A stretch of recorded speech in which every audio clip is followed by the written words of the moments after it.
Hello and welcome everybody to the Six Pixels Under podcast. I am Nerd Slayer, your host. This is episode 47, and joining me on this week's episode is YouTube content creator, RPG enthusiast, and well, you guys already know him, Indigo Gaming. He will be joining me on this week's podcast to talk about MMO world building. We wanted to maybe throw out some ideas and examples of building a world for an MMO, maybe in the Fallout universe or Elder Scrolls, whichever one we ended up deciding on doing. We will go over some current gaming topics as well. For example, maybe GameStop's having to close up shop. That's always an interesting discussion to have. I never forgot that you just gave me $25 for store credit, by the way, GameStop. So I'm still holding that against you. But on the way down, I'm still throwing punches. No, I'm just kidding. We will also talk about a WoW Classic launch party that I'm having today, a little bit later. Not a whole lot going on. Just we're going to watch some South Park, give away some merchandise, and then just count down until the game launches. One thing that's really interesting that Indigo hasn't tried out yet, that we added to the podcast, is the MMO roundtable. And the MMO roundtable is essentially a weekly council meeting of, passionate but diverse MMO fans where we tackle a weekly topic or question, and then hopefully have enough perspectives or disagreement to where we can either maybe come up with new ground or we get stuck in the weeds and have to get out of it. But each person gets about 5 to 10 minutes to make their case, and then the floor opens up and everybody gets to talk to each other about their given points or whatever they would like to talk about given the topic. And this week's topic is how do you keep early level zones relevant in a MMO RPG? Obviously, that also goes with explain, but sometimes I forget to write explain. Let me write explain. Explain. All right. Anyway, that was my long intro, and I didn't give Indigo the chance to say hello. So anyway, hello, Indigo, and thank you for joining me today. Hey, Nerd Slayer. Nice to be on again. I think this is my third time on. So am I your most often guest, or have you had somebody else on more than me? For sure. You are. Cool. Nice to be back. Hello, everyone in the chat. Yeah, everybody give him a warm welcome. Thank you. I'm going to go ahead and link the article. I don't know why I didn't send this to you. Oh, wait, you do have this. Yeah, I have it, yeah. Okay, I was like, I see up in the top right an anonymous ferret is viewing this, so I believe the anonymous ferret is you. Google names the people who view your documents really random names and animals. That stuff always cracks me up. Indigo ferret, I guess. Yeah. So this was I think it's specifically 100 Game Informer staff, right? Mm-hmm. Yeah, I'm surprised they have that many people, but I guess it is a magazine. Magazines are a ton of work. I used to design a magazine way back in the day. Yeah, it's kind of an end in an era, but I guess it's kind of expected. I mean, Game Informer was kind of, I think, a bundled added value. Excuse me. I think Game Informer was kind of an added value bundled in with the GameStop subscription. I only subscribed really for, it was a nice bonus, but I only subscribed for the extra trade-in credit. But it does seem like it might just be too much expense to manage anymore. I don't think really any printed gaming media really exists much anymore. I mean, except for maybe Edge, but that's UK based. What are your thoughts? Man, I brought it up because it's almost like you said, first off, the 100 people are from Game Informer and not from GameStop, but it's no mystery to anybody that GameStop hasn't been doing well either, and they've been closing stores. They've kind of tried to move around the I guess setting of their given stores. They've tried to make them more retro gaming in a way to kind of keep them around and sell more brick and mortar goods versus just, since you can get everything online now, not focusing so much on anything kind of digital. But I wanted to talk about Game Informer because, I mean, really, I feel like it's a magazine and an entity, rather, in gaming that's existed for a long time now. Most of us are quite familiar with. And I'm wondering if this is going to be a repeating thing for other companies or other maybe mediums where you're going to see them kind of just get phased out and age out. And I'm wondering with Game Informer, my question to you is, do you think that there could have been anything that they could have done differently to get with the times a little bit more, because they tried the digital thing, and I used it a bit, and it just, I'm not really sure exactly what was different, but something just felt different about it. And I don't know if it's just not the physical part or what it is exactly. Yeah, I mean, like I said, there's a lot more work that goes into making a print magazine. You have to obviously you still have to write the articles, but then you have to get much higher quality photos and images, which is always a challenge for video games because usually you're capturing it at like HD or 720p or whatever is on the console. And so there's a lot more work that goes into print, and print design is a lot more complicated than just posting into a website page template. But yeah, I mean, it was really cool. I think that there was a time and a place where the first time you'd ever hear about a game was in a magazine. There used to be like you'd get the world exclusive where you'd see about this game you'd never heard of, and you get these big, center spread, pictures and screenshots and artwork and interviews and all this kind of stuff. And it was a huge event. But as soon as it's announced, we usually have it, full 4K HD on YouTube like day one. So I think that the bit of the exclusivity and the bit of like kind of wow factor from magazines have kind of gone. But yeah, I mean, I used to really enjoy reading some my big magazine growing up was Game Pro, and they died I think like 10 years ago or whatever. Um but yeah, I'm surprised Game Informer's actually hung out this long because almost every single big game magazine, like I think PC Gamer, Game Pro, and now Game Informer, I mean Nintendo Power, all these have kind of gone by the wayside, even though they were huge back a while ago, just because I think that because everybody just would rather flip open their phone and watch a video rather than buy a magazine and have to flip it open. I mean, there's that kind of tangible aspect of it, and I Yeah. still think I have a stack this high of Game Informers in my other room. It's I definitely got quite a few of those, but I think that the exclusivity and just the barrier to entry is just too high for most people. And also generational video games are the demographic usually follows the youngest generation or the two youngest generations. So I think that because people have moved into more digital, people that read magazines don't really play games, vice versa. Okay. Yeah, that actually makes a lot of sense because I when you think about it in an isolated instance, you're like, oh my god, Game Informer. But then when you look at magazines as a whole, I think it makes a lot more sense because like I just the other day I was in a CVS and I remember thinking to myself, I was like, man, I remember being in places like this. Like there was one in particular back, where I'm from in Houston in the mall. It was a big like convenience store that had a massive book and magazine section. And when I went back there one time, the magazine section, which used to be, I mean, an entire row plus another row, was like this, it was like I could reach my arms out, and that was the section.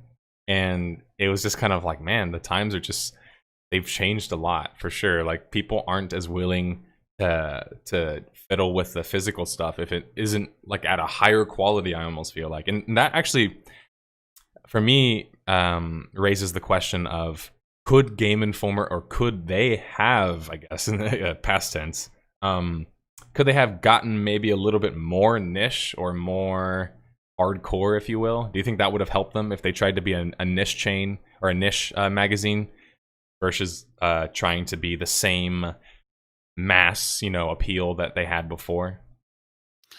I mean, there's definitely a possibility. I noticed that there's a couple almost like semi Kickstarter ish magazines. There's like Retro Gamer or something like that, where you actually buy into the magazine, and they Okay. release like maybe 4 issues a year or something like that. And they cover old games. They interview veteran game devs and things like that. It's kind of cool, actually. I think I bought one. I never received it, but I bought into one at one point. But I've read a few PDFs and stuff like that, and they're actually quite dense. It's possible they might have been able to tone it down. That would have also probably required lowering overhead. I mean, 100 people, That's a that's good a point. lot of money. That's a significant overhead. So it's possible they could have lowered it down. I think that really the only way that they could have saved it is to really gone hardcore in the digital to kind of reach out to people. I've actually never gone into gameinformer.com, if that's even the site. I've actually never done it. So I think Huh. that speaks to how relevant they are in the digital sphere. They were, one of the most prime, one of the most prime, print media still around, just because there weren't that many. But Right. we're reading this article on Kotaku, not on Game Informer or something else. Like I don't ever get articles on Game Informer personally. And I think that could be part of the problem. It also makes me think about, other companies who've died for having not necessarily the same kind of media. Like you look at game trailers, and they failed pretty hard, and they were never really a print, text-based review site. It was pretty much always videos. And if you would have told me back then when I was a kid that they would have failed, game trailers would have failed, I wouldn't have believed you. And that one's a little bit interesting as well. It makes me want to talk about that since we're talking about GameStop and Game Informer. Yeah, I also wonder about GameSpy. Of course, people point out how similar my avatar is to the green spy logo. Oh yeah, I remember that. Yeah, and GameSpy, they used to have servers that they hosted for Neverwinter Nights, and I think they actually hosted a lot of game servers back in the day. Lots of games, yeah. Yeah. GameSpy was actually one of the very first reliable, like way before Steam or anything else. They're one of the very first. They're a pain in the ass to use, but that was just 1990s, early 2000s multiplayer. But you could actually go on a client and actually play like I think several dozen, if not hundreds, of different games online. I remember playing, I think Warcraft, Unreal Tournament. Lots of games were on GameSpy, and they had like a chat. It was kind of like IRC meets Right. like kind of open multiplayer host game hosting. And it was cool, and it was like one of the very few options you had to play online. They also had they had like web hosting as well. Remember, I think was it GameSpy that had the like Planet Unreal, Planet this, Planet that. I think that might have been GameSpy, but they'd have a Planet game, site for almost every major title. I think it was that wasn't File Planet. Maybe it was, but I think they were owned by somebody. Okay. But yeah, I might be mixing things up now, but yeah, it used to be, I think IGN eventually bought them out. I think IGN did, because IGN took whatever they did and started offering it in their IGN Premium or whatever. Okay, IGN and GameSpy. So yeah, GameSpy was involved. I don't know who owned what first, but I remember it was part of that network. Okay. But yes, they did kind of have a lot of different things going on. I don't know what killed GameSpy. It might have just been kind of out of date since like Steam and these other platforms kind of took over. Steam's obviously way more easy to use to get a multiplayer game going. And in terms of GameStop and game trailers, I haven't dug into game trailers, but one thing that I know that with any sort of streaming service, it's an incredible overhead, because you're having to serve millions and millions of people, HD video, and for pennies, so Right. it is tough to do it. And the only reason that Google's able to keep YouTube going is because Google's just a multi-billion-dollar company, able to just kind of fund that. But as far as I know, YouTube doesn't even turn a profit, not much of one anyway. So I think As it's far as probably we pretty know, hard, they don't. Yeah. at least accounting profit, you know what I mean? Yeah, Like, I know what you mean. Yeah. yeah, so but yeah, I could definitely see the next like 10 years, 10 to 20 years, definitely GameSpot is going to phase out. I keep on saying Spot because that's the website I used to read. GameStop is phasing out. I think they've been trying to pivot. Remember when they were trying to pivot to mobile devices for a while? They kind of gave up on that, I think, a little bit. But for a while, they were like trying to sell iPhones and Androids and all these other devices, and you can like trade in Oh yeah, that's right. I Apple remember that. devices and stuff. And then they tried Movie Stop, and they've been kind of trying to test out to see where they can go. But I think that overall, there isn't really much to offer, especially people that know that Amazon exists. Why stand in line to get a game at GameStop when you can get it shipped to your front door, release day for probably less? So Yeah, and let's also talk about mom and pop shops. In my opinion, can really not at a grand scale. They can't beat GameStop at a grand scale, and they didn't. I mean, mom and pop shops has certainly taken a hit over the years.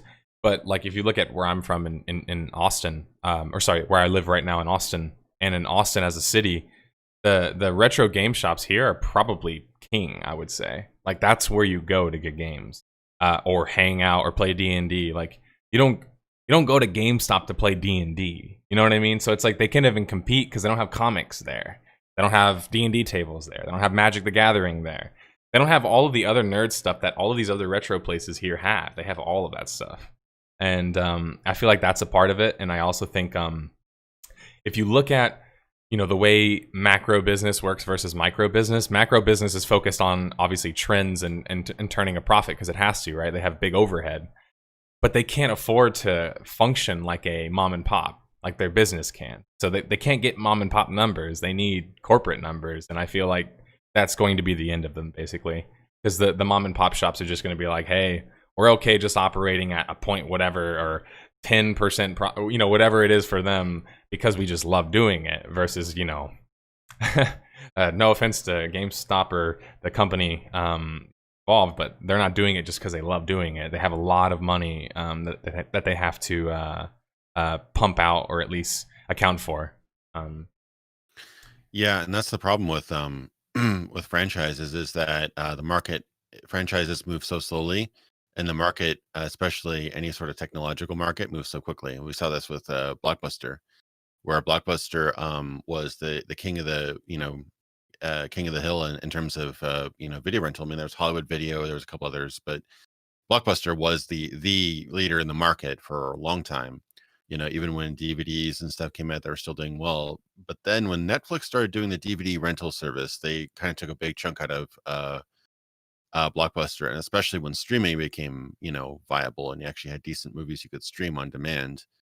Blockbuster was too late to catch up with that, and they eventually actually did. I would argue that their service actually became arguably better than Netflix's for a brief period because Netflix had the disc rental, they had the streaming. Blockbuster did both, but they also added the bonus of you could take your mail-in disc, bring it to a Blockbuster, and trade it for a disc right then, and get another movie like that day. So it had that extra benefit. I mean, I don't know how much people would have utilized that, but in a way, it was very, very competitive. But it was just way too late, and people didn't know about it. Right. And I actually, I'm friends with the guy who was actually working on that program at Blockbuster. He was the development director.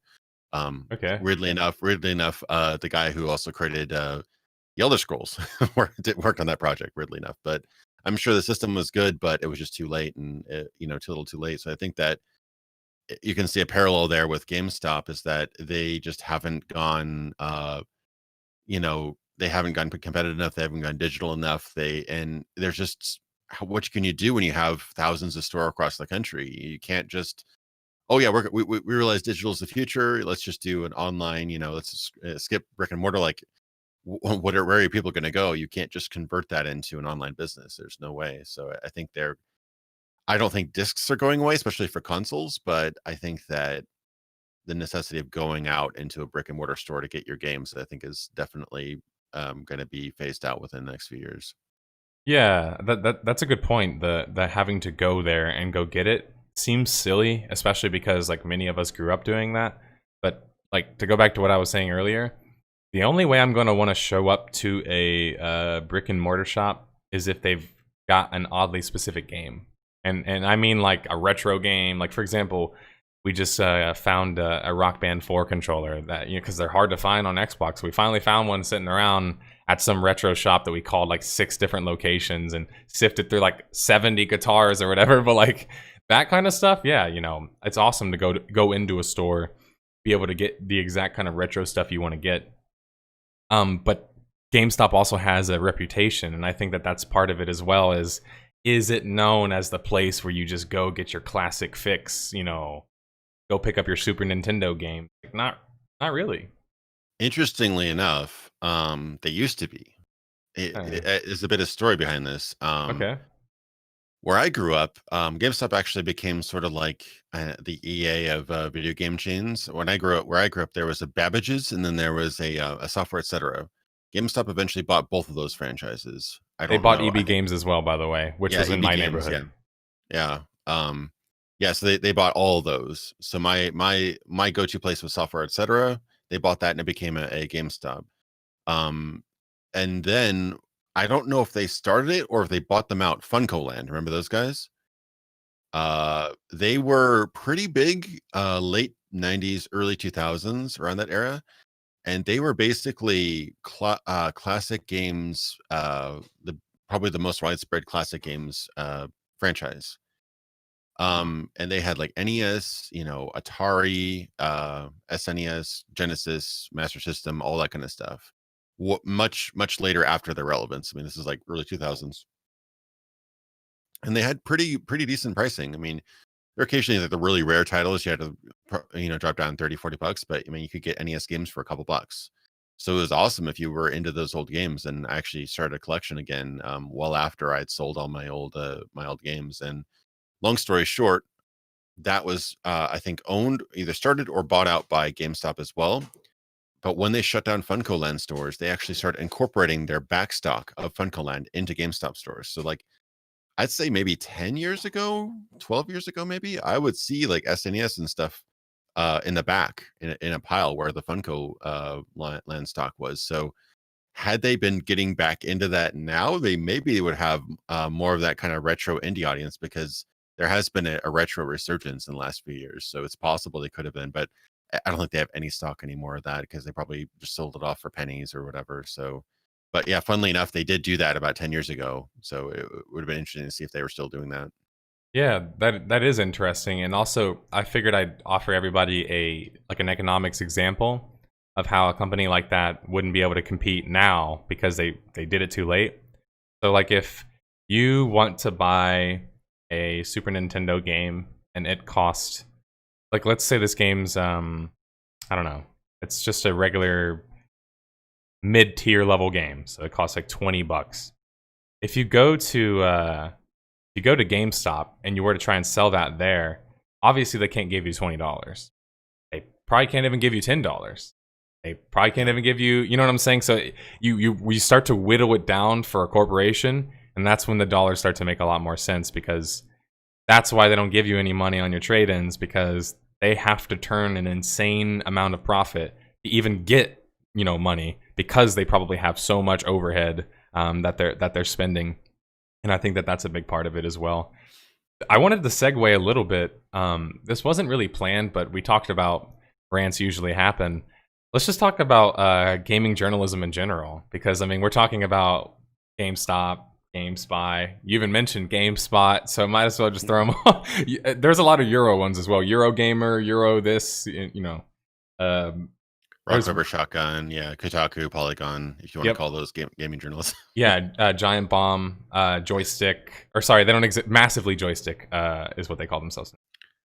They call them Massively OP. Yeah, Massively OP. Sorry, used to be Joystick, which is probably one of the oldest MMO news sites I know, besides MMORPG, which is not the same site it used to be. But I don't know. I guess it's hard to ask a specific question about it. So I'll just ask about your thoughts in general.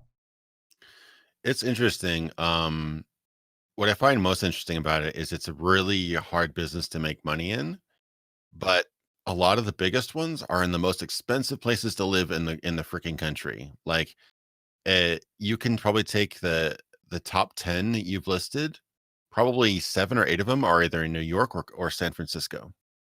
I think IGN, Kotaku, Polygon, and like a few others are all from those locations, and they're extremely expensive to live in.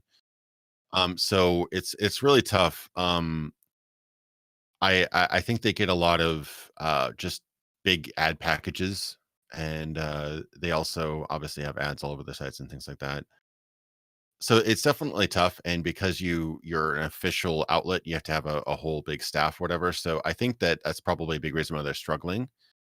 Compared to somebody like you or I, or any of the much bigger YouTubers out there and stuff like that, where they can kind of get away with themselves or maybe a couple extra people, to handle the research or content or whatever. 3 people versus 100 people, you can get so much more out there for much more bang for your buck. Right. So I think that's a definite. The competition is much more, much higher than it used to be. Back when when I was growing up, I'd go to GameStop. Crap, I came back with GameSpot.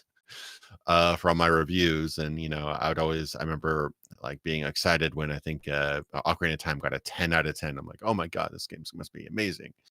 Or and Grand Theft Auto 5 got a or Man, four. reviews used to mean something, right? That's crazy. Yeah, yeah. At some time it was. I remember. Yeah, there's some really classic reviews I could go on, but that's off a tangent. But yeah, I think that there's definitely a shifting market, and it's actually kind of sad, but a lot of writers don't get paid for their work, or get paid very little. Somebody once said that there's only like a handful, like dozens of people that really make a decent living in games journalism on those official websites. Now, I don't think it's as much so, because you can strive on your own, and as we've seen, many like people with the big companies like IGN kind of go out on their own and make tons of money, like Colin Moriarty, Greg, I forget his name, from IGN, and a lot of people have kind of just branched off. Even people who made it big and went to IGN have since left and started their own thing, because it's actually more profitable and more manageable and less stilted. Because I'm sure Right. with a big company, with legal departments, with all that kind of stuff, it just really gums up the works. And so you can't just be like, snap responsive to things. Like Yeah, I've heard of you the term upward mobility, but not downward mobility. Right? Yeah, I'm not sure what those are alluding to, but like, for example, if there's an amazing topic that you wanted to cover, you could probably, I mean, you and I, we have a pretty long, for our serious videos that we do, we put a lot of work into them. But if you wanted to make like a really quick update video, you could get it up there like this afternoon. Okay. If you really put your mind to it. I don't think IGN would be that responsive. Like, I think they'd have to go through editorial, legal, and all Right. this other stuff, See and what you're saying. so it's and have a way more people involved. So there's a sort of nimbleness to being an independent journal, or games creator. I hate the word influencer, but we'll say it's whatever you it's want it's to call it. complicated, I know. Yeah, It's but I complicated think. because game journalist doesn't, in the traditional sense, apply to us, because it's like there's so many other different things that go into it. And then, just as you said, most gaming journalists are aligned with some big kind of corporation or whatever. I think one thing we didn't mention earlier is that, in terms of, you said that it takes a lot of money because of where these companies are located, and I think that's true. And we should talk about what having to take on more money means. And I think that also really just changes the product completely, because it goes from being, hey, we can just do advertisement for everybody, and if we like your game, then we like your game. If we don't, we don't. To, well, we only want you to talk about our game if you're going to give it at least somewhat of a favorable review. And the next thing you know, you have like, what is it? IGN gave Call of Duty a an 8 or 9 on all of their games. People always make that joke, even though it was like the same iteration over and over again. They kept giving it a 9. Yeah, they always get like an 8.5 or a 9, something like that. And it's like, there's definitely some Call of Duties that are like a strong 6 or 7. They're never terrible. They're just there's definitely like some repetition and some reused It's the assets and stuff. same old. But Yeah, I agree. yeah, but yeah, I just having. I mean, you're a bigger channel. You've done a lot. Gotten a lot bigger numbers than I have. But even in my 3 years as being YouTuber, I can see the problem they're in, because like when I talk to somebody, and I interview them, or met any dealings with even a game developer that I've reviewed, like, and they're like, wow, we love your coverage, so and so. I would feel really bad if I had to make a video about how terrible their game is later. Right. Like, you kind of we're human. We Oh yeah. have we have empathy. Most of us do, I think. And we don't like to, if we have an established relationship, we don't want to hurt that. It isn't always like, corruption. It can just be being a little bit too empathetic. And we see that way too often, where, you see a lot of advertisements for a game, and it gets like, the reviews are pretty generous to the game, I think there is a correlation there, and we've seen actual people, like the guy who started Giant Bomb. He got fired because he gave a game a pretty a pretty rough review that had a lot of advertising budget in the website he worked for, GameSpot, I think it was. Yeah, Jeff Gerstmann, I think it was. He got I don't remember that scandal for the Michael Mann game. What was that game called? I forget the name of the game. Kane and Lynch. Hey, that was a good game. I like that game. It wasn't bad, but I mean, not like as an actual game, like it should have never been shipped, you know. But I mean, like it had a cool story and a premise. Sorry. Yeah, I mean, it was basically over. Michael Mann, I believe, was his first game. He did Heat. He did Miami Vice. He's like a Hollywood guy, so he's a great director. I mean, he's done some great work. But Heat's my favorite movie, by the way. But yeah, no, he does great work in movies. But this was his first entrance into the game world or whatever. So yeah, the story, if you're not familiar with this, a few years ago, I think it was GameSpot, if I remember right. They did a review. I think it was a 6 out of 10. It wasn't even like a 3 out of 10. It was a 6 out of 10. So in any normal industry, that would have been like it's okay. But in gameplay terms, it's like, oh my god, this is the worst game of the year because somehow our scale is like from 5 to 10. Yeah, because we never give 10s, or when we do, we never quantify it, so it doesn't matter. And anything below a 7 is terrible, you know, for some reason. But he said that the game had some serious problems. It was very ugly. Like the characters were ugly physically and, you know, morally, like a very just not a he did not like the game, you know. And I don't know the exact things on my mind reader, but basically after his review went live, he was fired. So I believe he was one of the founder or one of the co-founders of Giant Bomb. So after he left GameSpot, he founded that, I believe. So that was like one of the most that's like the go-to case of like corruption or whatever in the gaming journalism. And that one I think is definitely leans on the side of like if you gave us enough advertising budget, we'll give your game a good review kind of thing.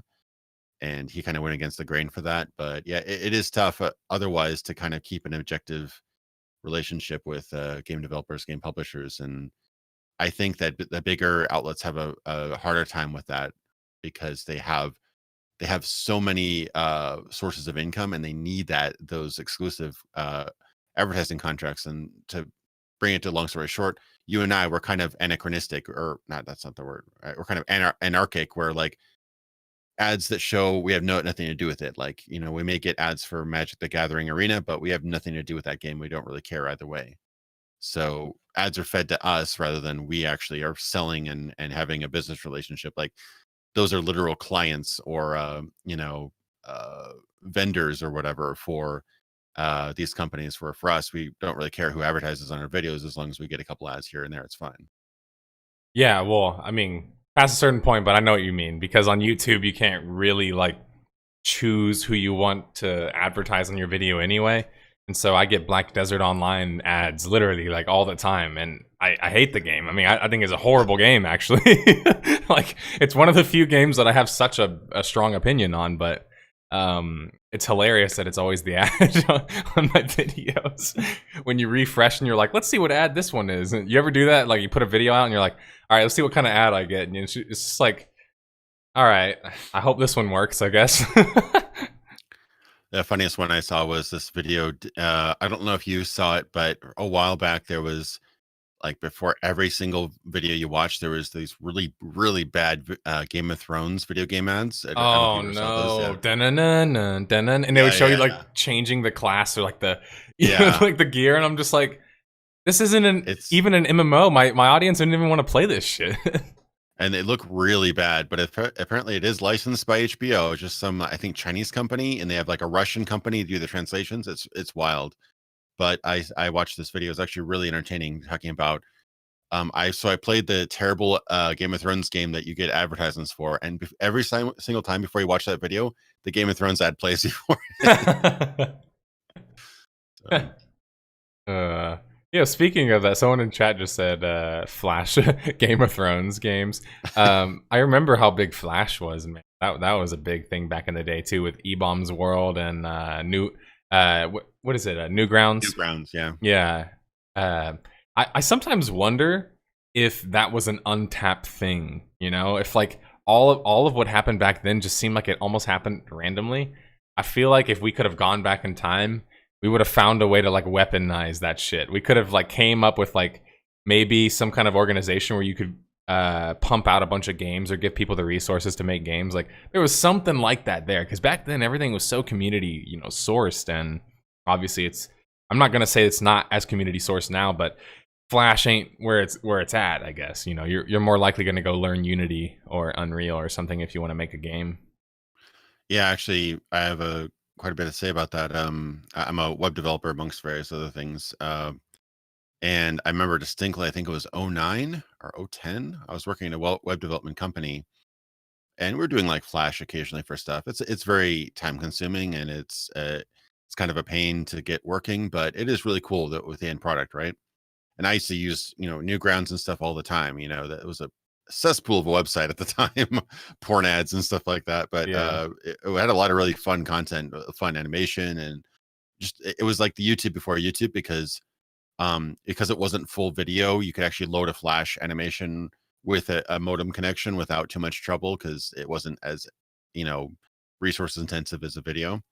But yeah, I remember. I think it was '10. If I'm going to put a number on it, Adobe announced that they're ceasing all further mobile development.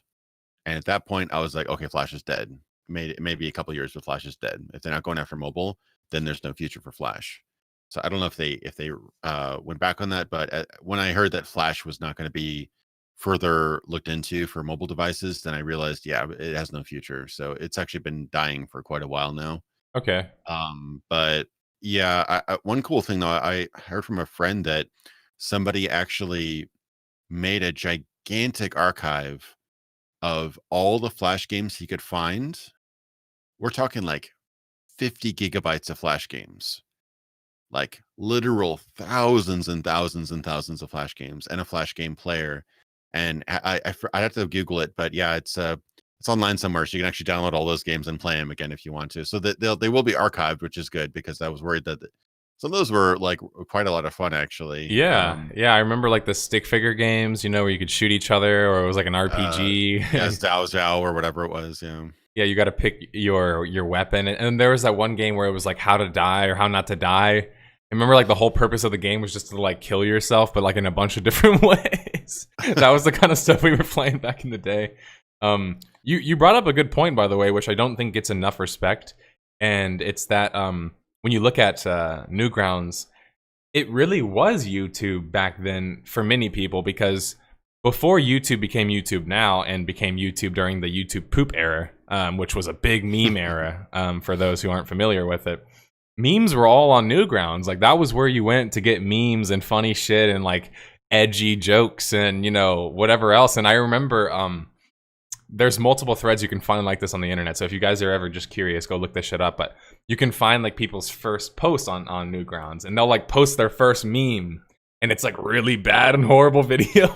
And then you look at their like end product, and it's like they're like a god tier animator who like did like the Halo, like there's a bunch of Halo animation stuff on Newgrounds, and one of the guys was like a Halo animator, and it's like crazy to see how he just starts as like this random dude, like, hey, look at my meme, what do you guys think? And then all of a sudden he's animated in Halo and in these different universes and stuff like that. A lot of really big animators came, yeah, like you said, came from Newgrounds, like Ecoraptor. He was a big Newgrounds guy. In fact, Behemoth, the guys who did like Alien Hominid and Castle Crashers and stuff Yeah, like that's that, right.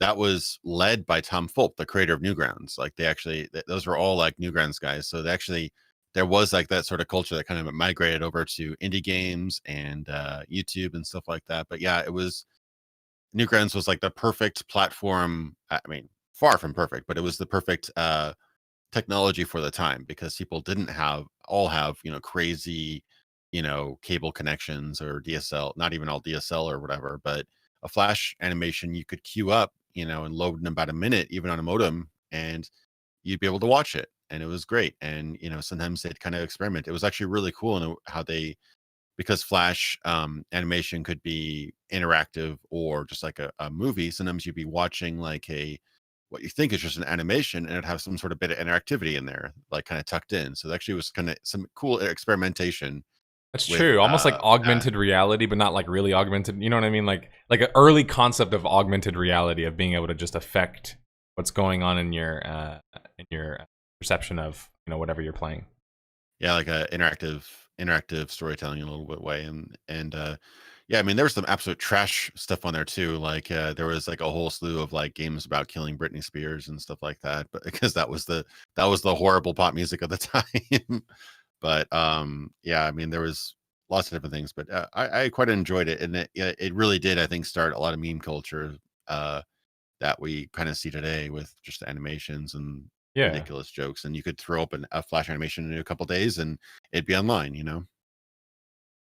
Yeah, the good point as well about the indie games. I didn't think about that, but it probably explains why they're a lot more edgy. Well, first off, they can afford to be a lot more edgy, but they were a lot more edgy, like almost suddenly. And you look at like Super Meat Boy and like a bunch of these games that came out in like quick succession. It's like people were just pushing, the boundaries of like what you could get away with in a game. Like, could you just be like this like thing of meat, and like and make a game out of that? Or I think there was another one that was pretty crazy as well. Worms has existed for a long time, and that's the one that always comes to mind when I think of like raunchy fun, flash based like gameplay where it's like not the most complex game, but it's just hilarious because of how silly it is. You're worms and you have giant weapons and you're just trying to kill each other.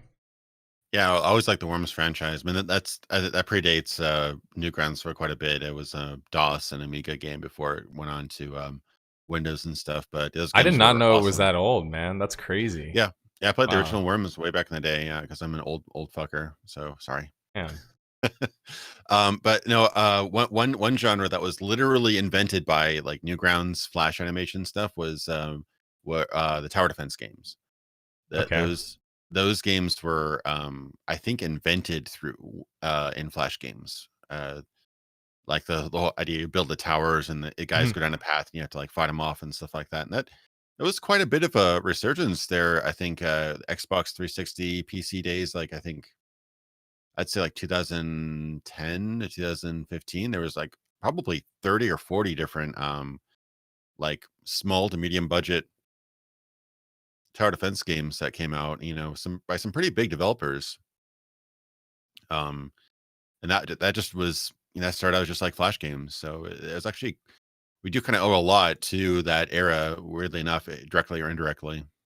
Yeah, we do. And I also, to go back a little bit, the point you made about you can't just always assume it's corruption or some kind of money is being exchanged when we were talking about the different I was about to say publishers, but publisher in a different context. The gaming news outlets that we were talking about, like GameSpot and IGN and all of those companies.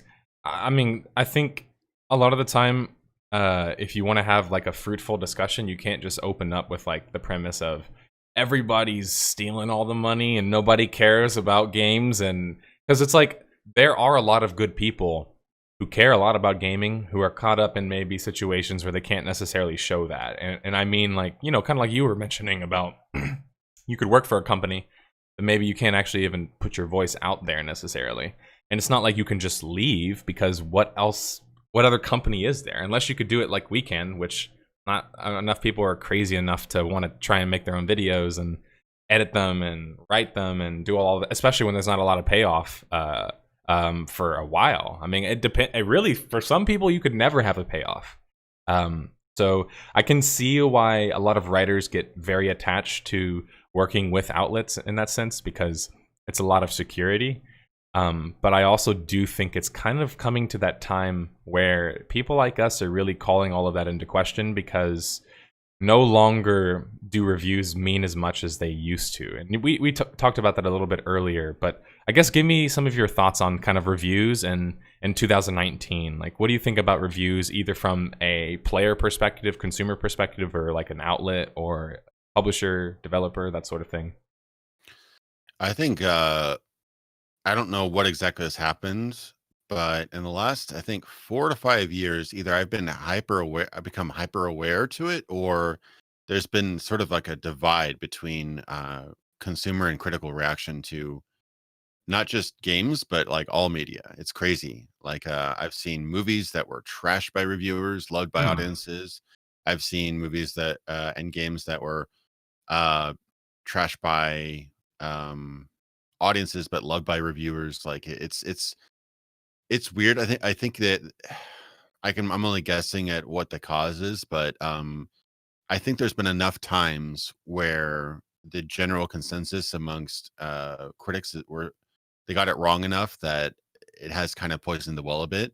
So yeah, I don't really pay attention to reviews as much as I used to. I tend to look at I try try to find a filtered version of consumer reaction to try to figure out what kind of games I'd be interested in, because there's going to be some, consumers will post a one word review and say, loved it, 1 out of 10, like you're going to get some kind of bad, unreliable reviews that way. But generally, if, there's a reason, if there's a consumer reaction, it may be political, it may be, something the developer said, it may be, just a recent update that's got everybody, all ruffled up. But I try to I tend to find that consumers know how they reacted the best, and because we've have so many platforms to give consumers a voice, I think critics are kind of becoming irrelevant in some ways, unless you look to Hmm. somebody to curate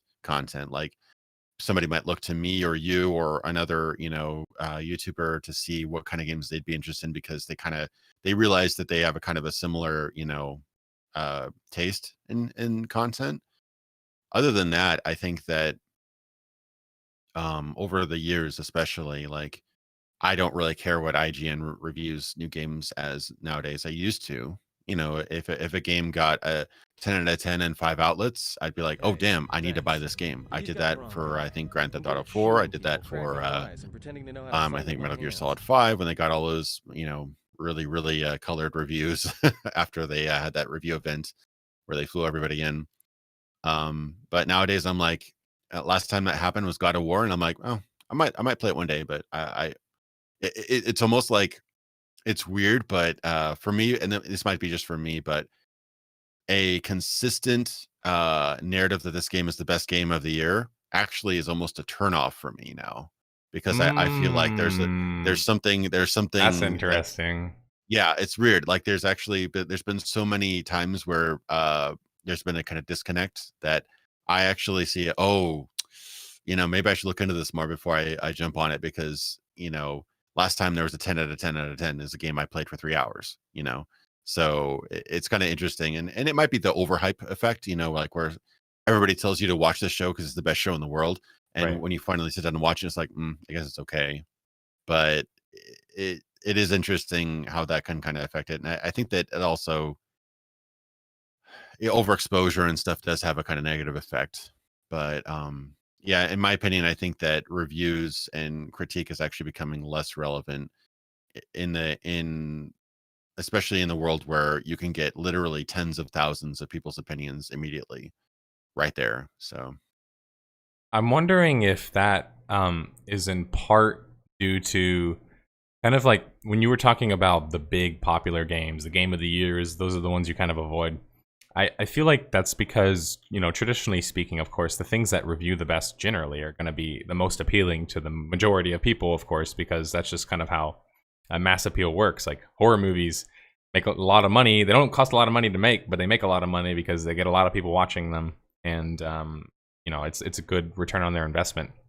But for reviews, I can't help but think that part of the problem really is just you look back at, when we used to read reviews all the time, and I agree with you. Like for me, I would not play an MMO without reading reviews. Like, I mean, I just was like, I wanted to at least see like what I was going to get in store, or what was going to be in store, because MMOs are big time investments, especially.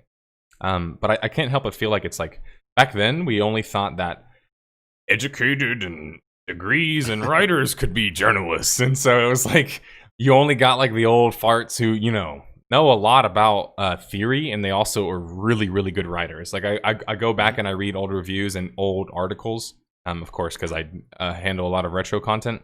And I mean, dude, like I go to Gamma Sutra, for example. We didn't even mention that site, and there's like a lot of very very very quality work there that without that, I wouldn't even be able to make some of my videos. Like some of these old articles that I use are so damn good. Without that article, I don't know where I would be in terms of the story. But then it got to like a certain point where it's almost like anybody could make a review, which was cool as well. Cause you're like, dude, nice. For the longest time I was reading their reviews and I'm like, I can never be like, no one will ever read my review. And then you make a video and you have like 5 viewers or, you know, whatever your first video is, and you're so happy about it. But are you really like qualified for the job? Well, no, because you're just a hobbyist, but you're making a review.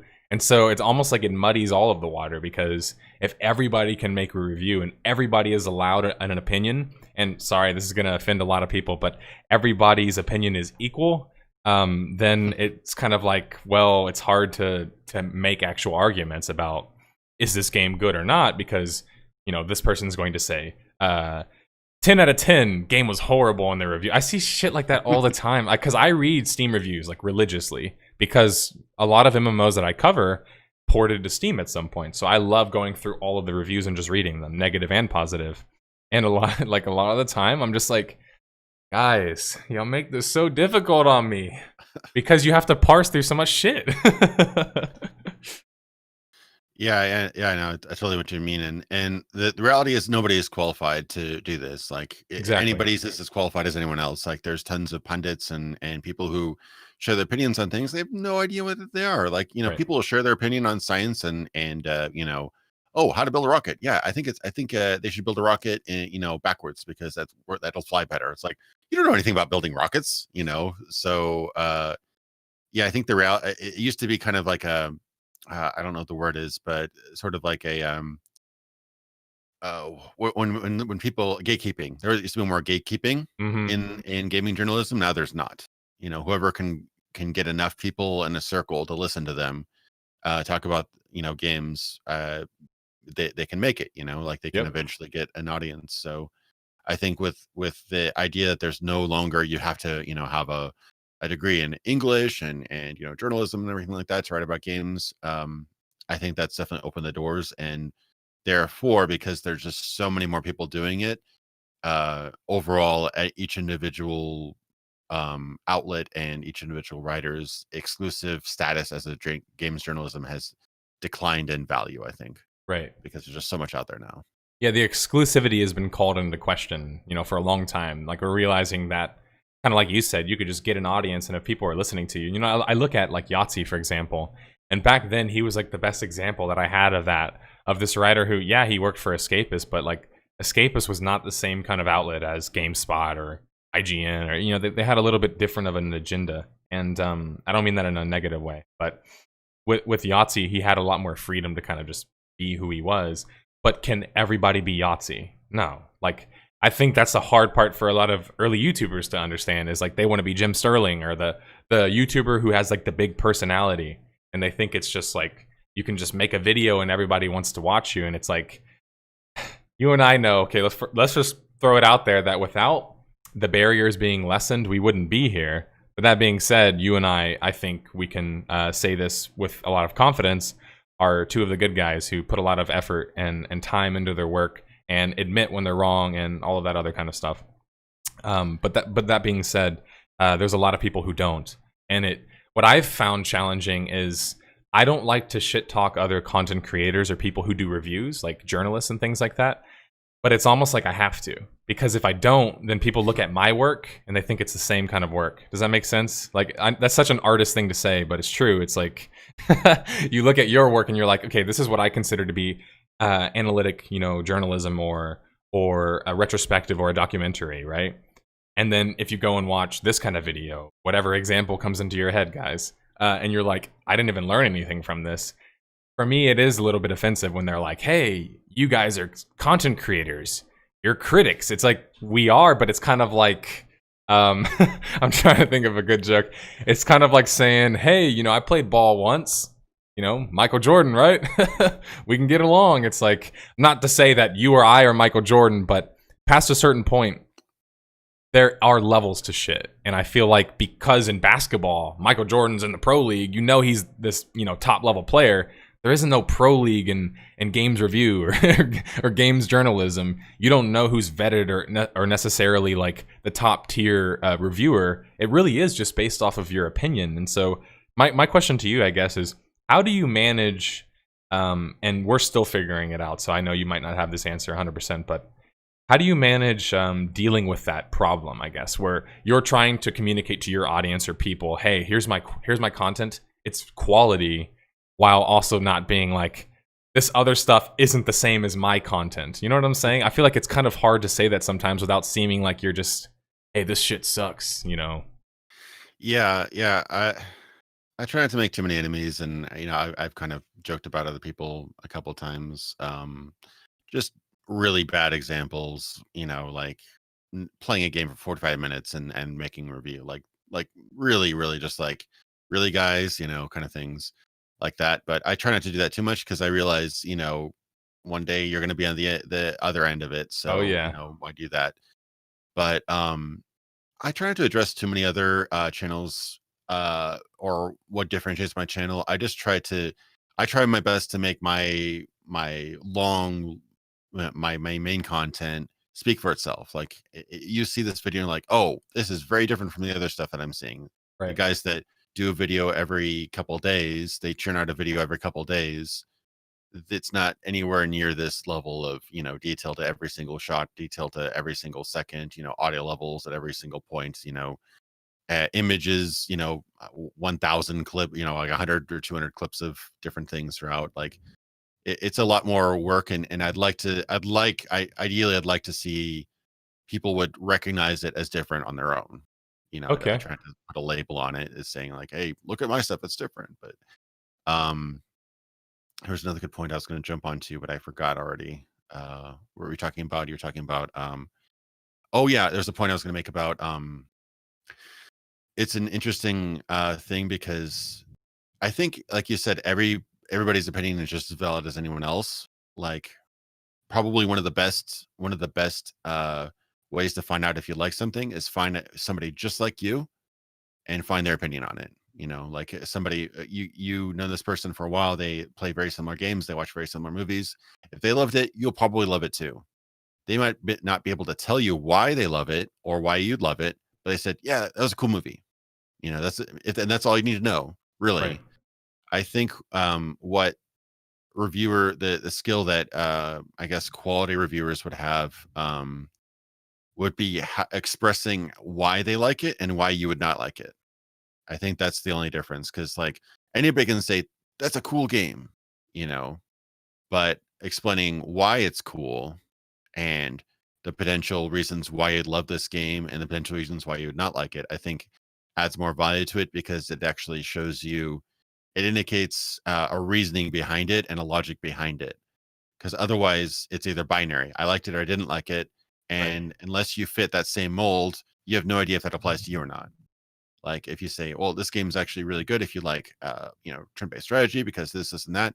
But if you like the kind of fast-paced combat, you're going to have a hard time with this because it's going to, battles can go on for several minutes, and that's enough to kind of differentiate, it enough. So like, oh, you know what? This person likes it, but the way they're explaining it, I don't think I would like it. And I think that's that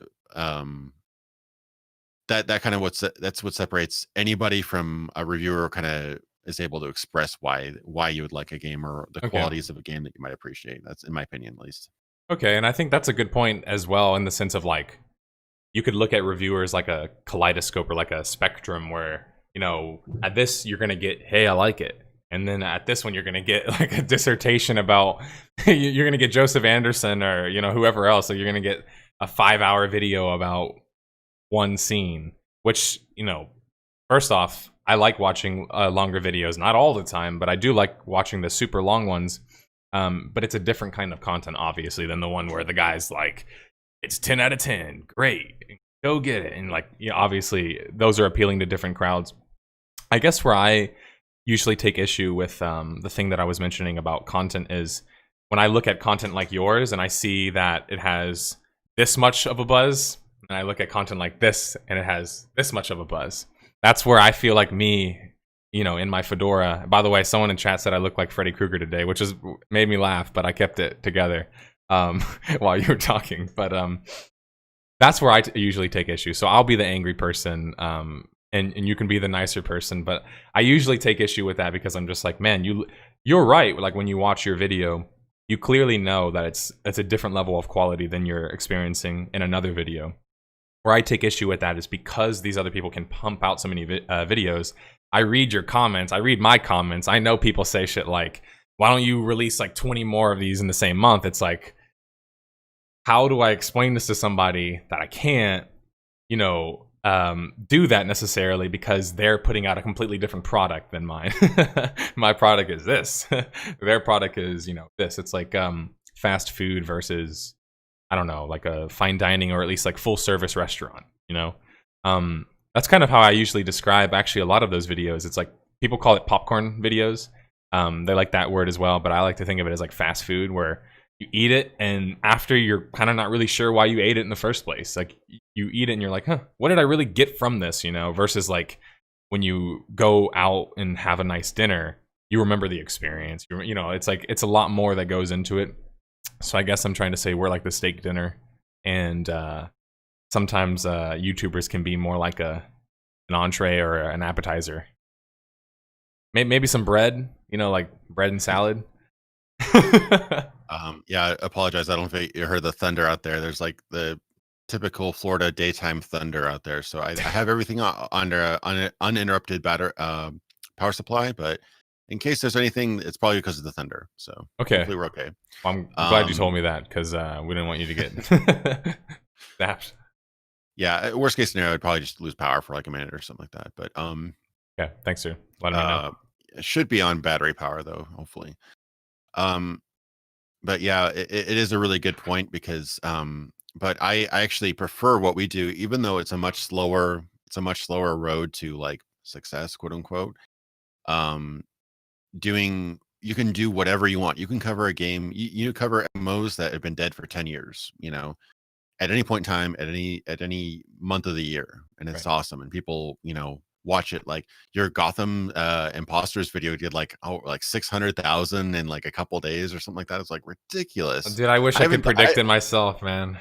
I haven't thought about that game for 10 years, I swear to God. So like that it's amazing what can kind of take off, and there's a freedom in that because you can actually cover something that you're interested in, something that you actually are passionate and put a lot of work into, and at any point in time, and put the effort in and do it right.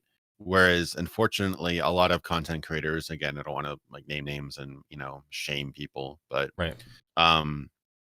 what happens is they have to cover the latest thing within like a day or two, or else their channel's irrelevant. They have to jump on that bandwagon, and I could chasing a trend. Chase a trend. They have to, this happened, I've got to put a video out today. I've got to respond to this. And because there's such knee-jerk reactions, they lack subtlety. They lack sort of the word that would be really good here, but I can't think of nuance. They lack nuance. And so it's just a knee-jerk reaction. And by looking at the title, you could predict exactly what they're going to say because you've heard it 50 other places already. And it's got to be kind of soul eating. And I do see a lot of burnout. There's a lot of YouTube burnout, and I think that I would probably be done with YouTube after a couple of years if I was doing that just incessantly. If I was just a reactionist. And the problem is that what do you do if your content is no longer as relevant as other people's? Like I've seen that happen before, where they used to consistently get 300, 400,000 for views for a video that they did in a couple of days. That's amazing. What if all of a sudden that tones down because tons of other people are doing the same thing? I've seen that. I can actually name examples where their content just doesn't get as many views anymore. What can you do at that point? You can't put any more time into it. You're kind of stuck. Right. So it's almost like the business situation as well. We were talking about earlier with Game Informer. Like, what do they do at this point? They've tried so many things already. It's too late. Yeah, and you have to be so quick and dirty and nimble that you can't then switch to other types of content because people are like, why are you talking about this old thing that happened a month ago? So I would actually much rather be in you or I's position, where we can just just put a ton of time and effort and passion into a project to make something that we're proud of and something that people watch for years. Like people probably still watch your Star Wars Galaxies video, years on, and because they wanted to learn about that. I remember that game. I love that game, and they watch your video. If you watch like one of the daily news kind of channels, it's entertaining at the time, but a month from now it's going to be completely relevant because so many other factors and other data and other opinions have come out that change that. So it's already outdated, so to speak. Yeah, that actually, and again, I won't use any examples because I'm being nice today, but there certainly are some where you're just kind of like, people will say something along the lines of, man, like, it's like this guy just made the video and just kind of read the article, and it's like, well, what else could he do? I mean, he has to like put it out immediately. So it's like, just like in a game, people used to complain about game reviewers who put out shitty reviews. Well, when you're expecting them to put out a review like every week or, something along the lines of that, it's like, is it realistic for them to put out a quality product? One thing I will say is like, I obviously, of course, I agree with you. I think being a little bit more cowboyish is, no hat pun intended, but being a little bit more cowboyish is probably better, just because you can kind of choose exactly what you want to associate with, exactly what kind of content you want to create, and what, I guess, creating content means to you. Sometimes I still find, even as a cowboy, if you will, being full-time, for example, I'm full-time. It's really hard once you go full-time, because essentially, even if you don't want to be, I guess, if you don't want to be influenced by popular opinion, you have to be big. You have to just be big enough to where it doesn't matter. And it's kind of like, I think good examples of this are like, let's see, some YouTubers like, really, I think Clean Prince Gaming was a good example of that. He had a bigger audience, had some big drama happen. His audience died a little bit, but you look at his numbers, they're still incredible. Like, he puts out incredible numbers. He's making all of this money. And so it's more attractive, even when you're a cowboy, to be like, well, I do make videos about classic games, but I can't just only make them about classic games. And so, like, for example, Gotham City Imposters for me really was just, I could have never possibly imagined that would happen. Like, there's no way. I can't sit here and pretend that I'm so smart that I knew it was going to happen. I had no idea. And then you put out other videos and you're just like, you thought like Unreal was going to hit a lot more. And you're like, no one really plays arena shooters anymore. So I guess it really does. It's always a battle of popularity no matter what. But of course, if you can cultivate your own audience, and really, let's just talk about how subscribers don't matter as much as they used to. Let's talk about that first. You would have channels that would have millions of subs, and yet their videos are getting like 80,000 views on average. And you see this all the time on YouTube now. You're like, how's this happen? It's like they took a prolonged break. They don't have an identity. Maybe they don't have a brand or something like that. But something that you said that I think is very much true is that you look at a lot of vloggers and you notice this. Vloggers don't last very long. And I think the reason is because vlogging is kind of one of those things where it's like, if it consumes your life, then yeah, you can make your career out of it, like Casey Neistat. And I mean, even he took time off, by the way, because of the camera and whatever. I think he was having like problems with like shining lights into his head or something like that. They were saying it was like making him lose his hair or whatever else because he would vlog so much. Obviously, that's like the super extreme case. But what about the vloggers who do some kind of prank video or do some kind of meme in a video game, and then they run out of ideas? And it's like, you see that happen so much, and it's because they, like you said, they're kind of predicated on the whole idea of, I have to do the trend, I have to do the popular thing, keep doing the popular thing. Whereas it'll take longer for YouTubers like you and I to build a consistent audience that could, be enough to live off of. But once it is obtained, as we've seen with like some of the more extreme cases, like I think Jim Sterling's probably the most exaggerated case of like someone who was independent, who got, pretty damn big. And obviously he wasn't always independent, but he went independent and got pretty big off of it. Probably the biggest guy I know of in our space who does it in that sense. But it's like, how many Jim Sterlings are there, right? Not a whole lot. And so I wonder sometimes if that's just the natural progression. You're going to see a lot less reactionary review type of YouTubers who just put out the next, most controversial review, and instead people are just going to post articles. Like whatever thing comes out, period, you can put even less effort into it. So maybe someone had a mean review, like the Kane and Lich review is mean or whatever else, but at least they still put in all the time to play the game and do all of that stuff versus like just reading an article and then having an opinion about it. I guess things are kind of shifting in that way, and that's not the best, but hey, I mean, not every system in the world is without growing pains, right? And we've certainly, in YouTube, have some growing pains. I mean, really, just since you and I started, we've had a lot of shit happen, like the adpocalypse, that happens. We had, at least me, I've had a lot of demonetization on my, because it has death in the name, so I had to deal with that. For example, Warner Brothers just copyright claimed me on my Matrix video, which was like a year or two old, and so I had to fight that claim. We're still dealing with a lot of this shit. There's a lot of growing pains. My question for you, Indigo, is what has been the hardest thing for you to, I guess, get used to when it comes to making videos on YouTube? And kind of where do you see yourself? And I don't know, let's just throw out the 5 years or whatever on YouTube. Like, how do you see things going for you, years down the road? I mean, bring up a lot of good points. Yeah, let's see. Biggest struggle, I mean, initially was just to kind of find what I was good at. I started in Let's Plays and they were terrible. Me And too. didn't know what they're doing and stuff like that.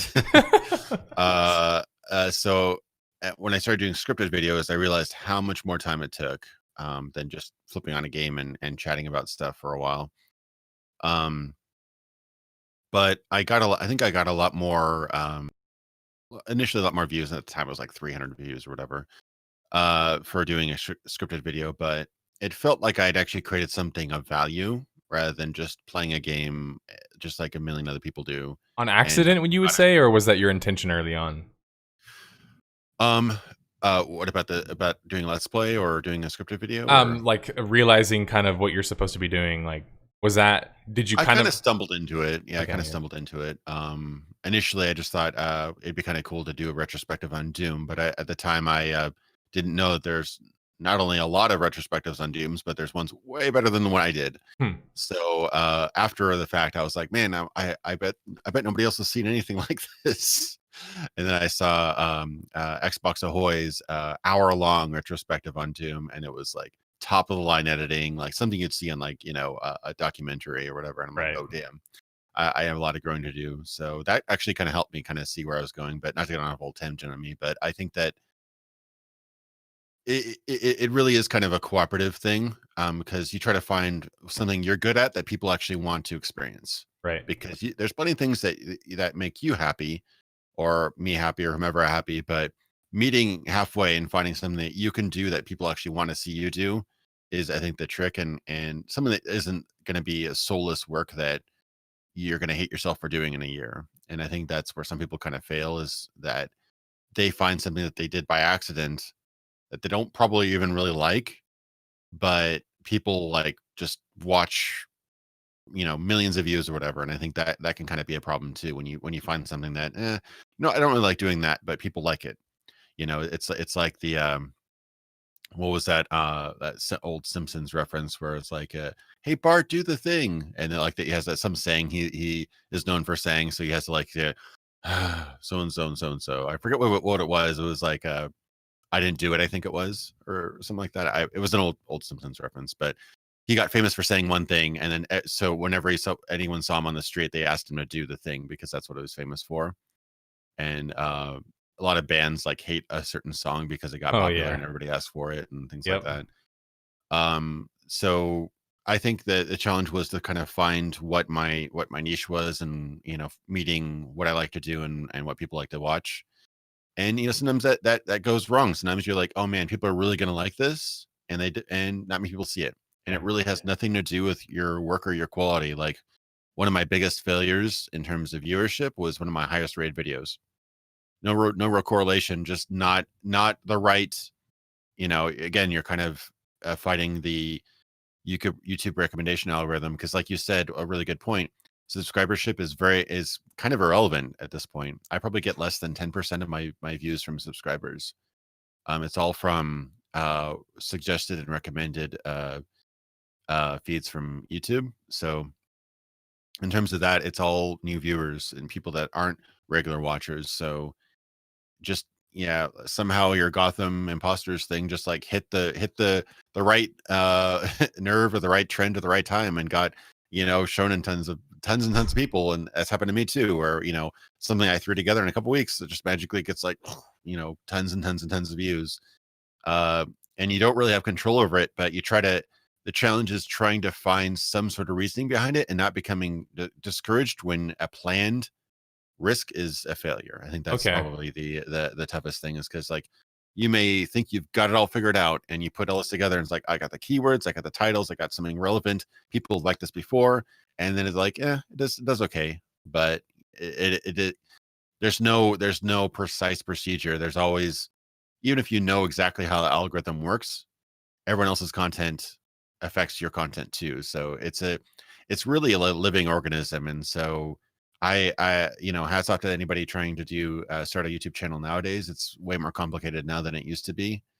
But yeah, I haven't had to deal with demonetization too much. I usually try to keep things to a minimum. By the way, I think you should rename your series to Forever Sleep of a Game instead of Death of a Game. Forever Sleep of a Game. But yeah, to appease the YouTube algorithm. I don't really get that much. I don't really swear. I occasionally use like damn or something like that, but luckily I've managed to swim under that. But I know some people have basically had their entire channels practically destroyed because of that, because they have kind of edgy content. So right, there's all sorts of challenges, and some, luckily gaming is mostly easy to do in terms of within the boundaries of YouTube. But I think if you were to get more into social commentary or politics in particular, it's really difficult to do right now because of all the algorithm and community guidelines stuff now that people have to run into. But yeah, it's different for everybody, and there's no one way to do it. I could tell you exactly the steps that I did, and it would not work for you. I can guarantee you. So honestly, that's probably the best way to put it. Like because you get asked questions, I'm sure I get asked questions where it's like somebody wants you to watch a video and like give you their thoughts, and basically what I tell everybody is kind of the same thing. If you're not paying me money, I'll give you my attention like it's free. So it's like, for example, if you want me to look at your 30-minute video, I'm gonna skim through it because that's what I would do for free. I'm not gonna go through every inch by inch for free, right? Because I don't have the time. I'm sure you don't have the time in your day either to be able to do that, and I'm already doing that with my own videos. So it's kind of like people will come to you, and the one that always gets me, man, that makes me feel sad, is when somebody wants to do comedy or like meme videos, and I'm just like, how do I say this in a nice way? I'm always asking myself, how do I say this in a nice way? Because it's just like, all right. So this one guy, he showed me like, it was like Overwatch funny videos or whatever it was. And I remember I watched, and like there were some parts that are kind of funny, right? Like, haha, a little bit. And there were parts that were kind of like, you don't really have a reaction. And I'm thinking to myself, trying to like deconstruct comedy and from the perspective of like starting on YouTube. And I'm like, how do you even like think about what comedy is? It's a persona that's like being funny in a way that's meant to entertain you. But a persona means it's realized. Like there's been support. People are around it. You're not a persona when you're just the only dude in a room, right? Like you're a persona when a lot of people recognize. So like Joe Rogan's a persona, like, so when he makes a joke, it's even funnier than if I make a joke because he's known as being the comedian and that's his, whatever else. And I remember telling this person like, hey man, I don't know how to say this in a nice way, but comedy is all about personality. So either you have it or you don't. So I don't know if I would try to do that kind of content because it's really hard to make it. And I hope that person took my advice, but I try and help as many people out as I possibly can, just because I didn't feel like people were very helpful for me back then. And I felt like maybe it's because it was a little bit more exclusive. Early on, it felt like almost, if you didn't know how it worked, you weren't going to ever have like any level of success. Like you kind of had to know how to play the game, I guess. And I didn't know what a game was back then, let alone, how to play it one question that came up while you were kind of explaining your perspective on your channel was the topic or concept of victim of success. And I wanted to talk about it with you because I noticed it for myself. It was after my Star Wars Galaxies video, which was the first video I ever had 100K views on. It had no business having that many views. It's like, if you want to say like critically speaking, the analysis in it is very, very good. The quality of it though, and the delivery, and the editing and the sound, like everything out, the presentation, all that is shit.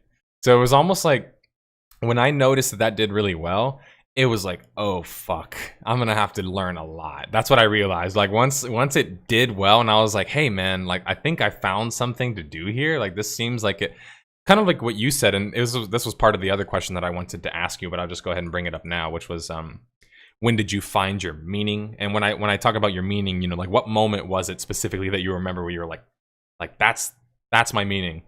For me, it was kind of just like I played all of these MMOs. I spent so much time that I thought wasted, and it's like I don't want that time to be wasted. How can I find some way to use all this information, this useless ass information in my head? And it was kind of like, well, I might not be a computer, program that can remember all of this information and recount the exact dates to somebody, but I know how to find it, and I know how to figure it out. And so it was like doing that, video process for me was like, wait a minute. So other people are like me, they don't know why this game failed either. And so they're wondering the same question I wondered when I created the series, which was like, why? Just why? And to go back to the victim of success thing, when that first video did really well, like my second video did really well too, but that one, again, really shitty quality. It got flagged by EA, so I didn't even get monetization off of it for a long time, because I didn't know you could like dispute flags. I didn't know what any of that shit was. So EA took all my money on that video, but I remember those two videos were like, okay, this is awesome. People were liking this shit. And then I was like, all right, so how would I go about doing this? And it's like, well, fuck, dude. This video took me 2 months to make. This one took me 1 month to make. It was like, I can't do this as like a serious process where I'm getting like 100K views if I'm putting like 2 months of work into a video. So it was almost like the success was a problem for me. So like, can you talk a little bit about that, if that affected you at all? Yeah, totally. Sorry, thunder in the background. I think somebody's commenting about a weird noise. There's thunder, and I'm next to a window. Sorry about that. Yeah, I totally get the victim of success thing. I can't watch my old videos anymore, even if I still like mostly think that the analysis and the information was good. I just can't listen to them anymore. Like the audio's bad, the editing's bad. There was something that didn't render right, and I didn't catch it, and a whole laundry list of things that are wrong with it, and that speaks to improving standards. Like I love the information in the Star Wars Galaxy video, and that was actually my first video I saw yours. And I was like, wow, this guy's actually really awesome. Kind of like retrospectives of MMOs. That's kind of a cool niche. Um, and but every time you see that, like, oh man, that's bad. I need to improve this. I need to improve my sound quality. My levels are wrong. I edited some sentences together It's overwhelming too almost. roughly. And you're constantly improving. And that and the problem is that if you want something better, it takes more time, usually, and so you're constantly improving your standards, and nothing less than this is now acceptable. Nothing less than this is now acceptable. And so it's constantly rising. And so there's actually one YouTuber I've followed since it's now like a 500,000 or whatever. I followed him since he was like 10 or 20,000 subscribers. He actually did a video about that where he actually is almost in like a paralysis of content paralysis, because Okay. his standards have reached such a high point that he's actually recorded and edited entire videos, and he was like, this isn't good enough, and he just scraps it. So like it actually gets to a point where some people just can't put out anything because they have this imaginary level of quality they have to release, this magic metric that they can't lower the bar anymore. And so I run into that too. I used to do a lot more content earlier on than I do now. I mean, obviously I have a few more things I do now than I was doing then. But I used to be able to knock out video in a couple weeks. Now it takes a couple months, and it's that's the reality of it. But then again, would you want to be making videos of that quality, in a couple weeks? You probably be able to do it a bit better now because you have a better setup and stuff like that. But yeah, there's a certain a bit of reality where I think it's a golden triangle. Fast, quality, uh, cheap, and pick two or something like Yeah, that. yeah. You can't do all three or something Mhm. like that. True. Yeah, you either do something fast and cheap, but it's not gonna be high quality. You're gonna do something like fast and quality, but you need a lot of money to get people together to do it, or yeah. So it's that struggle, and for me, I just kind of settled into what would I be happy in releasing, and if it takes more time, it takes more time. And luckily, I've managed to get an audience that is patient enough to stay with it, and it seems like every video I do, for the most part, if I do like a little offshoot or something like that, that isn't my standard content, it doesn't usually get much views. But if I do like a big video that's kind of like, here's another big one, I usually get a Right. pretty good audience, and you do too. So somehow we've kind of managed to find an audience that's willing to wait for the good stuff, I guess. Yeah, and I think that that should be mentioned that essentially before, when I was first making Death of a Game videos, I was probably making them as slow as you make your not, is it Not So Forgotten, or Not forgotten. Yeah, the that's Not Forgotten series. They're probably like, I mean, they at the time whenever I was doing Death of a Game, it came out probably in the same like timeline. It was not a very like super frequent all the time kind of thing. But I noticed that the big part of that was like treating my videos too much like a dissertation. So I want to talk a little bit about that for a second with you. Is like, when did you look at your content and think, or not windage, but did you ever look at your content and think it's either too long, too short, or something of that nature? And like, what sticks out to you, I guess, in your struggle with length of videos? Oh boy. The process that every single You have video goes longer like ones than me, this. by the way, guys. Go to his channel and look at his videos. Yeah, well, I'm outdoing myself. I did a 75-minute video, then I did like a 105-minute video. Now I'm doing a 4-part series, and the first part is about 40 to 50 minutes. So I have no idea how long this damn series is going to be. So yeah, a long man here. But this is the process that every single video I set out with this scope, and it ends up to being this scope. So it ends up being like 2 to 3 times longer, or at least 1.5 times longer than I thought it would be.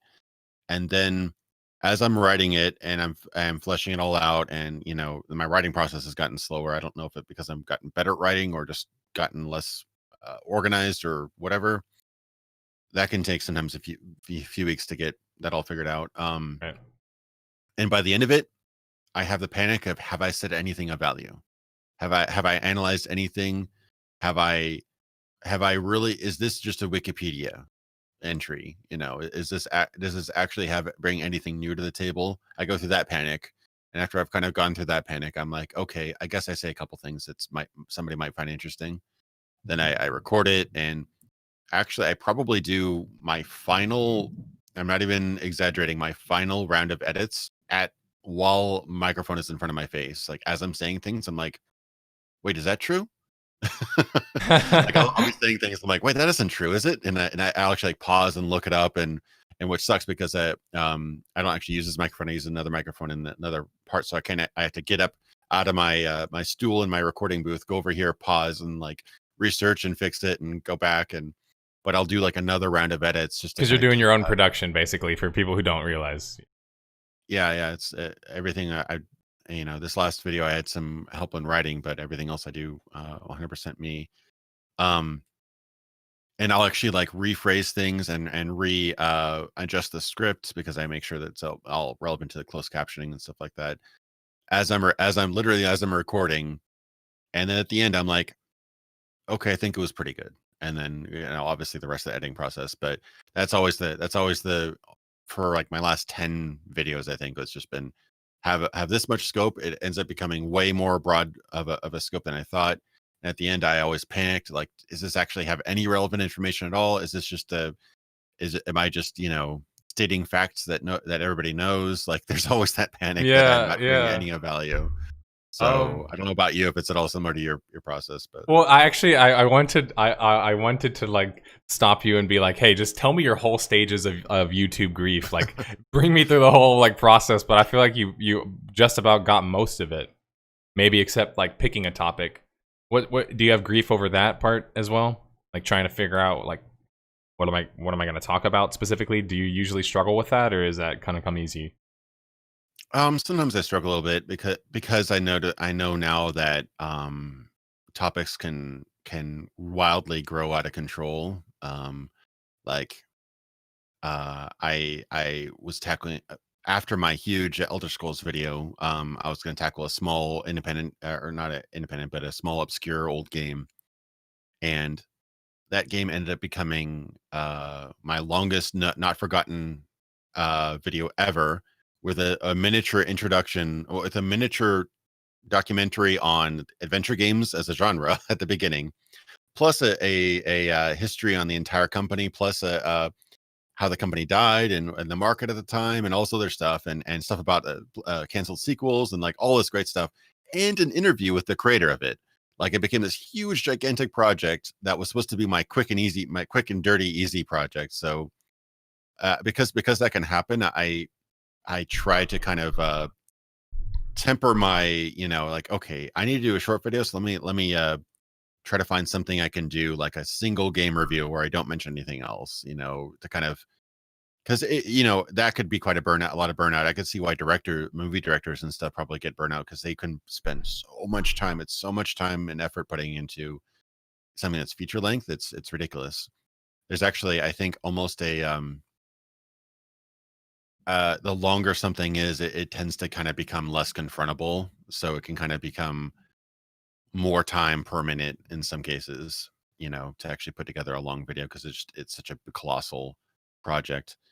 But yeah, I have no shortage of topics I want to cover. It's just the Okay. topics I have energy, or um I'm not I the scope of the project that I feel like comfortable in tackling at this moment. I think Okay. that's the big challenge for me, because I have like a laundry list. I don't know about you, but I have like a big list of stuff I'd like to cover. I have no shortage of ideas, even have like catchy titles and stuff with them planned. But I'm Right. like, okay, that's going to be like a 4 month project, or that's going to be like, that could take quite a while. So I feel like that's because we're a little bit older than maybe some of the younger YouTubers. We've been doing it enough to where we have enough like we've always wanted to talk about. Like I don't know about you, but like many of my video ideas like on my page or shit that I've been thinking about for such a long time, I just never could find a way to make a video about it or like talk about it with somebody else. Or it was always like, who cares? That's a big part of it too. One last thing about your process, how much of it you talked about you don't have a shortage of an idea. How much of it is problematic in terms of like finding what your audience like wants to look like? Do you really struggle with that at all, or are you like trying to tap into them, or are you just kind of like, you know what, I'm gonna make what I think the general audience, not just my audience, wants to see, or this is exactly the story that I want to tell, so if people are going to see it, they're going to see it. Like, I guess what's your approach in that, like conceptually? occasionally, I do kind of consider like, okay, what my audience want to see. But what's really cool is that I think the last year or so, I haven't really had to worry about um if my audience was interested or disinterested. And that's one topic I actually wanted to mention, is that one thing that's so cool about what we do compared to some other people, and again, not trying to badmouth people, but Right. if you're covering topics that are going to be searched about, or are trending, or are just going to be pushed in your face because it's a hot button topic right now, you're you are tapping into interest. You're tapping into somebody's interest in something that already exists. We're creating interest. Like, I doubt anybody even thought of the words Gotham imposters for like 3 years before you did a video about it. But now people are like, probably, oh man, yeah, that game had some interesting things. I didn't know about the developers, so and so and so. So you Right. created a bunch of interest. Like, you could probably look at the Google Trends. I'm not even joking. Look at the Google Trends. You'll probably see a spike that you created for that game. I noticed the same thing when we actually accidentally did a video about Hellgate.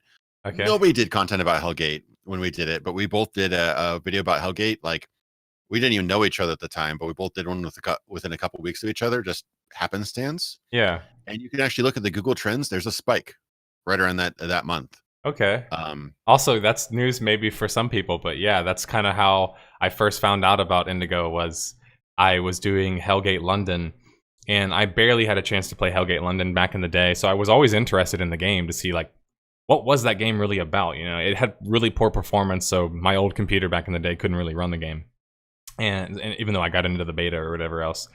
And I remember I was just like I normally do. The first thing I do when I find out, actually, I mean, we could just talk about my process here, but like once you find out what you want to talk about, you narrow in. I call it the period of immersion, is what I like to describe it as, where I just pick whatever topic I'm going to talk about, or game that I'm going to focus on, or company that I'm going to focus on, and I just consume everything possible of theirs, like reviews, videos, gameplay, trailers. I mean, articles. Like, I just try and consume as much as possible, and then quickly, because I'm you know, my skill, I think, is I'm a quick learner. That's my biggest skill. So I learn fast enough to be like, okay, so this is what's going on here. And since I've seen so many patterns, because I've played so many games that are like MMOs, or are MMOs rather, it's easy to see the same patterns and be like, okay, that's what that is. With Hellgate, of course, I'm looking up the videos, and the first video I watched was your video, and I remember being like, man, first off, watching this video made me think this game is cool. So that to me is always like a big thing, is like when you watch a YouTuber. I'm not to say that they can't obviously have critical opinions or maybe not like certain games. Like, we all cover things we also don't really like that much sometimes, or didn't like as much in hindsight. But with Hellgate, it's kind of one of those games where it's like it's so hard to explain, but it's got so many bits and pieces of different genres put together that you just want to know, like, if it could work. You know, it's like Diablo but MMO style. People have always wondered, can that like work? Can that be a successful style? And obviously we we know it wasn't, but yeah, for people who didn't know, that's how I first found out about it. And I think, if I remember correctly, I either posted a comment on your video or sent you a message saying that it was like helpful for me. That was helpful in making my video. yeah, no, I remember. I think I think I probably came up because I'm like the only person who did a video about it in the last like 5 years. At the time, like Yeah, been the that's actually only what it person who really, was. yeah, like I And it was was probably the recent only too. recent video. Yeah, I think it was literally like 2 weeks after I did my video, you finished yours, and you're I know because the length of things work, you probably like well into your video by the time you saw mine. But yeah, I think I posted on your video and it's like, hey, it me basically. Like Yeah, I mentioned yeah. that you mentioned me briefly, while you said I had a good point about how the combat felt off because it was basically like an RPG first, not a first person shooter second. Yeah. And yeah, that's kind of how we first met in a way. And that was really cool because we got to see two very different perspectives. I was more of I was a short video. I think it was like 13 minutes or something like that. And yours was a lot longer, got more in depth on the uh, company stuff behind it, which I didn't as much at the time. But yeah, it was a kind of a chance, but that was another point where nobody was talking about Hellgate. People probably forgot about Hellgate, but we kind of brought interest, and our two videos, I know my video definitely did. I'm sure yours did as well. Brought a lot of interest to the revival project that was going on behind the scenes, where they actually, Mhm. somebody, I think, reverse engineered this server code, and there's now playable Hellgate servers again. It was actually a really cool thing for people who actually like playing the game. So I think that that's way more interesting. Like, and I saw, I don't know if you know Mandalore Gaming. He does kind of obscure Yeah. games, and he's got kind of a semi-comical tone, but he really digs deep into the game and their history and stuff I too. watch his stuff. I think he makes good Yeah, videos. yeah, me too. And his videos sometimes like save games. Like,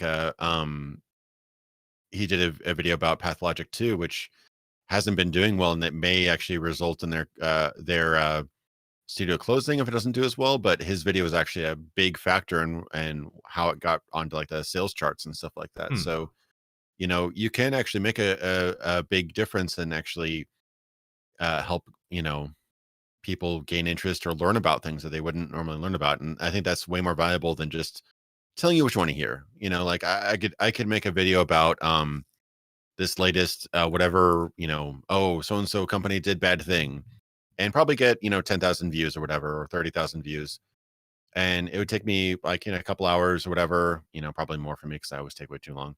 But it's just what you want to hear, and you could guess what my opinion is from the title. You wouldn't even have to. You just look at the thumbnail, you'd know exactly everything you need to know about that video just from the title and the thumbnail.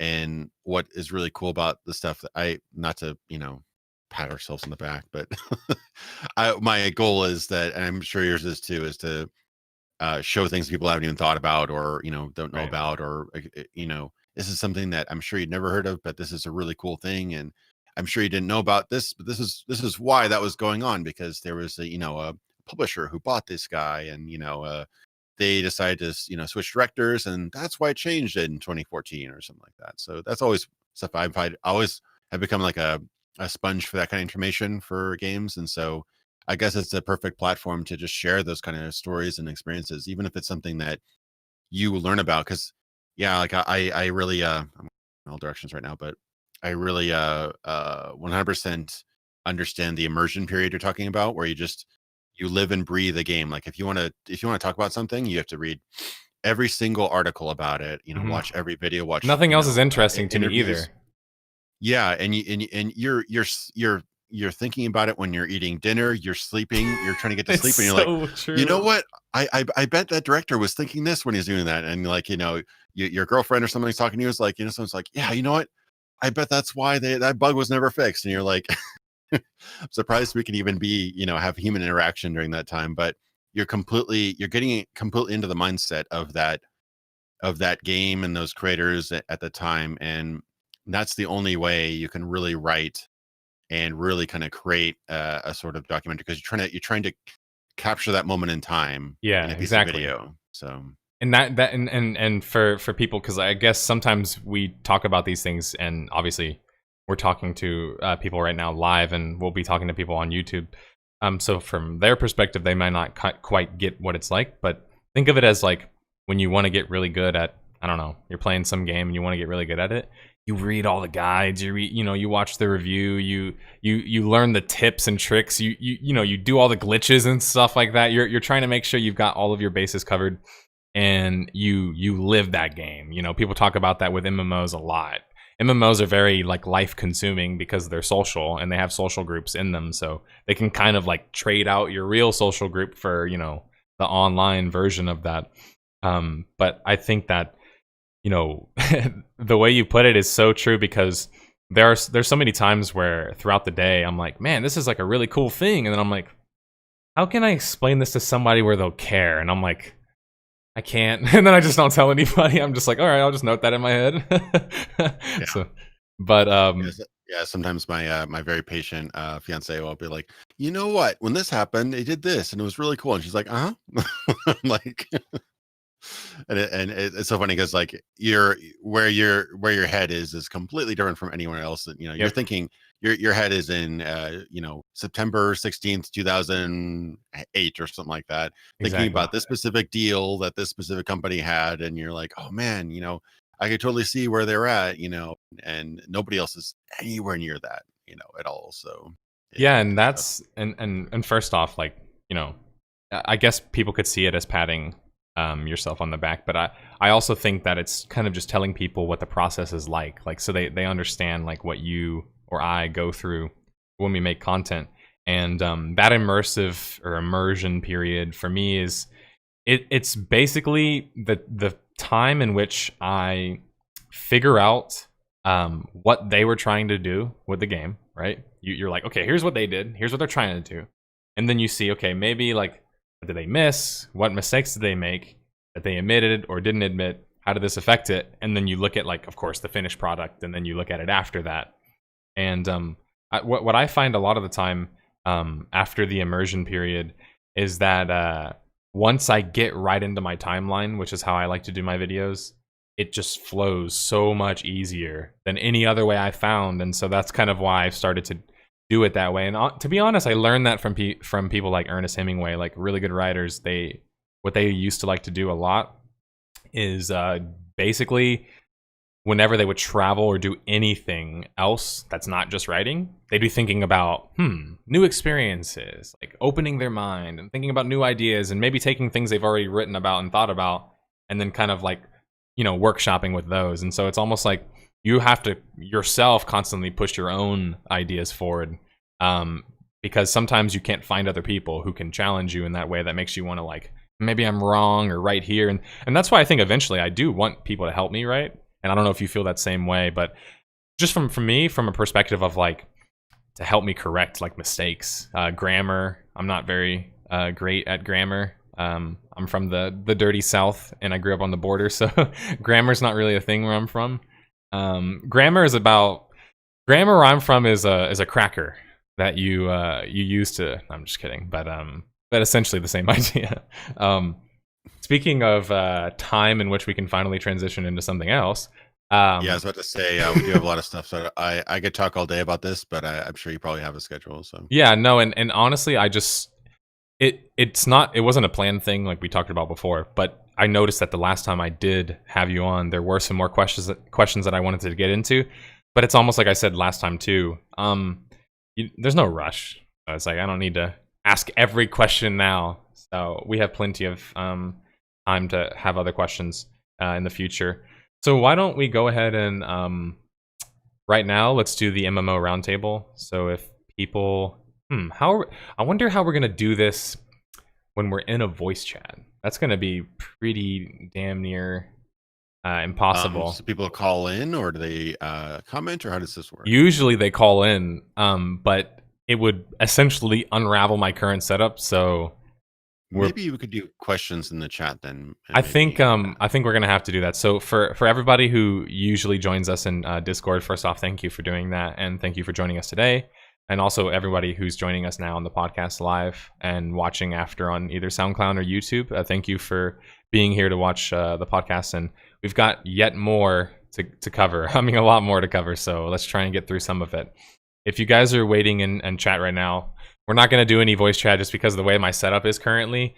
I was having issues with my codec or something, so I had to anyway, long story short, we're gonna run with it the way it is now. Here, scroll down here. The weekly topic that we wanted to discuss this week, and remember guys, please still talk to me in chat, in Twitch chat. Don't think that just because you can't call in, you can't talk. Without you guys, the podcast just kind of flows very flatly, because I created it as a way to show more of my personality, and frankly show more of other content creators' personalities, which is hard to do sometimes in a like very, you know, manicured, produced 30-minute video. It's kind of hard to show personality because you're like, I don't know about you, but I don't even like putting jokes into my work sometimes. Sometimes I just don't even want to put a joke in, and it's not because I'm not a joking person. I'm very much a joking person. But it's almost like, am I just putting that there because I'm trying to have a joke there? Like, is that, you know what I mean? Like, yeah, I have the same thing. My early videos, I try to put some humor in, but the problem with humor, like, you can make a terrible action movie, you can make a terrible drama, you can make a terrible adventure movie, or any sort of, you know, thing like that. And if it's bad enough, it'll actually be good. Ironically, bad comedy is always bad. You can't make ironically good bad comedy. So it's one of the riskiest things. You had that tweet the other day, wasn't it? Yeah, that was a good one. Weeks ago, whatever. Yeah, I was just realizing, like, I like terrible action movies. I like terrible horror movies. I like terrible everything movies, but bad comedies are just uncomfortable. They're not entertaining at all, because you can't laugh at something that fails to make you laugh, you know? So Naito brought up The Room, which, by the way, guys, Indigo did address The Room, and The Room is not the technical example of an ironic or a bad comedy, because it wasn't meant to be a bad comedy. The Room was 100% legitimately trying to be a drama. Yes, it was a so serious bad film. It became a comedy. Yeah, it's just so funny and dumb that it's funny.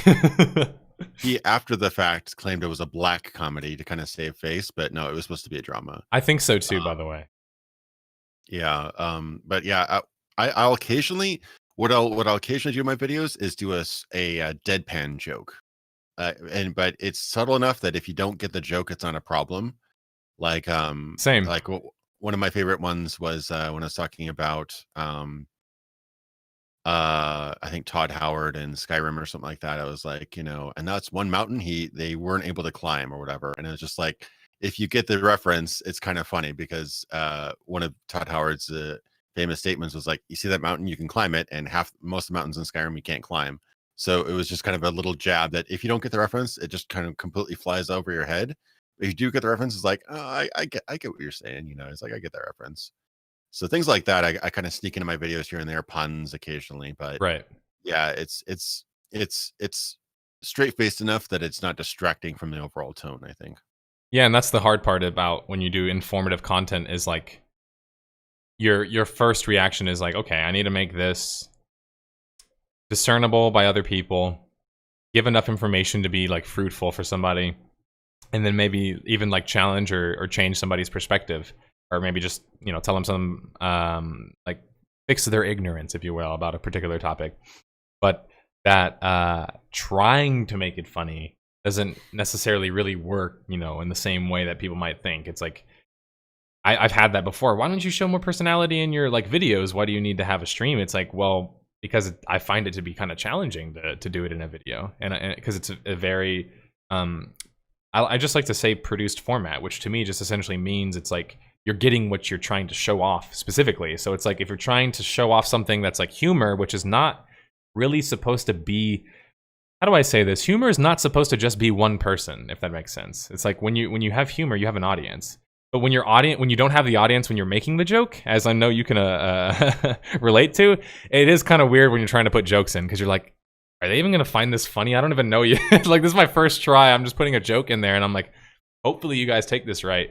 Because it's not like everyone's going to watch your, beef roll or whatever it is to see your creation process of your joke, Yeah. Yeah, that's why I find that occasional, like, subtle reference is my line where I'm like, okay, if somebody knows the reference, they're probably gonna chuckle at this, but if they don't, they don't. That's all I really do in my serious videos, because like some people, their entire platform is just being kind of a funny guy. Like Right. there's a Nakey Jakey where he just bounces on a ball the whole time, and it's like it's funny, it's cute, but at the end, it's just the joke is that he's bouncing on a ball the whole thing, and he does really good videos, but I don't think I would be well suited for that. I don't have the kind of on-screen persona or personality that would really kind of fit for that, but he apparently does because he's got a really big following. So I think it's just finding your particular take. Like there's some guys who do fairly in-depth game analysis videos, but do it in a kind of comedic tone. But they've got that certain style that works. But I do find that if you make too many jokes, you blur the line between actual criticism and I'm just going to make a lol joke funny. It's less clear on what you're actually saying. So Yeah, it's also jokes sometimes. I mean, let's just be honest, they're kind of edgy. So like sometimes it's almost like insensitive to say a joke when you're talking about a bunch of people just got fired or something. Like, in a part of my video, it's like, could I make a joke there? Maybe, but it's like I'm not going to make a joke there because it's not intended to be funny. It's intended to be like, this is sad. A bunch of people got fired or whatever. And yeah, Pin Zero works. I was actually thinking about Siseth Scentak, however you say his name, as I was saying that. So yeah, you're right on the money. Speaking of Twitch chat, let's go ahead and get into our weekly topic, which we weren't really planning on just doing the two of us, so don't worry, I'm here. But how do you keep early level zones relevant in a MMORPG? Like each time I ask the question, I like to build like the premise a little bit. So the question comes from the idea that in a lot of MMO experiences in current day, early level experience, actually I have a perfect example, Final Fantasy. I forced myself to get through the early experience because for a long time I noticed like I made an opinion piece about EVE Online once, and I remember there was a point that I got railed, raked over the coals over, and it was essentially because the time in which I said something, I showed something that didn't represent what I was trying to say. And I'm sure that's happened to you as well before, and it was a big problem, and I didn't realize it until I saw it then, being like, oh, I see what they're saying now. And to tell you what it was is I was showing gameplay, NPC gameplay with a player.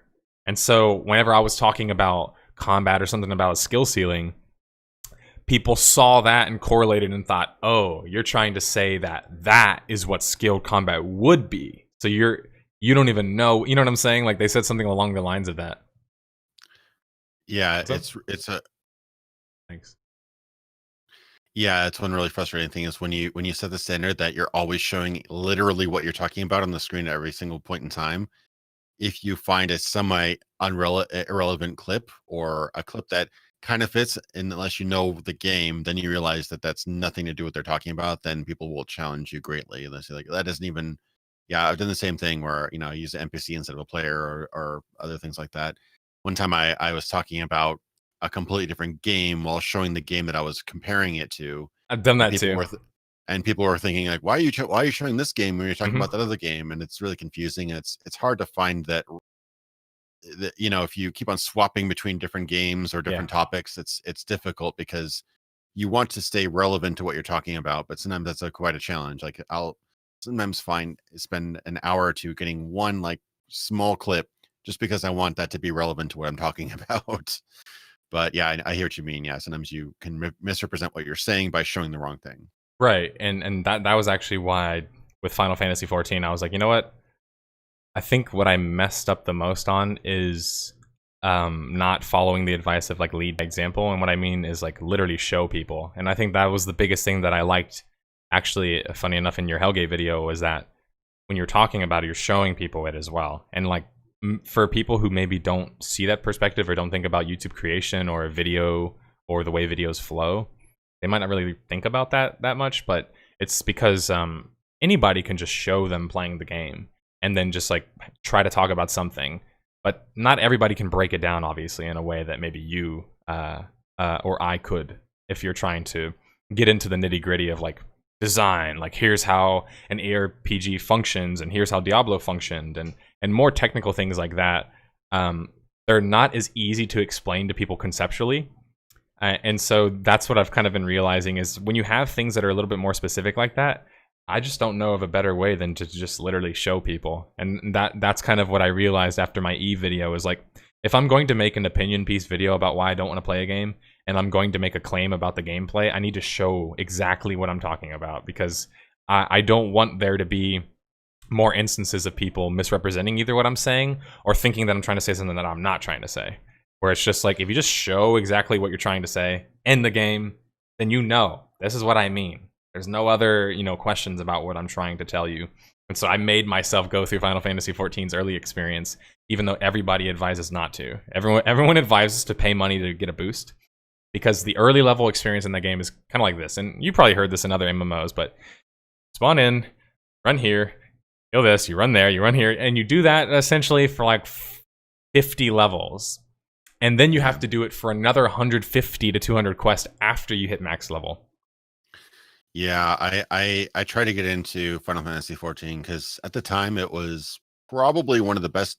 It kind of still is like arguably the best looking MMO out there. I It's think just a so. really, really visually stunning, especially since on launch. I mean, it apparently had some performance problems because it's probably too high def compared to other MMOs, but really interesting looking game.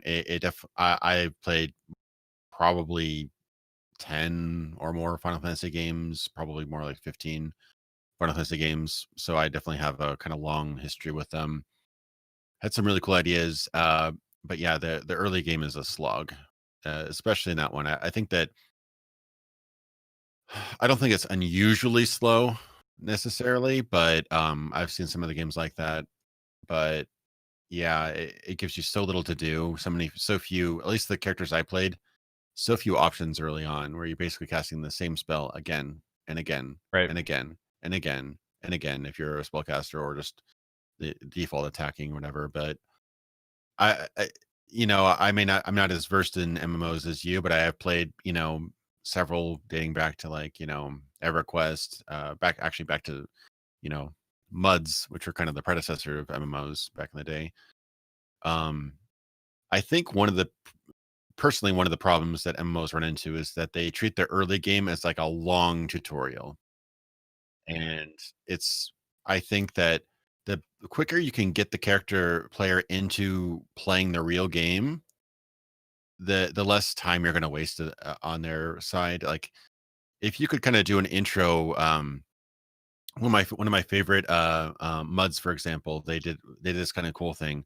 There was this little island off in the corner of the world map called New Haven, and every new player started there, and they did like they had a little town, a couple of shops, and a small dungeon. By the time they leveled up to like level 5 or whatever, they were able to complete the dungeon and they sailed across to the mainland, and you never ever went back to New Haven. It was only a newbie space. I thought that was a really kind of clean, it was pretty obvious, but it was a nice clean way of just kind of getting the character introduced to the basic mechanics of the game. But after that, you're just on your own. So Yeah. I think that was a great idea. It was like maybe an hour or two of gameplay, but then you're done. And then you were just on your own. You had everything was available for you to explore and to fight and to die or whatever. Right. Something like that. Not that you have to do that in every single game, but I think the runways on MMOs and a lot of games, but MMOs in particular, are just it's just so long that it seems like I noticed this with Destiny, which borrows a lot of ideas from MMOs as well. It seems like getting to max level is just a tutorial to learn how to do the end game, and that seems kind of wrong to me. I don't know. It makes it seem like it's almost like not really essential, I guess, like not an essential like thing that you're doing. And I wanted to highlight about the statement that you made about the quicker you can get into the game and like, you know, interacting in the game. That's like that's what you want to be doing. Obviously, you don't want to be waiting until you can play the game, which really kind of is like most MMO early game experiences are kind of like you're just waiting until you're at the level in which you can actually like do something. And that's just kind of like a lazy way of doing it because they don't want to have to redo the early game experience when they put in new expansions, because obviously new content makes them money in the sense that they buy a new expansion, so they pay full price for it, and then of course they're still paying monthly in the case, or paying monthly in the case of Square and Final Fantasy. But then let's say you buy the expansion and then you complete the expansion content. You're not going to make a new character to go through the entire game again just to get to the expansion content. You're just going to play your character at the expansion content. So essentially the only people who have to go through the new content are people who for some reason make a new character, which you don't have to in Final Fantasy because you can change your job to all of the, you know, whatever types of roles you want to play, healer, tank, you name it. So it's just like, I think about it from that perspective, and what's even worse to me is that it is a problem, and it's a continued problem because all the content comes at the end, and it's almost like you're doing storytelling, but only from the end point. Does that make sense?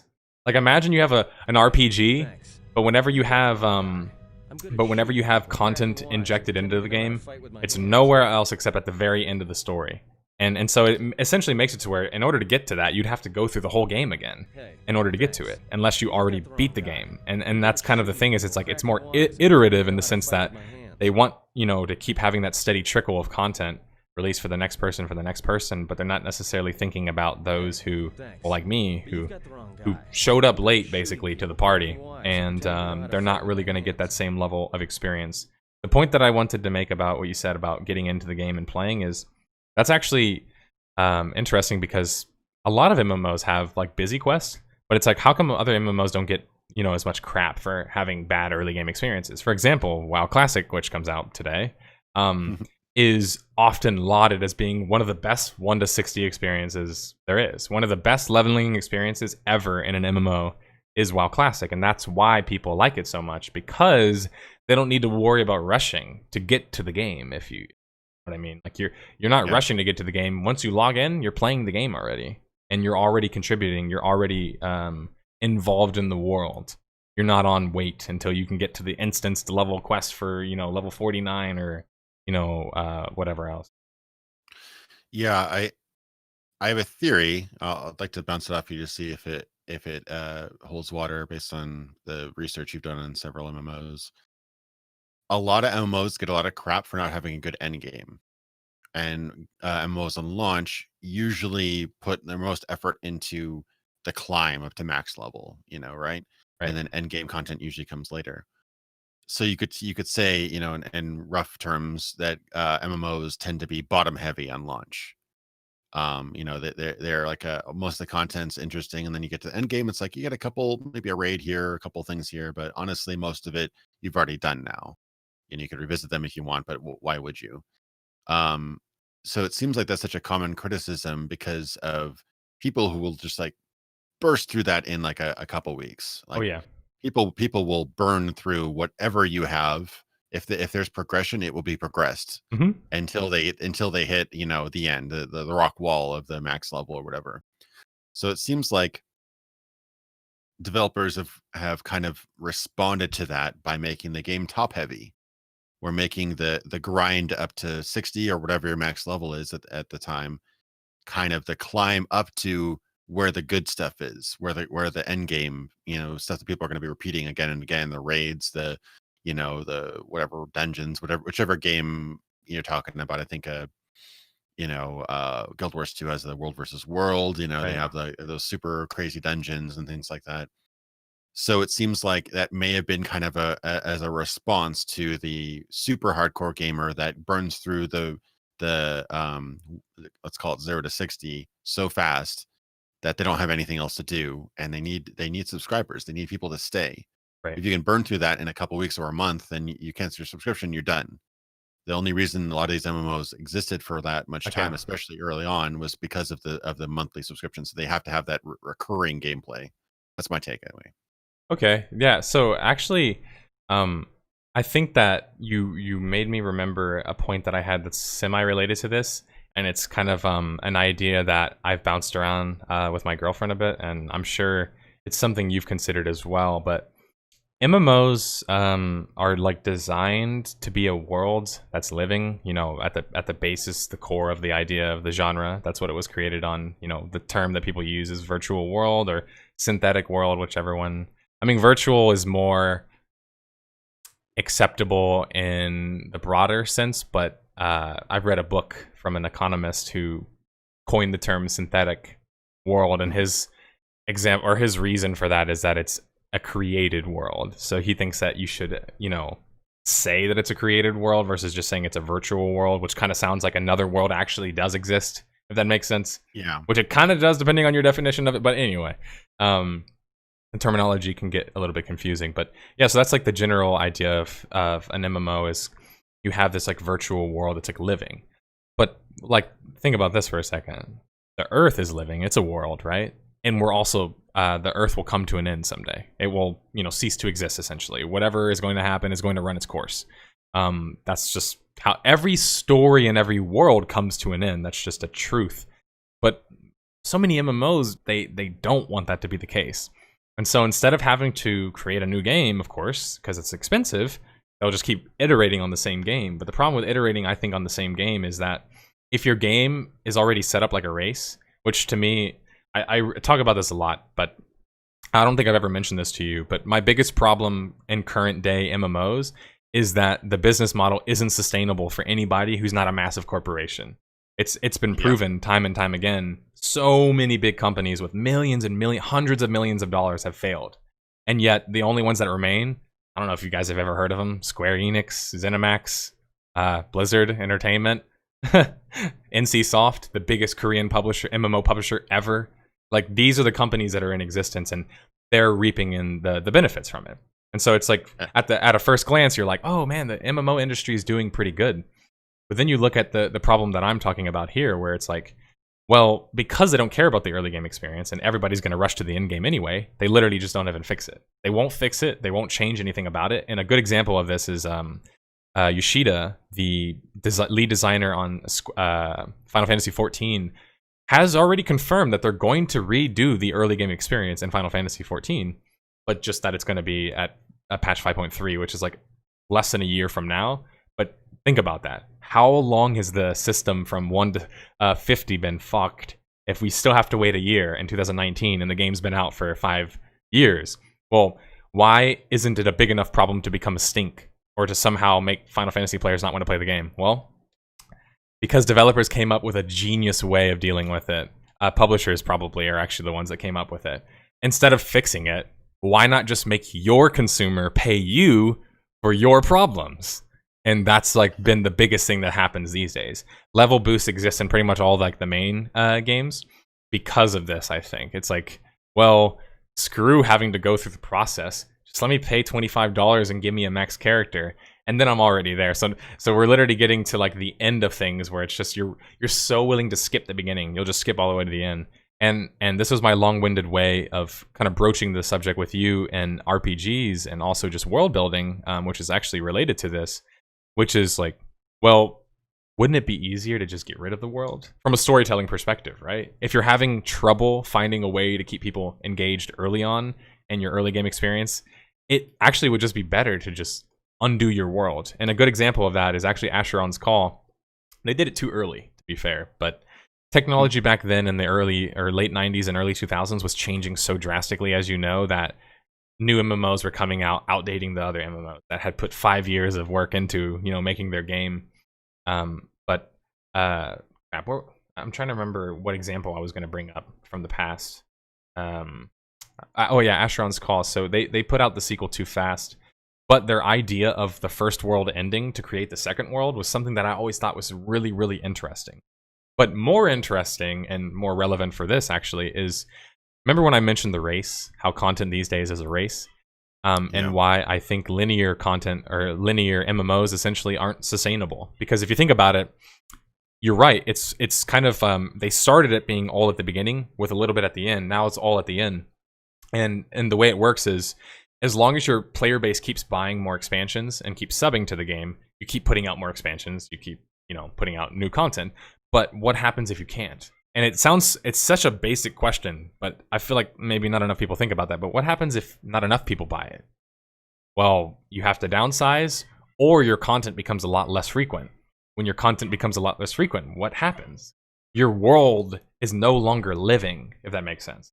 And so it's dying if it's not living in my eyes. And so it's like, if you're not going to keep evolving on your world and bringing it to life, it's kind of dying after a while. And so I brought up Asheron's Call because I'm not sure if you're familiar with how they did content, but they did it differently. It wasn't really about just like a typical quest experience. They did world story. And the idea was that, okay, just like Chris Metzen says about classic WoW, the world is the story. And so in Asheron's Call, every month there was a content update.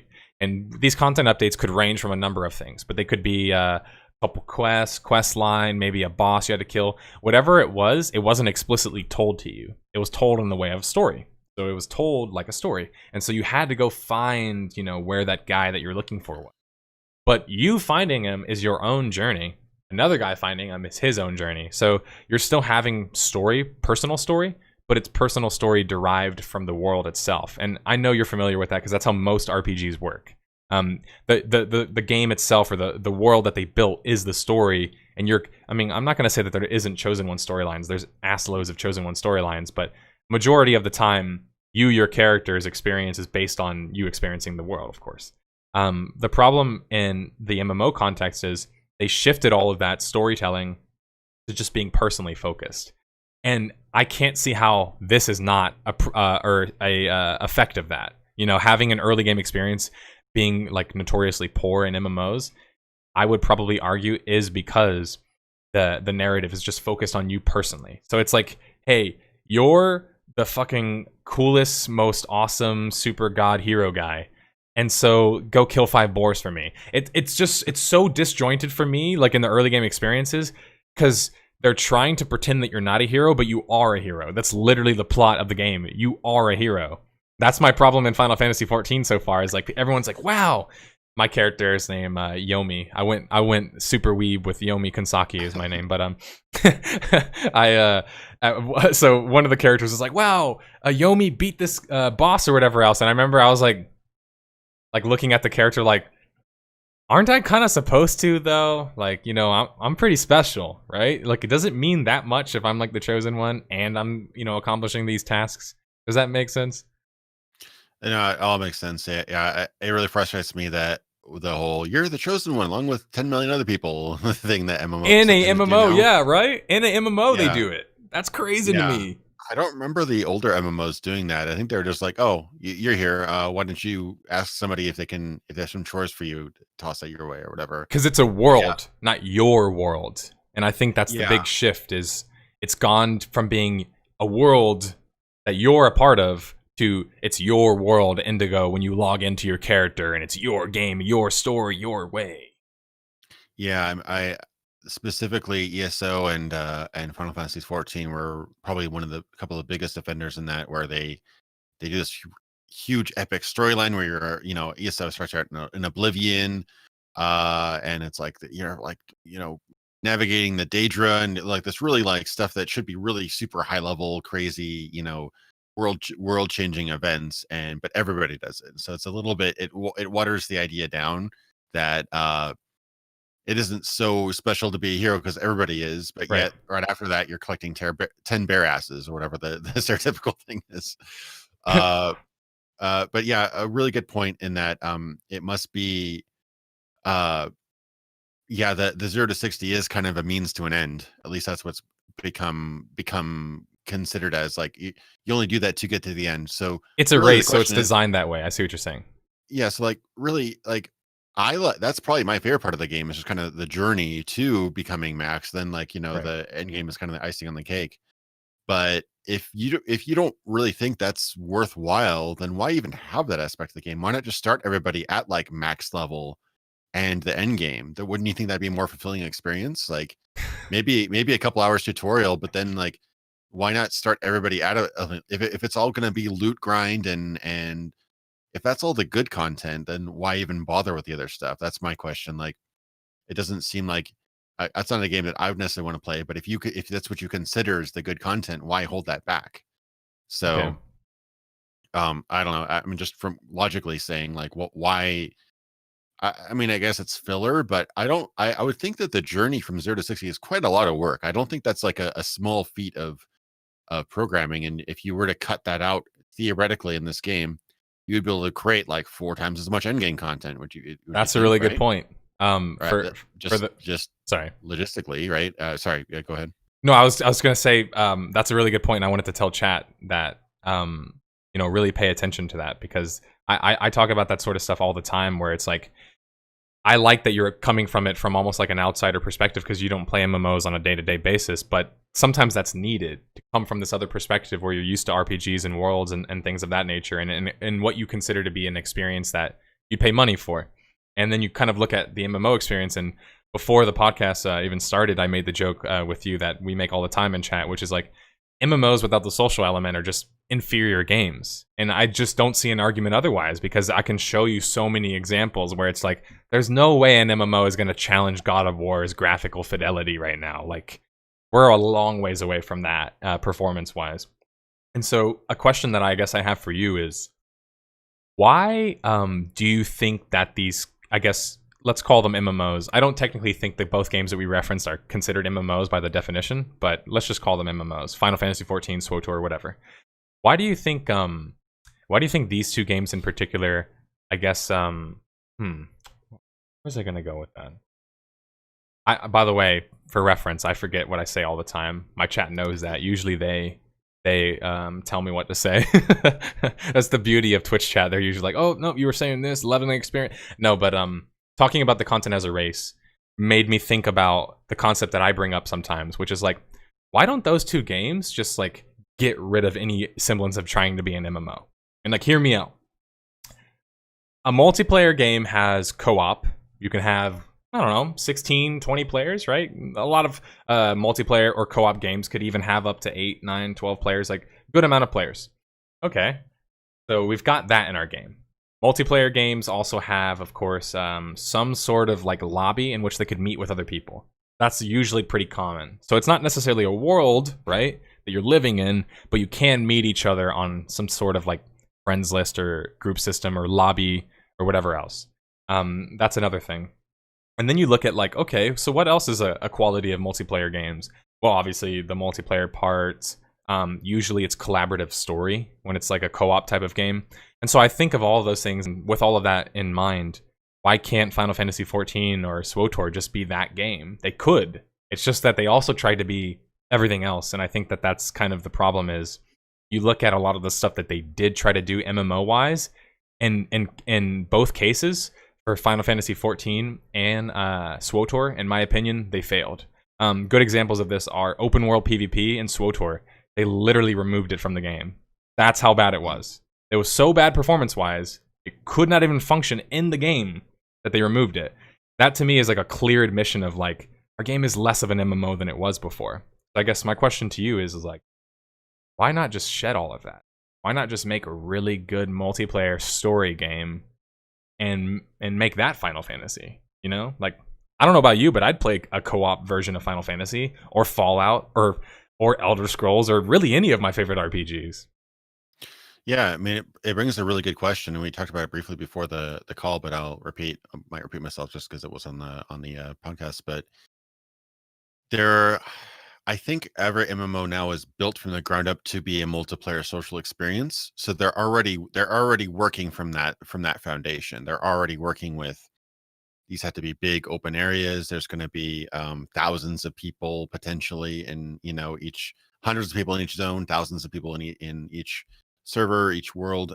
So they're already designing from point B rather than point A. A being like an RPG, B being an MMO. So they're already working backwards. Okay. So you'll notice the even the games that probably feel the most like an RPG, like I'd say ESO gets close at times to feeling like Skyrim. They really, really, really tried to make the game feel like Skyrim. Mhm. At times you can almost buy it Mhm. until you challenge the AI or Or the other players around you. Really is kind of where I Yeah. would run into.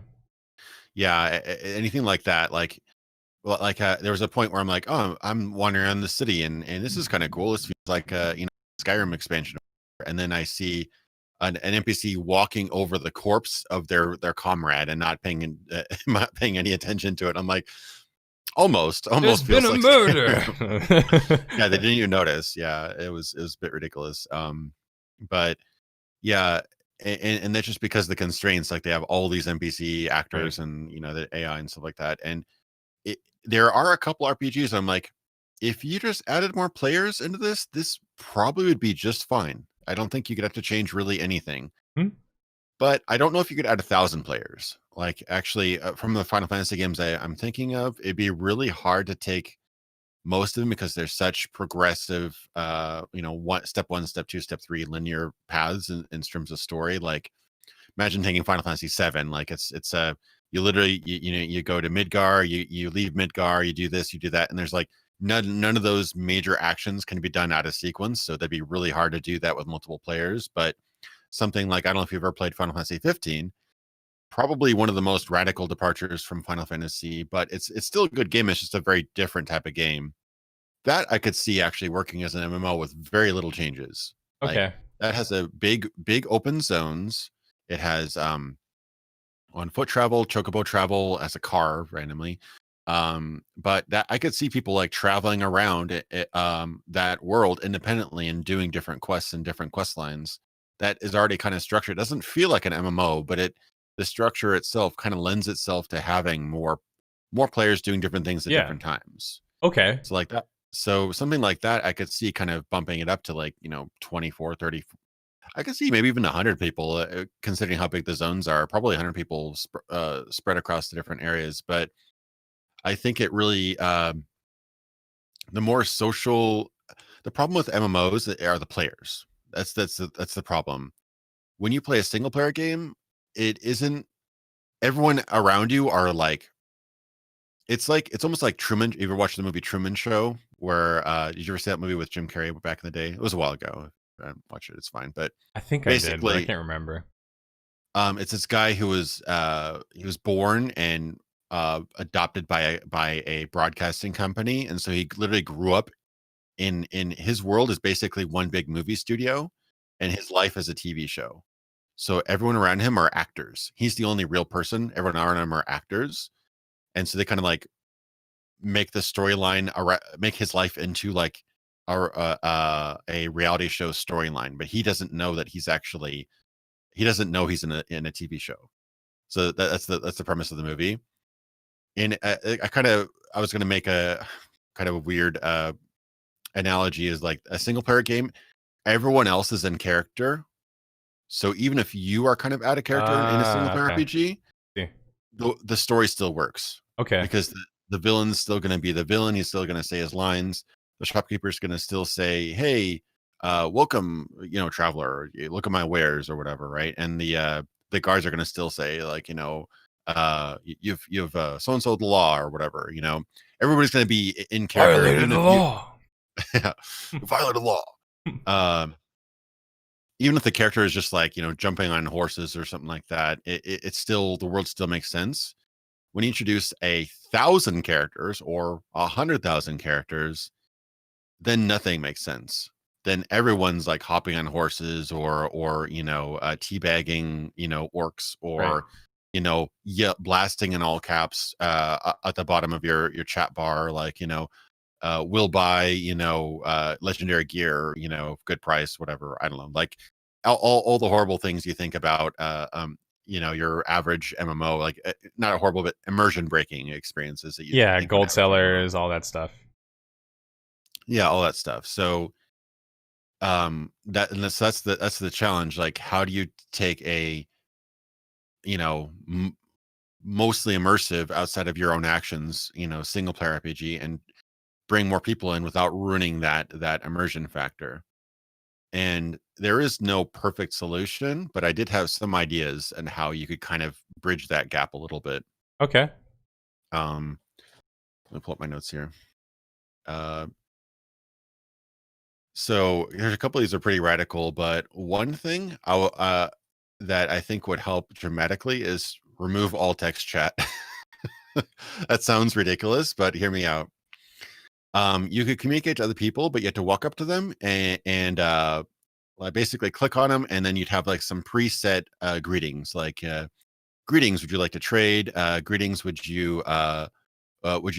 Could I use your aid in an adventure? Like basically, do you want a party? I challenge you to a duel, or some basic pre-baked actions, and your character would actually say it in with proper voice acting and everything like that. And then you could also say, like, good day. You mind if I borrow your ear or something like that? And that would start like a conversation. But otherwise, you wouldn't have your text box chat. You wouldn't have, selling gold at so and so, blasted every 5 seconds in town. You wouldn't have any of that crap. You just have it would look like a single player game, and you'd walk up to another player like an NPC in a single player game. That's the first thing. That'd be pretty tricky to do. But I think with enough pre-baked requests, you could probably do that. And you could, of course, like if you and I were playing, I could find you and then request to be in a party, and then we'd have like, I think like maybe party chat or something like that. So it's like an opt-in thing. You don't get your broadcasts, your /alls, your any of that kind of stuff. Second thing, which I think this is kind of more of a gameplay concept, but I think it would be really interesting and would really help make the whole world very very player and driven and more organic, rather than because a lot of MMOs, their design, every change in the world is designed by the developers. Right. A couple of games have done this, I think. Not quite to the level I'd like to see, but basically, like if you started a character, you would basically take over an NPC. So there'd be NPCs that you'd basically like, okay, I'm going to create my character, and then all of a sudden I take over that role. So I become the farmer. I become the blacksmith of this town. I become the guard or whatever. Or maybe you have to go up to earn that role or something like that. Maybe you're not just granted it, but you're earned it. So even like, you could even like work your way up into becoming the king or the baron or something like that. So, and the flip side of that is that those roles have to be there even when you're logged out. So everybody's character would be run by an AI, like an NPC when they're logged out. So when you're offline, I would see Nerd Slayer, the monster hunter, or the dominable, yeah, the monster hunter at the edge of the town, and I could actually say, hey, I could actually walk up to you and say, and just the same interface say, hey, I'd like to hire you as a mercenary or something like that, and I could pay you gold, and you could come out to party as an AI or whatever. So that so every player actually fits within the world. Like you could even have a character where your main source of income isn't going out and partying, it's being wise about getting cheap loot from somebody and then selling it with a price hike or something like that. Like you could actually be like a really wise shopkeeper and make a living, and maybe you could have some sort of like leveling or progression mechanic tied to that or something like that. Very weird, kind of a weird idea, but No, I think that'd be really actually, cool. it's not weird at all. I'm just thinking about it now because it's something. Just so you know, I thought about that idea as well. Not in the same way that you described it, but I thought about the idea of your character existing and continuing to exist after you log out, because I think that's a big part that's missing in MMOs. Is like, is your game so Final Fantasy 14 and SWTOR?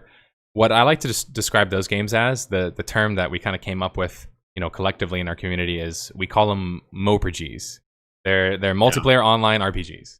And that's because you get everything in that game, except it doesn't have to hold itself to the standard of what an MMO is, which is a persistent. So the three terms that we came up with are three categories that consist of what is an MMO, at least in the in the case of how it was originally coined. Because remember, this industry is pretty young, so and we don't really have any like historians or anything who are, oh, MMO means this exactly to the T, and if you don't, we don't have that. A lot of other genres have that, though, because you don't watch an FPS game and call it an RTS. You don't play RTS games and call them an FPS game. But you can call anything an MMO as long as it just has like a friends list or or a chat service in the game. But to go back to what you were saying about your idea, a lot of gamers, first off, are not unfamiliar with the idea of macroing or setting up commands. And so why is it out of the question to, with the idea that you said, make it to where you could actually just program what your guy did whenever you're not on? So you could tell him, sell this good at this price for this amount of time during these hours, but then go put yourself in bed so I can get the rest XP or whatever it is in the game that you get from resting.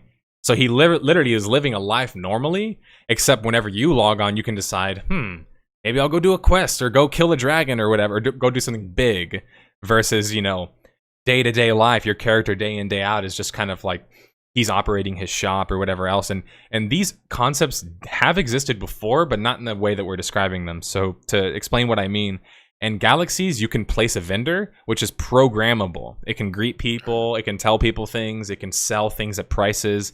And once it runs out of stock, it's out of stock, because it's just a vendor. It's not an actual AI that's moving around. And actually, they can move around, but they're not really, you know what I mean? It's not moving around in the sense that it's actually like living, if you will, quote unquote living. But you just take that idea and just make it to where you can actually program their commands. And that's essentially, in a nutshell, like the kind of thing that we're talking about, except the big difference, of course, is that's your character. And let's just think about it in the real world context.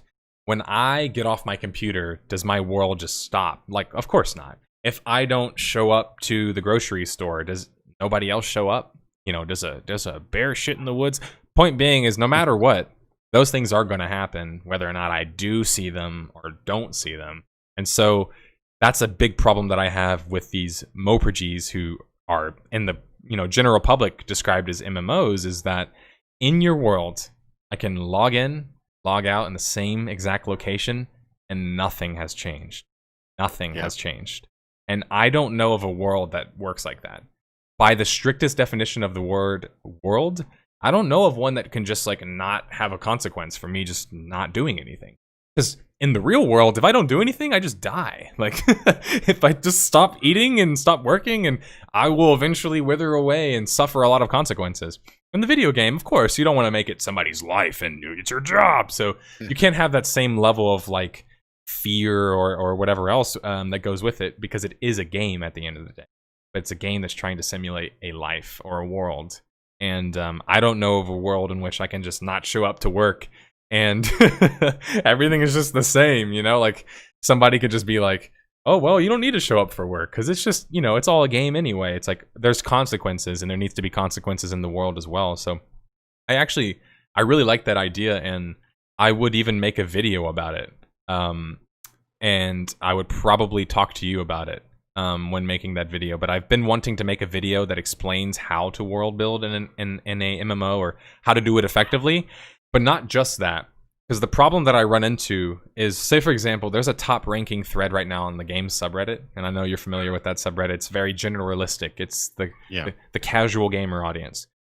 There was a Final Fantasy 14 article or post or whatever, and most, if not all, of the comments that I saw were referencing it as an MMO. I didn't see a single person challenge the term.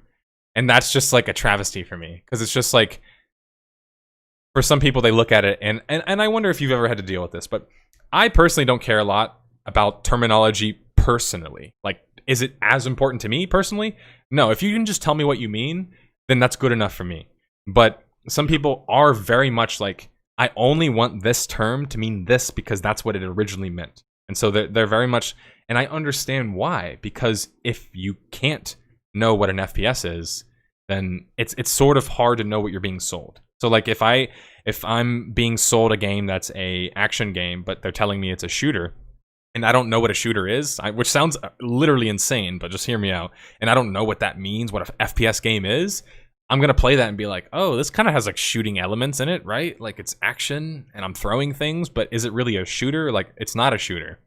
But an MMO thing, every kind of genre can have social elements. And that's what makes it complicated, is that MMO is the game. The part that goes at the end of it impacts the gameplay and the combat the most. So it's kind of like MMO is the core of the game, but the part that you play mostly is still the FPS part, or the RPG part, or whatever else that part is. To use some of the examples that we wanted to get into today, let's just start with Fallout. How would you go about building an MMO world in the Fallout universe? And of course, I know you don't nearly have enough time to possibly go into all of the detail that you would need to go into. Just like I don't have enough time to do that with another Star Wars game if I could figure one out, or like Lord of the Rings. People ask me, what would you want in Lord of the Rings? It's like, dude, I want a lot of things, but anyway. Yeah, the first thing I would think about what makes the Fallout setting most unique would be this, because this setting would heavily inspire some pretty key decisions, because the worst thing in the world would be a Fallout game with like 1,000 players just like rummaging around town or wherever, because it's an apocalypse. There's not that many people around. Mm-hmm. So how do you maintain population? How do you maintain that kind of rustic wasteland? Occasionally, two boats, in the night, kind of occasionally meet people on a path or whatever, but you're not going to be running into hundreds of or thousands of people. So I think the first thing that you had to tackle would probably be player count, and that may include kind of like, my immediate thought would be kind of how Destiny does it, where they have a instancing, and occasionally they'll pop a player in seamlessly, a couple players in seamlessly for certain things, but it'll never be more than like maybe a half a dozen to a dozen people at a time. It keeps the world mostly clear and mostly low population, which I think would be very important, because I think the way that Fallout 76 does it is it's a 32 or 64 players in the whole world, which that's technically not really an MMO. I wouldn't consider that an MMO. Like Battlefield can do that many people, and that's not an MMO. So by the original definition, it isn't, because the 256 players were what MUDs were capable of. And by the way, you probably know MUDs that were capable of even more, but that was the standard in MUDs. And so when MMOs started coming out, Asheron's Call and EverQuest and Ultima, those three games, the bar they had to beat was 256 players. You see that number mentioned a lot. So yeah, technically speaking, you'd have to have more than that if you were an MMO. Yeah, and it's an arbitrary number, but I mean, it is. What is anything, other than like having rules? And like, just as a side, I totally understand your frustration with genres. They're constantly changing. For a while, like you brought up the shooter thing. For a while, first-person shooter wasn't even a term. They were just called them Doom clones. So they called Duke Nukem 3D a Doom clone. They called Halo, I think by the time Halo came out, they might have had a new term, but Half-Life was a Doom clone with adventure stuff or whatever. Halo was an Unreal clone, I think is what people used to say. something like that. Yeah, and it Halo was was Unreal for consoles, is what people would tell me. Yeah, yeah, that sounds about right. But yeah, it was kind of silly. Before they had a term, they just called it a clone of something else. The same with Diablo; they called everything Diablo clones. that's true. Um, yeah, it wasn't until later that they called them action RPGs. Right. But yeah, with Fallout, I think you'd have to have something in place which you want to meet other people, because otherwise, why are you having MMO? You want to occasionally meet other people, but something in place that makes it so it's never too crowded, because that would ruin the atmosphere, I think. Um, and then yeah, you'd want to have big open areas. It would be tricky to keep uh, the balance between having expansive wilderness, but also having something to do there. Because I noticed one thing, like oh god, it drives me nuts. Whenever I played, you probably agree with me. Whenever I played Black Desert Online, you just see like the place was infested with monsters, just monsters everywhere, and just like standing right in place. But you could see the map just littered with monsters, just everywhere. There's a lot of things I do like about that game, but that was one thing that just really kicked me out of it. Is that you have this big area, and there's just monsters just sitting there doing nothing. It's just enough to kill and level up with, but they're no like there's no nests, there's no you have no idea what they're doing there other than just standing there. They're just Right. they're things to be knocked down, They're basically. inconsequential to the world. They're technically just a health bar. Yeah, and so figuring out the right balance between having, because it's a wasteland, nukes would do quite a lot to the landscape and make it pretty barren. So doing enough to kind of make it populated enough that multiple people could take on things, but you know, scarce enough to still kind of feel like you're just traveling through the waste. Because that's one of my favorite things, to just kind of traveling through and finding new locations, and just the kind of experience. So I'm thinking maybe like roaming packs of character NPC characters, nests, hideouts, and occasionally just wandering, monsters like Reminds me of rat like the scorpions and stuff. Division. You have you played the Division? Yeah. They Like, did it pretty well. yeah, I feel like you could do a similar idea with the whole what's that zone called? The Dark Zone, The where Dark Zone. Yeah, that's what it's called. Yeah, so you could do. I feel like you could do that like the post-apocalyptic version. Where I that's just being out on the surface. Kind of like in Metro, they handle it that way, where being out on the surface itself is like challenging and scary because, of course, all of these things are mutated and there's like no food and whatever else. And so you could just make it to where like the surface is like really uninhabitable, and that's like the big part of the game is you have to just survive the surface, and then maybe there's like these little settlements here and there and underground places. Yeah, I like that idea of people could go to the dark zone if they want to go get loot or level up or something, but it's inherently risky every time you decide to go in. actually really like that idea.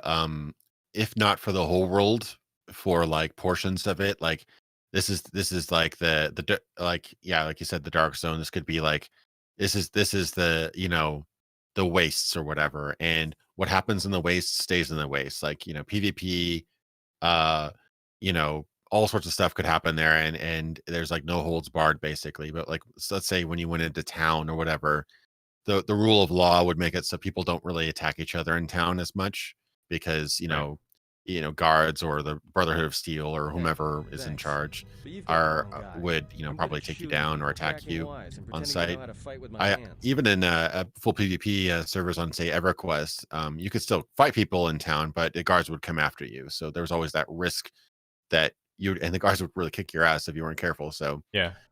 something like that would add that risk. It is always tough because there's grafers who will just attack you for no reason and do it regardless of the risk. But finding that balance would be kind of cool. But I do like the idea that the waste is just kind of like anything goes kind of thing. Somebody shoots you dead in the desert, nobody will know. Yeah. So I do like that, and the idea Because of you know what you're vaults. getting into. I feel like that's the biggest problem with people with PvP is like they hate playing a game where it's just like they just get killed and they had no expectation that they would get killed. But a lot of people love they love classic WoW, and that a big focus of that is PvP. So it's like how does that match if people don't like it and they like it? Well, it's because they like it in that game because it's expected. They expect that it's going to happen. Yeah. So I was thinking of it of like in the Fallout universe, you would expect that something would be happening on the surface. So like, I don't want to go there and it's just a safe zone and everything is like hunky dory. I want to go there, and it's, there's mutants that are taking over this particular area of the map, and if I don't eradicate them, they will literally own that part of the map. That is their area. I become a huge fan of morphing, like constantly changing game worlds and factions. I think that's where like the next big step I think RPGs need to take is just kind of have a world that changes over time with faction control and stuff like that. Like I'm trying to research that for a game project I'm involved with. Actually, is just seeing how that works and the vaults. We didn't even think about the vaults. Would the vaults be like? Could they be guild owned, or that sort of thing? Maybe some of them are abandoned, and they're abandoned unless you clean them up. Like that's another thing that gets people involved into the game. Is maybe you find a vault and it's risky to go inside, but if you do go inside, maybe it could be your vault. Yeah, that'd be interesting to see if I think some of the vaults are still populated. Some of the Sorry, talking to a friend of mine. All right. Yeah, some of the vaults are still populated. Some of the vaults were like horrible, horrific science experiments and stuff like that. Some of the vaults were um either opened or broken into, or are now housed by whomever now, or by scavengers or mutants or whatnot. So there's each vault kind of can be like a kind of house of horrors where just whatever you want to do. But yeah, it'd be kind of interesting if vaults could actually be settled. You could actually have a clan or a faction or whatever. Right. If you clear it out and you kill the boss or whatever, you can then take it over. But then now somebody else can try to take it from you if you're not careful. So exactly. that idea would actually be really cool as a sort of end game or later on, sort of struggle between different factions. And yeah, I mean, you could definitely play a lot up to allegiances. Actually, in a video I did about like a imaginary fantasy Fallout sequel, I had the idea that there'd be different factions that are vying for control, like the Brotherhood of Steel, Enclave, and Right. Children of I forget, Children of Apocalypse or whatever they're called. Various different factions have been introduced at different times, and I'd like the idea that you could ally with any one of them if you kind of proved your worth. Like you could become an Enclave, soldier and just like terminate villages and just like cleanse the wasteland, or you could become, Brotherhood, which are generally considered the good guys, but they're kind of fascists. Yeah, they're not They're as good as people, I guess, might think on the surface. They're the right good for the time because it's a lawless, horrible wasteland. Right. But you wouldn't necessarily want them leading you into the future for the next 1,000 years. Like they're the necessary evil at the time. But yeah, they're good, relatively good compared to everything else, basically. What about the yeah, is it the California Republic? What's that? Oh yeah, I actually have a flag up there. The NCR, New California NCR, yeah, Republic, NCR. I couldn't remember the acronym for that. Yeah, they're I think in the first Fallout game they're kind of like pretty small, but by Fallout 2 and later they're like a well established. Those are probably the most overall, lawful or neutral good kind of guys. They're they're a little bit stuffy. They're kind of more rules oriented. But yeah, that could be kind of like your go to goody two shoes faction, I guess. Um, but yeah, you could do a lot of stuff depending on when in Fallout lore or Fallout canon you Right. set the game in. But Factions wise, I feel like Fallout knocks it out of the park. They've got plenty of different types of like motivations and ideals that players would want to join up with. Maybe they want to join Enclave, like you said, or maybe they join the Brotherhood, and that could offer different experiences to different people, especially in how you would encounter or how would you experience the game in the apocalypse or the wasteland part. It would change that as well because the Brotherhood are up there for different reasons, like you mentioned, than the Enclave is. So maybe if you just want to kill people or attack people, you're not going to join one of the more nuanced organizations. You're going to join one that just wants to fight all the time. yeah, and you could definitely play up with the other aspects of the setting. Like, I'd love to have a Fallout game where you could start out playing a Vault Dweller or a Wastelander or a Ghoul or a Super Mutant, and there'd be like pluses and minuses to each one. Like, yeah, Super Mutant, you're super strong, you're super, not all Super Mutants are dumb, but there are some side effects to the mutation, Right. sterility, and some other things too. But They also do drugs a lot. Don't they do jet a lot? A lot of mutants will do like jet and stuff like that. I mean, it's possible it might be like there's like buff out, which are basically steroids and stuff like that Yeah, too. like they're just like hopped up on all kinds of shit, like Yeah, stimulants and whatever.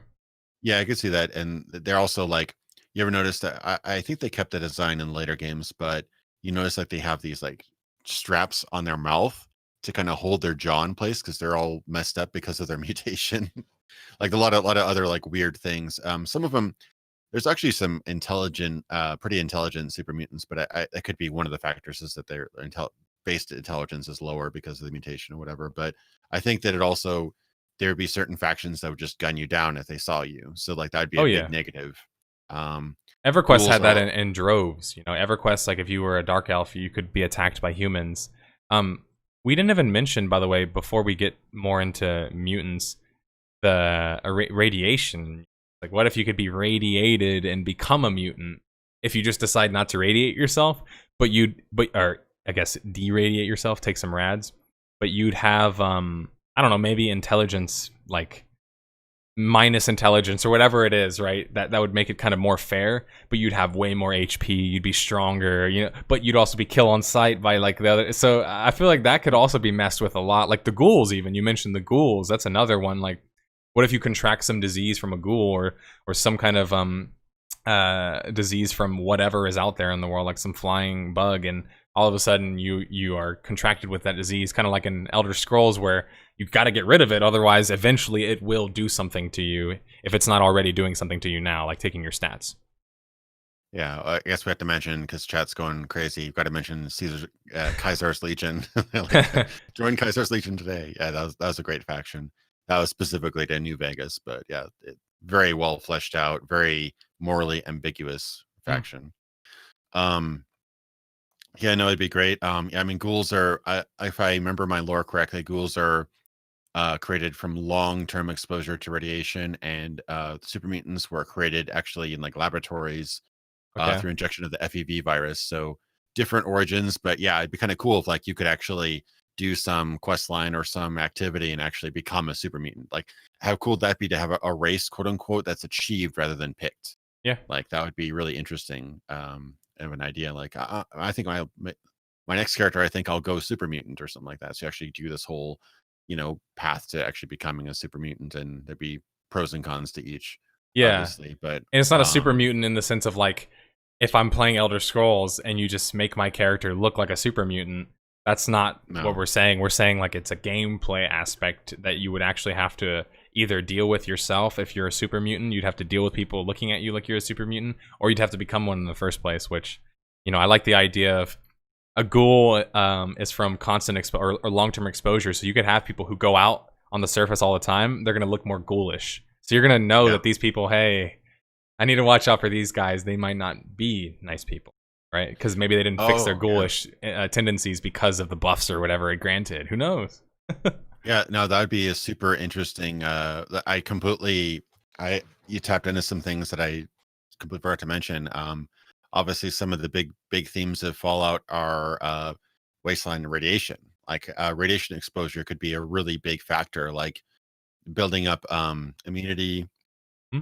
getting protective clothing. That would actually, I think, like you mentioned, division actually does that to a certain degree, where you get more powerful filters to be able to go into more contaminated areas of the city. You could do something like that with Fallout, where until you upgrade your protective gear, you certain areas are very dangerous, and like long-term exposure to radiation could have some pretty severe consequences.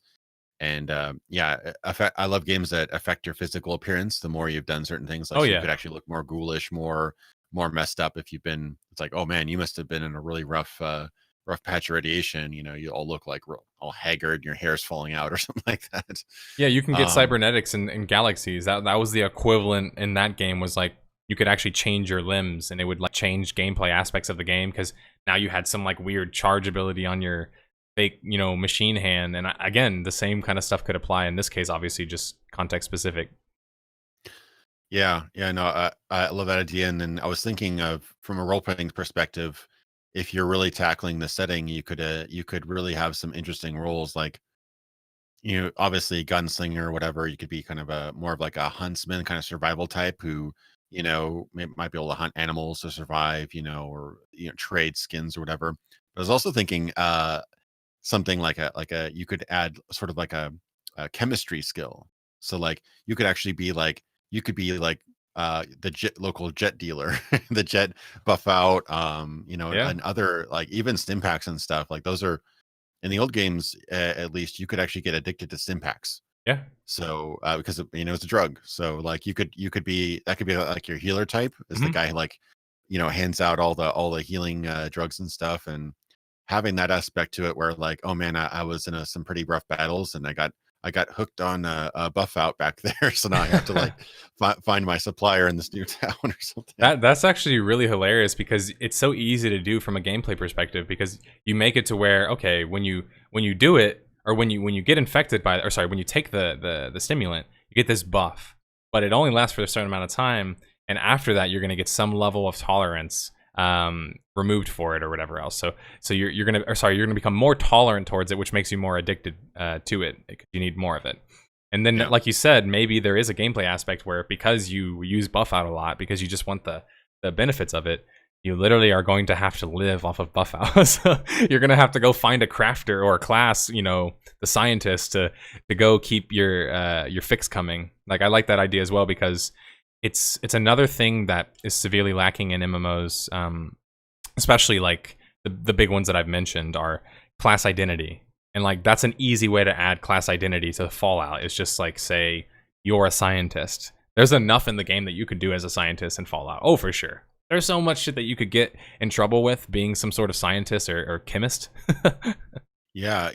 There's also like computer hacking and things like Hmm. that in the games too, where you could be like some sort of hacker where you break into vaults and Yep. find like unsecured you know loot that's been sitting there for like 100 years or whatever, things like that. Um, yeah, I actually played in one of my last live streams. I played a jet addict boxer. And so he was like, I'd always use as much buff out and jet as possible. But I actually got so addicted that when I stopped using it, my strength would be like down to 2 or whatever. And I was like, I couldn't carry my stuff anymore.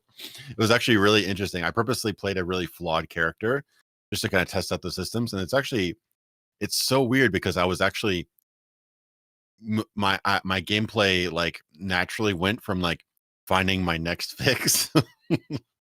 Like it was really really dark and terrible, but like I actually like, oh, I need to get to a city because I'm out of jet or whatever. And so it actually became really really messed up and dark. But I don't think really any other game does that to a point, maybe for good reason, but I think it's actually really interesting. Yeah, and really, I don't think you can have a Fallout world without having like big consequence. And I think that's a big problem people have with Fallout 76 is like people are kind of wondering like where is more of the consequence for things because you can kind of get away with just like killing people in that game without a whole lot of penalty for it. And for some people, that's kind of like it's not that it's bad to be able to kill people in a Fallout game, but I think it's because they say, hey, you're not just going to be killed all the time, and then you kind of still are because there really isn't any protection for it. I think if let's say you are a very safe PvE player and you are like terrified of going up to the surface and in this make believe MMO, Fallout MMO, you could just be like, hey, could you get something from the surface for me and I'll give you money or trade my resources for it? Or you could ask a group to accompany you to the surface because you're afraid of getting caught because maybe you're not a combat profession or maybe you're not really meant to take a bunch of punishment. So you could have to actually work with other people. But I think whenever the game is very individualistic, people are even more resistant to having to have help, if that makes sense. So it's like, if the game isn't based on working together, people hate that you have to work together. They'll hate it to the end Yeah, of time. But if it is a that's game what. in which you're working together, at least you know that, hey, if I'm playing this Fallout MMO and I'm a chemist, maybe I don't have the most like combat ability myself, but I'm still very relevant. So people are going to help me because they need me. Yeah, I like that idea, and I think that one of the games that did that the best, where you don't hate other players, is probably Guild Wars 2. I think because everything that had to do with other players was always a net good. Like even if everyone was doing the same quest, if you all help each other do the quest, you complete the quest faster and you get a higher ranking. It's like it was always a plus to have other people around. People would actually gain experience for reviving you, things like that. Like it was very much that game was very much about like they really tried to make it so players weren't a nuisance. they tried to make players a good thing rather than like an annoying thing. There's like, oh, there's too many players around here stealing my monsters, whatever. Yeah, I mean, I was thinking of all these other ideas. I mean, obviously the scope of the game could increase drastically, but like, imagine if in this Fallout MMO you could have like caravans, like, oh, we're trying to travel to this distant area, so we actually set up a caravan with other players, resources and stuff. It almost become like a post-apocalyptic Oregon Trail or something like that, where you actually have to like make sure you have enough supplies. That's a really good point, because you have to go through the surface if you're going to get to these other places. So, I didn't even think about that. So like maybe you could actually like, oh, we need to get to this distant area or whatever, and that could be almost like a mission or dungeon, quote unquote, in itself, because maybe you hire a bunch of mercenaries, but some of them die on the way, or there's not enough food, so you have to like, let some of them go or something like that. Like, there's all sorts of cool things you could do with that idea, and having a bunch of people, and like maybe in that particular mission or whatever, there's like permadeath. So if you die, you can't rejoin the caravan or whatever. So it's literally just like I don't think you should have the character die permanently, but like basically you can't rejoin the mission if you drop off, essentially.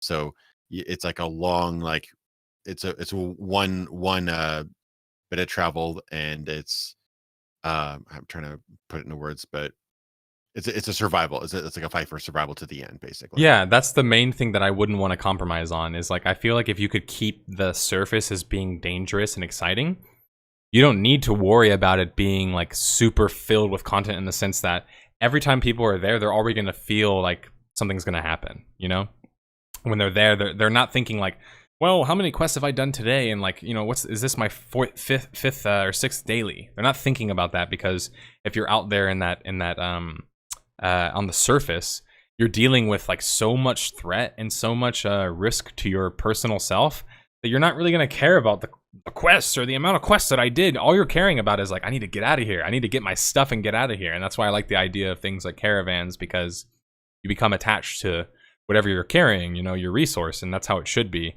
And it's so funny that I purposely don't do this. And what I mean this, as in like theory crafting, I don't do it, and here's why.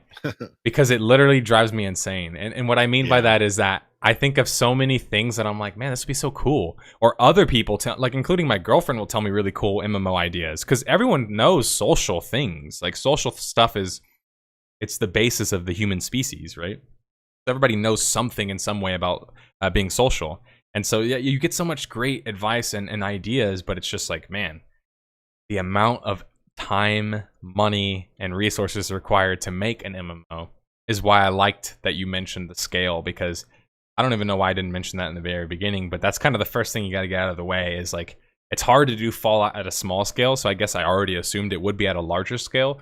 But MMOs are much easier to make at smaller scales. It's just that I guess it's not as appealing to maybe a designer to think, well, do I just want to make... A good example of this is Shadowbane. Shadowbane was created by Todd Coleman, and I can't remember the other guy off the top of my head, his name off the top of my head.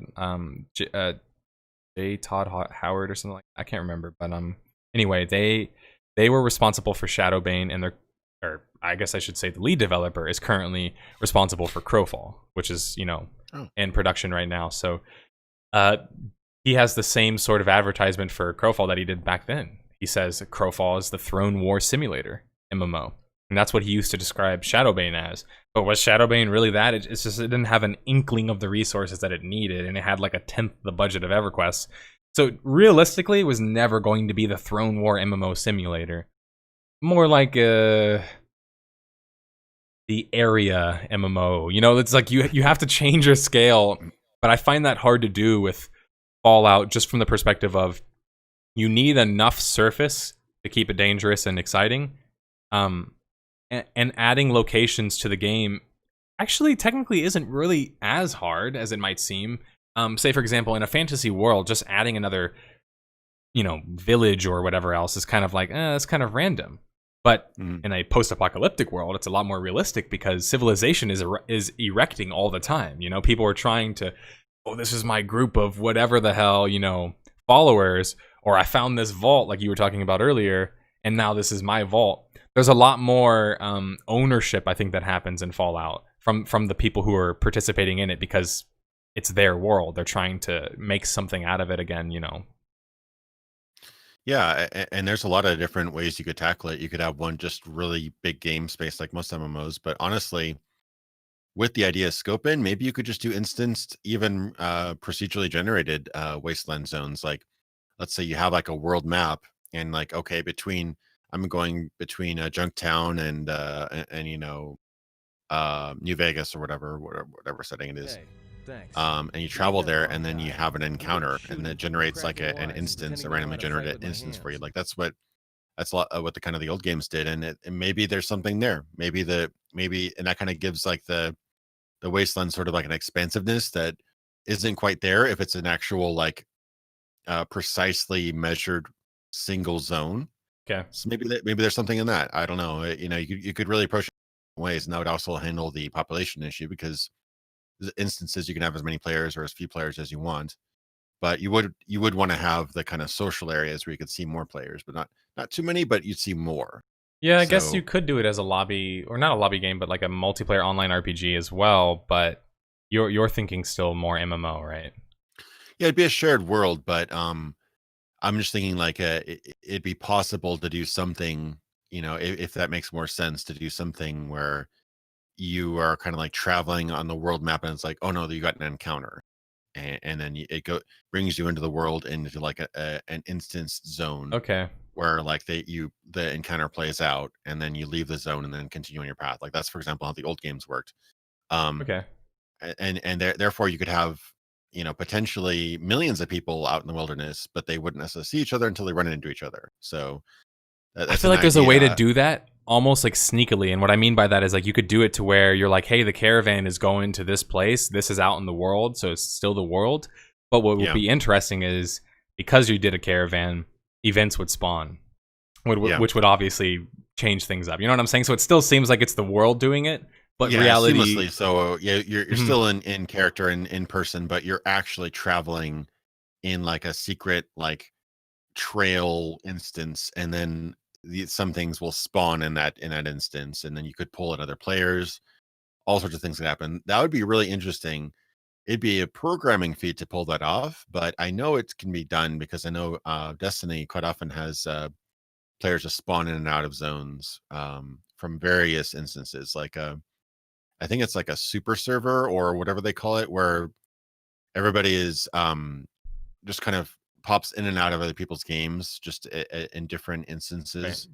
I think Guild Wars switched from having like about 20 or so different servers to like one super server where everybody just kind of pops in and out, uh, depending on how many people are in that instance at the time. So I know it's possible. It would require some programming feats in there, and I think they would probably have some sort of factor where your friends would pop into your zones more often or whatnot, so that you have some familiarity there.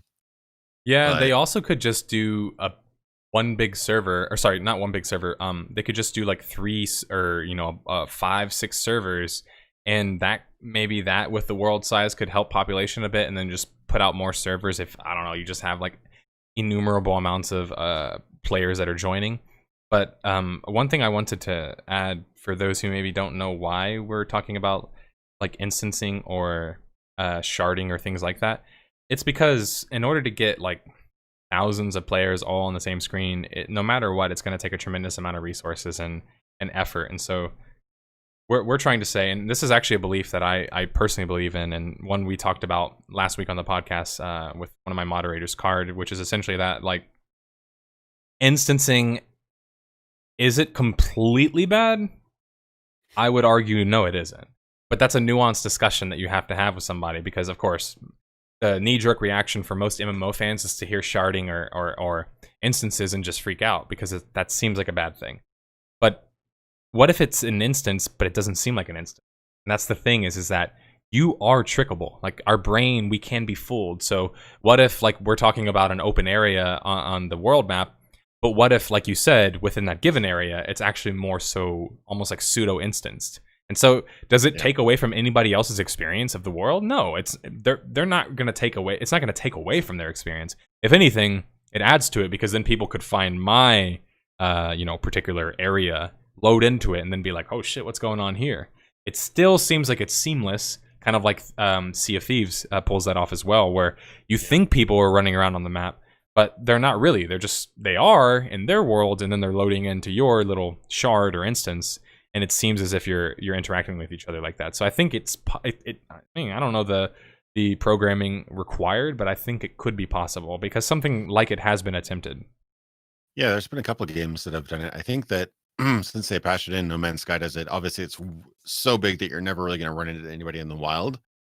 But I think it is potentially possible, if I remember correctly, to run into people in the wild, like just on the same planet that just happens to be in the same area. But yeah, Sea of Thieves is a really good example where it's one world, but other players are instanced into your game and out of your game seamlessly, and you don't even know what's going on. So something like that would work, which keeps the population, because I am all for instancing if it's done right, because I played Anarchy Online within the launch window, and there were zones, the town zones, where it was unplayable, literally unplayable.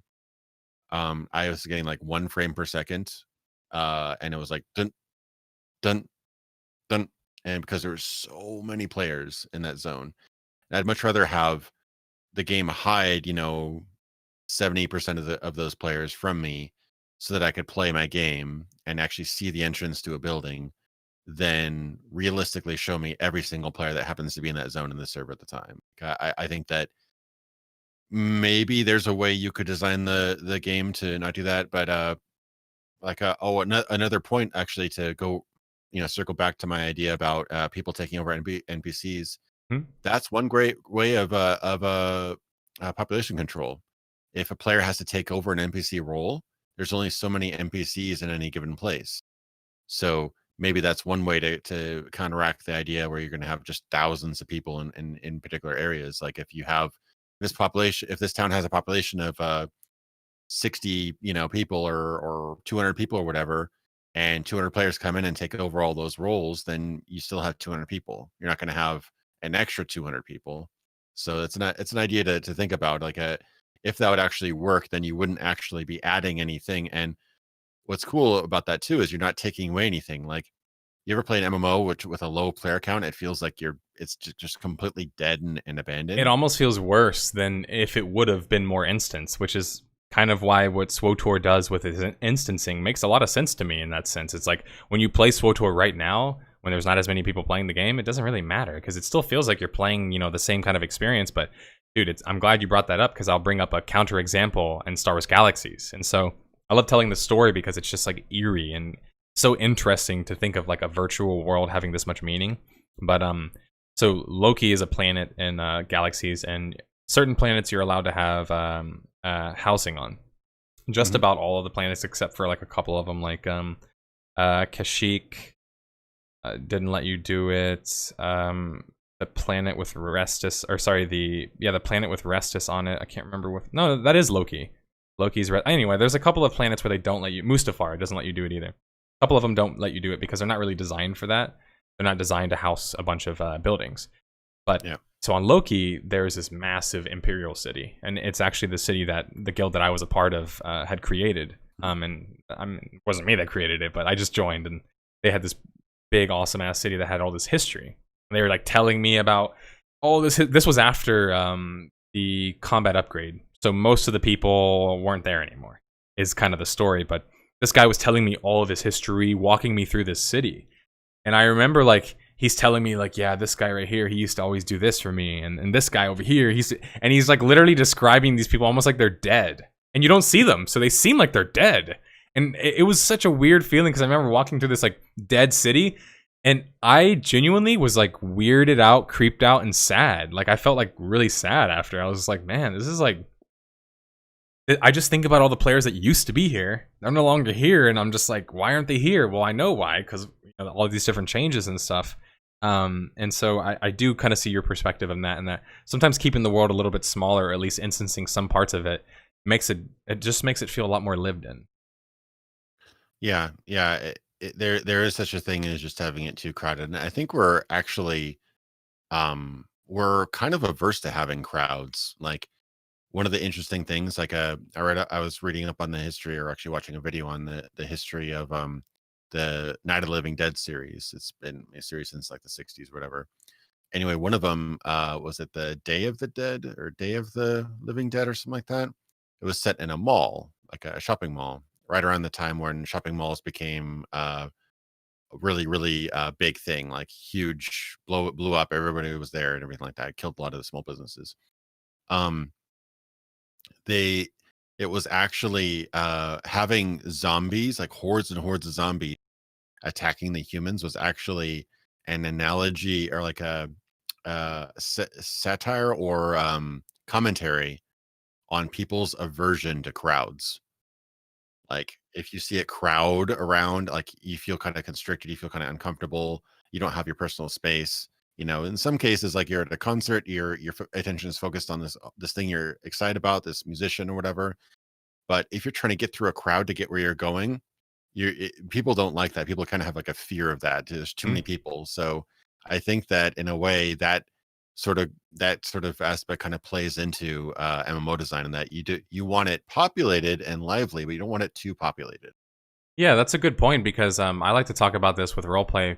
But in a game that doesn't have a voice chat, I've always found it interesting because it essentially the social interactions that happen online are totally not realistic in terms of like how it would happen if I walked outside and talked to somebody.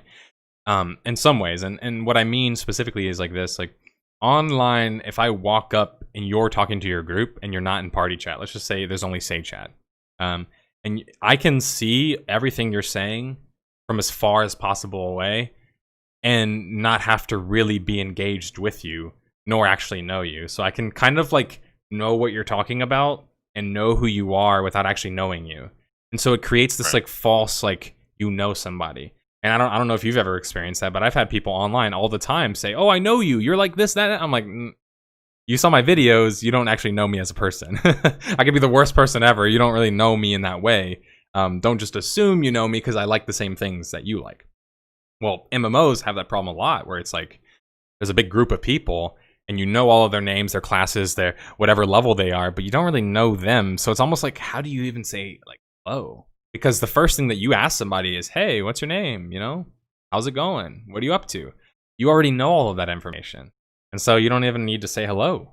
Just, "Hey, it's John 3214 or whatever."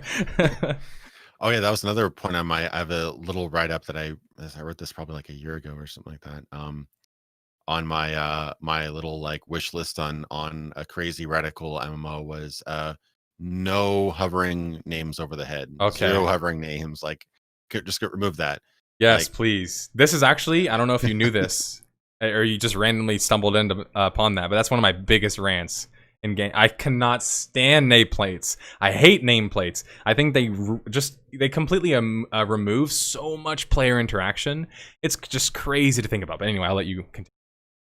yeah, I was playing some game recently. God, what was it? It was it might have been the old Fallout games, or maybe Original Sin, something, but it was a really subtle and it's so subtle you probably don't even remember it being in the game, but you didn't know the name of the character until they introduced themselves.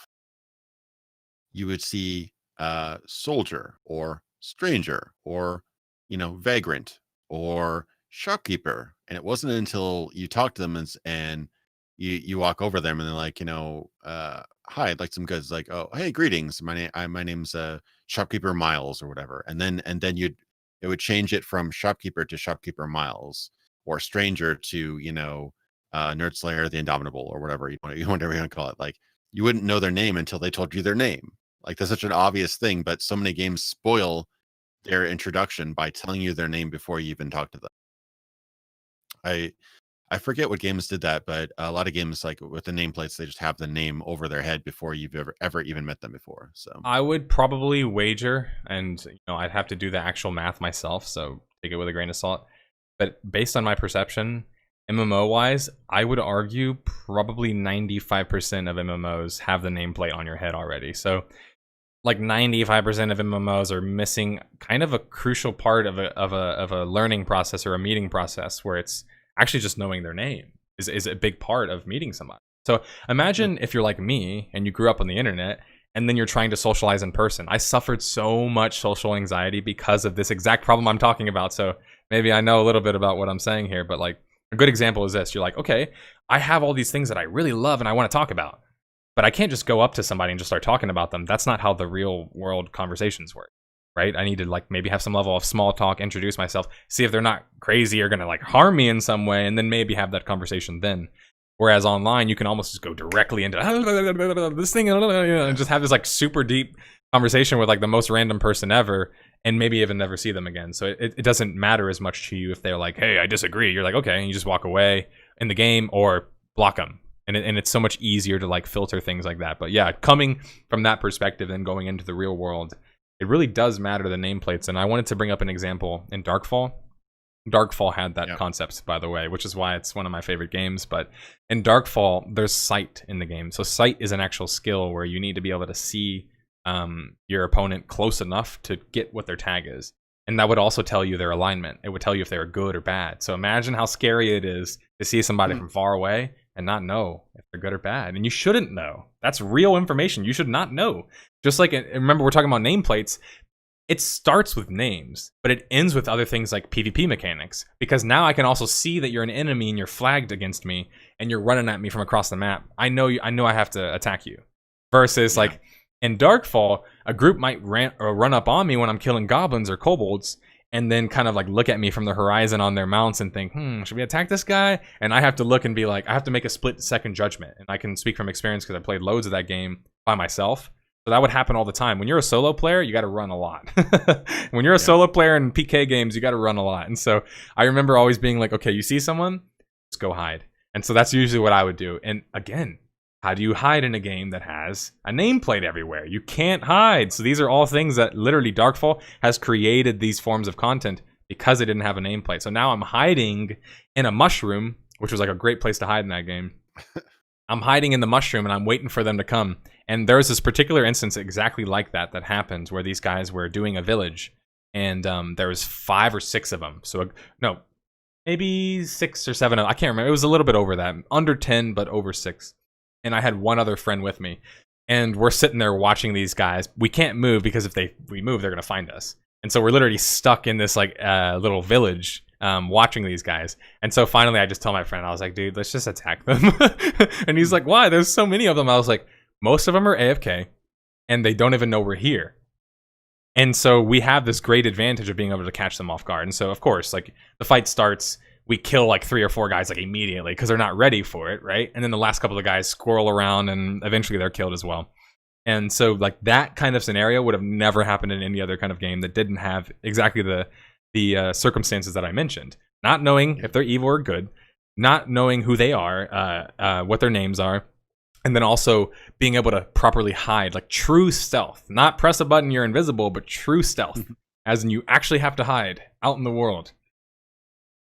Yeah, no, it's amazing how, if done right, how much more engaging or fun something can be when you take something away from the player's tool set. Like you take knowledge away, if you take just some sort of omniscience away, like a lot of games just give you some sort of omniscience you shouldn't have, like a mini map where everybody just appears on like a radar blips on your mini map, like things like that, and on just an ability to divine the exact, like somebody mentioned in the chat, the exact name, level, friendliness, and like clan of a person from like 50 feet away instantly without ever meeting them before. Like that, those kind of things you wouldn't know, but in the game just provides that to you.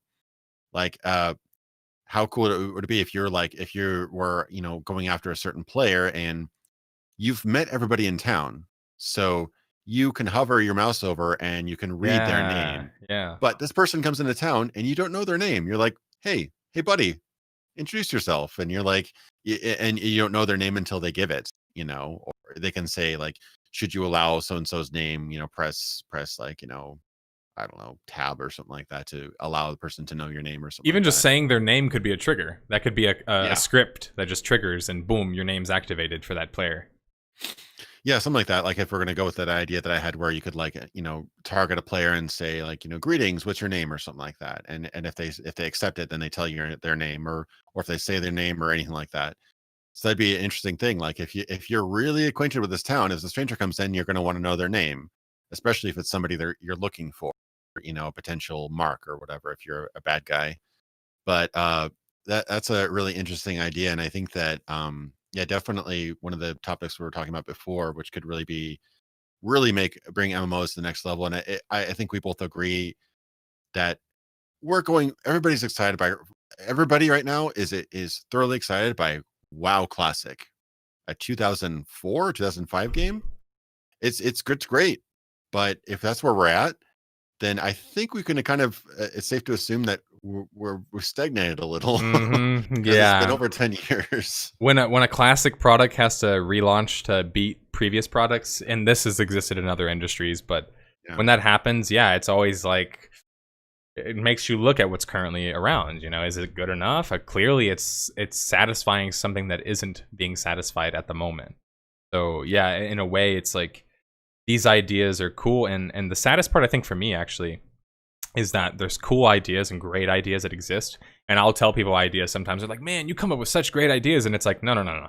This idea is from this game at this time, like 10 years ago. I'm not telling you guys new things. I'm just like I say this all the time. I'm not reinventing the wheel. I'm just telling you guys what's already been done and has worked, or maybe didn't work because of certain things, but maybe it can work now if we fix those certain things. So it's like there's so much gold that's still in existence already that isn't being used. And of course, there's all this other stuff that we added today. And we don't even have enough time to go into Elder Scrolls. I thought we did enough with Fallout. But what I wanted to get to before I ended the podcast and said goodbye was just a call-in segment where usually we have people call in and ask questions, but they can also just, at question at me or at you in chat and just ask whatever kind of question they want to ask. And so for everybody in chat right now, feel free to ask me or Indigo. And you can also just ask us. We'll answer both of the questions if you don't have a specific person you want to ask the question to. I think I did have a question already. Well, somebody kind of agreed with you. Thrasamon said, what if you can't see the player's name until they introduce themselves? And that's kind of what you were saying as well. Yeah, I was kind of inspired by that question actually, or that point was that it'd be Okay. cool ideas like your name is kind of a resource that you may want to give to show that trust or whatever, but you may want to withhold if you're wanted. Like, let's say you committed a bunch of crimes and there's wanted posters with your name on it. You may not want to give out your name very handily because people might want to reap that bounty or something like that. Yeah, exactly. And maybe if, say for example, you are a bounty hunter and you learn somebody's name, that's, yeah, like you said, like that's what triggers the specific moment to be like, oh crap, this is the guy I'm looking for. Yeah. Which, and unfortunately in Galaxies, although they did have a bounty hunter system, they had the nameplate problem. Because they have the nameplate problem, my target, when I attack them, they know I'm their target. As soon as you attack your target, it's tab target. They see that I'm an enemy. And so, could I sneak up on my target before then? Possibly. But once I attack him, he knows I'm there. And most top players, from my experience, even when they're AFK, they're still there, dude. I tried killing many AFK, like, top-ranked players in Galaxies as a bounty hunter, and they were always there still. But point being that, imagine if I could just keep attacking him and he didn't know where I was. I mean, that's realistic and cool to me. That's the point of a sniper, right? Like the idea of a stealth class or a sniper is like I can hit somebody and they don't even know I'm here. And so it's like the sniper in the context of SWTOR has always been interesting to me. Because in SWTOR you take cover, which is a cool mechanic, but you're also a sniper. So it's like, why am I taking cover in the middle of the the public space, aiming my sniper at someone who's just like right in front of me? Like, why don't I just get up on this tower and just like shoot down at this target right there? Like that disbelief of being like, is that really what a sniper is about? Just shooting the target in front of me or shooting the one that's really far away? Yeah. Somebody else in the chat said something interesting. Like, what if you could give a false name? Like that gets pretty deep, It but does. maybe you could have like some sort of subterfuge skill where if you decide to like lie, you'd have a certain percentage chance to convince them that you have a different name. That'd get really deep, where it's like you could have Yeah. people thinking that their name was something else. And like, if you're, it'd be a useful skill to have if you're some sort of criminal or whatever. You wouldn't want to give out your real name. Right, and to add another gameplay element to it, you could say that maybe having let's say a data card is your identity, then maybe people could just forge their identity. Like if they knew how to hack, like you were saying, they could just say, "I'm not this person because that person has a crime record, and I don't want has notoriety. I'm this person." And when you look up the actual thing, you could be like, "Huh?" But if you had a high enough skill, like you said, maybe you could be like, "Well, wait a minute, something's off Like about you." that's what I was thinking. Like if you could lie, it would be a percentage chance based on your like subterfuge skill. But like let's say that the person receiving your lie could check that against their wisdom skill. And if they succeed, if they fail, they would say, "Oh, your name is blah," and there'd be no question about it, right? If they succeed, they'd say, "This person lied about their name," like you have like their name like with a big red, question mark or something like that on it. So like who they're very suspicious because they just lied about their name. Like that could Yeah, be a whole mechanic, but you wouldn't necessarily have to react to it. They might think you bought it, but you would say, "No, they actually lied. I'm suspicious of this person." They could be lying for various different reasons. Maybe they're have a lot of money and they don't want to be found out. Maybe they're a criminal. Maybe, they just don't want to be announced because they're kind of famous or something like that. It could be various different things. But those kind of aspects are things that I think could really not necessarily that specific one, but thinking about role playing, like I think that's the thing that gets missing, and unfortunately, which is so weird because you think that you'd be want to role play opposite other players more than you would a single player game, but it just players tend to just metagame so much in an MMO so that it just nobody plays their character. They're just in there for the loot. They're in there for the end game. They're in there for the grind rather than the actual experience. But actually building a game where you could actually play a really sneaky character. At one point, before we get to the next question, I actually had one really cool experience. I remember in some of the Assassin's Creed games, their multiplayer mode was the idea that you weren't sure if somebody was an NPC or a player because basically it was a PvP mode where you pick a class and only one person could be any particular like character type. Like you could be like look like a witch doctor, or you look like a jester, or you could look like a beggar or whatever. And only one player would look like you, but there'd also be a bunch of other NPCs that look just like you. So you try to blend in with the NPCs. That idea kind of reminded me of that idea because if we were doing the whole when you're logged off, for example, when you're doing the whole behavior, like here's my schedule, this is how much I'm selling my stock for, this is what I do when I'm logged off. Maybe you could have like behaviors and stuff programmed in the character, so maybe you wouldn't necessarily know if you're walking next to an NPC or a player.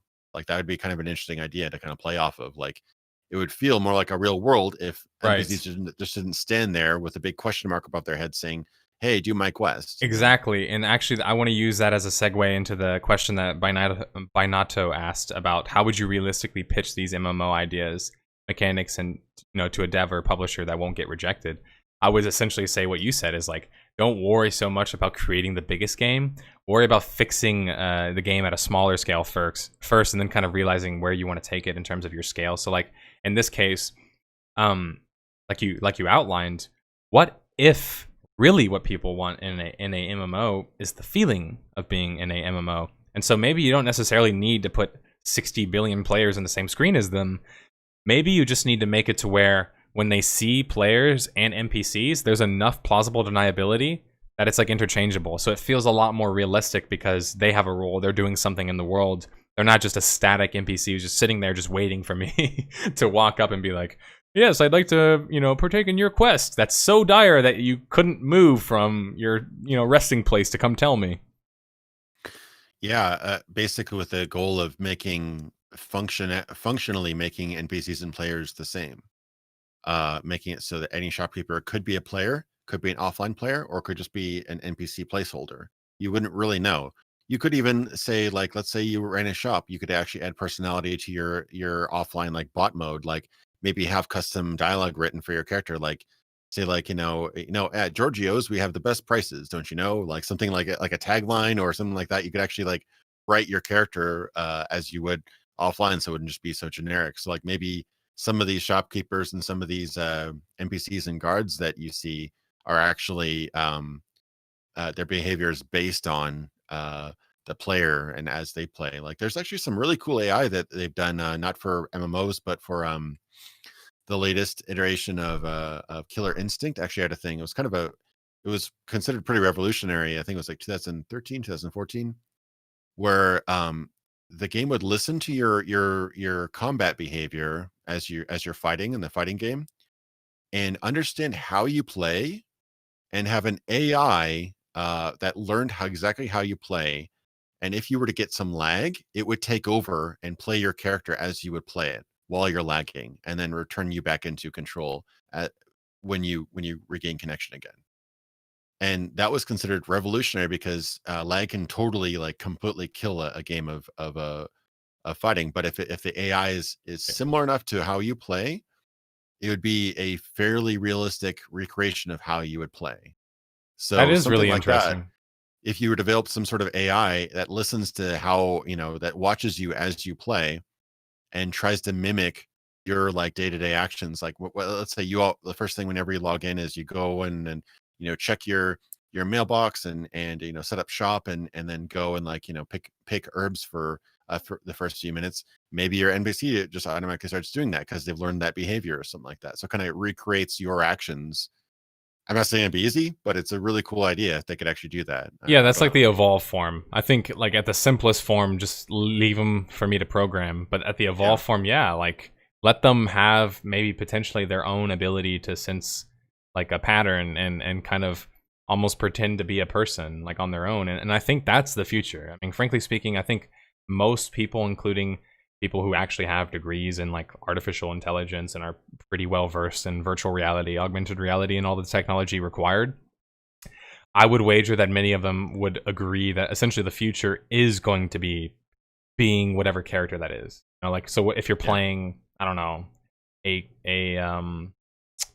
a rodeo clown, that's who you are. You're the rodeo clown. That's your personality. That's your background, at least I should say, because personality can differ. But and that's how much information somebody knows about you, but it doesn't necessarily mean they know everything about you as a person. So they still have to talk to you, they still have to interact with you. Is your class or profession relevant to the game? Is it part of the game, like we were talking about with the chemist and things like that? And here, another question was, Card asked this, and this was actually along the lines of what we were talking about earlier about how I would give a false name. And I think the idea that we had was just like, if you have a programmable data card, it wouldn't be that difficult to put into a game. You could just have it to where Yeah. everybody has a data card, that's your name. But if you have a skill, you could actually change your name. Then essentially, whenever you would tell people what your name is, you'd be lying every single time because it's not your actual name. Yeah. I think that's like the simplest way to do it. Yeah, either you would have a fixed like forged identity, which you could create if you had the skill, or if somebody asked your name, you'd have an option to tell the truth, ignore, or tell a lie. And the tell a lie would be like a skill check, or you know a versus skill check, like your forging or subterfuge or lying skill versus their wisdom skill or something like that. And that would be the chance of them being able to tell if what you told them was truthful or not. I also love that idea because I don't think it's done enough in MMOs, but skill checks, of course, have existed since, pen and paper, and they still very much exist in the majority of like current day RPGs in some way, shape, or form, even if it's just behind the scenes. I mean, it's not much more difficult to be able to do in that context, really. You just do a roll behind the scenes and boom, you know if it was successful and you know if it didn't work, essentially.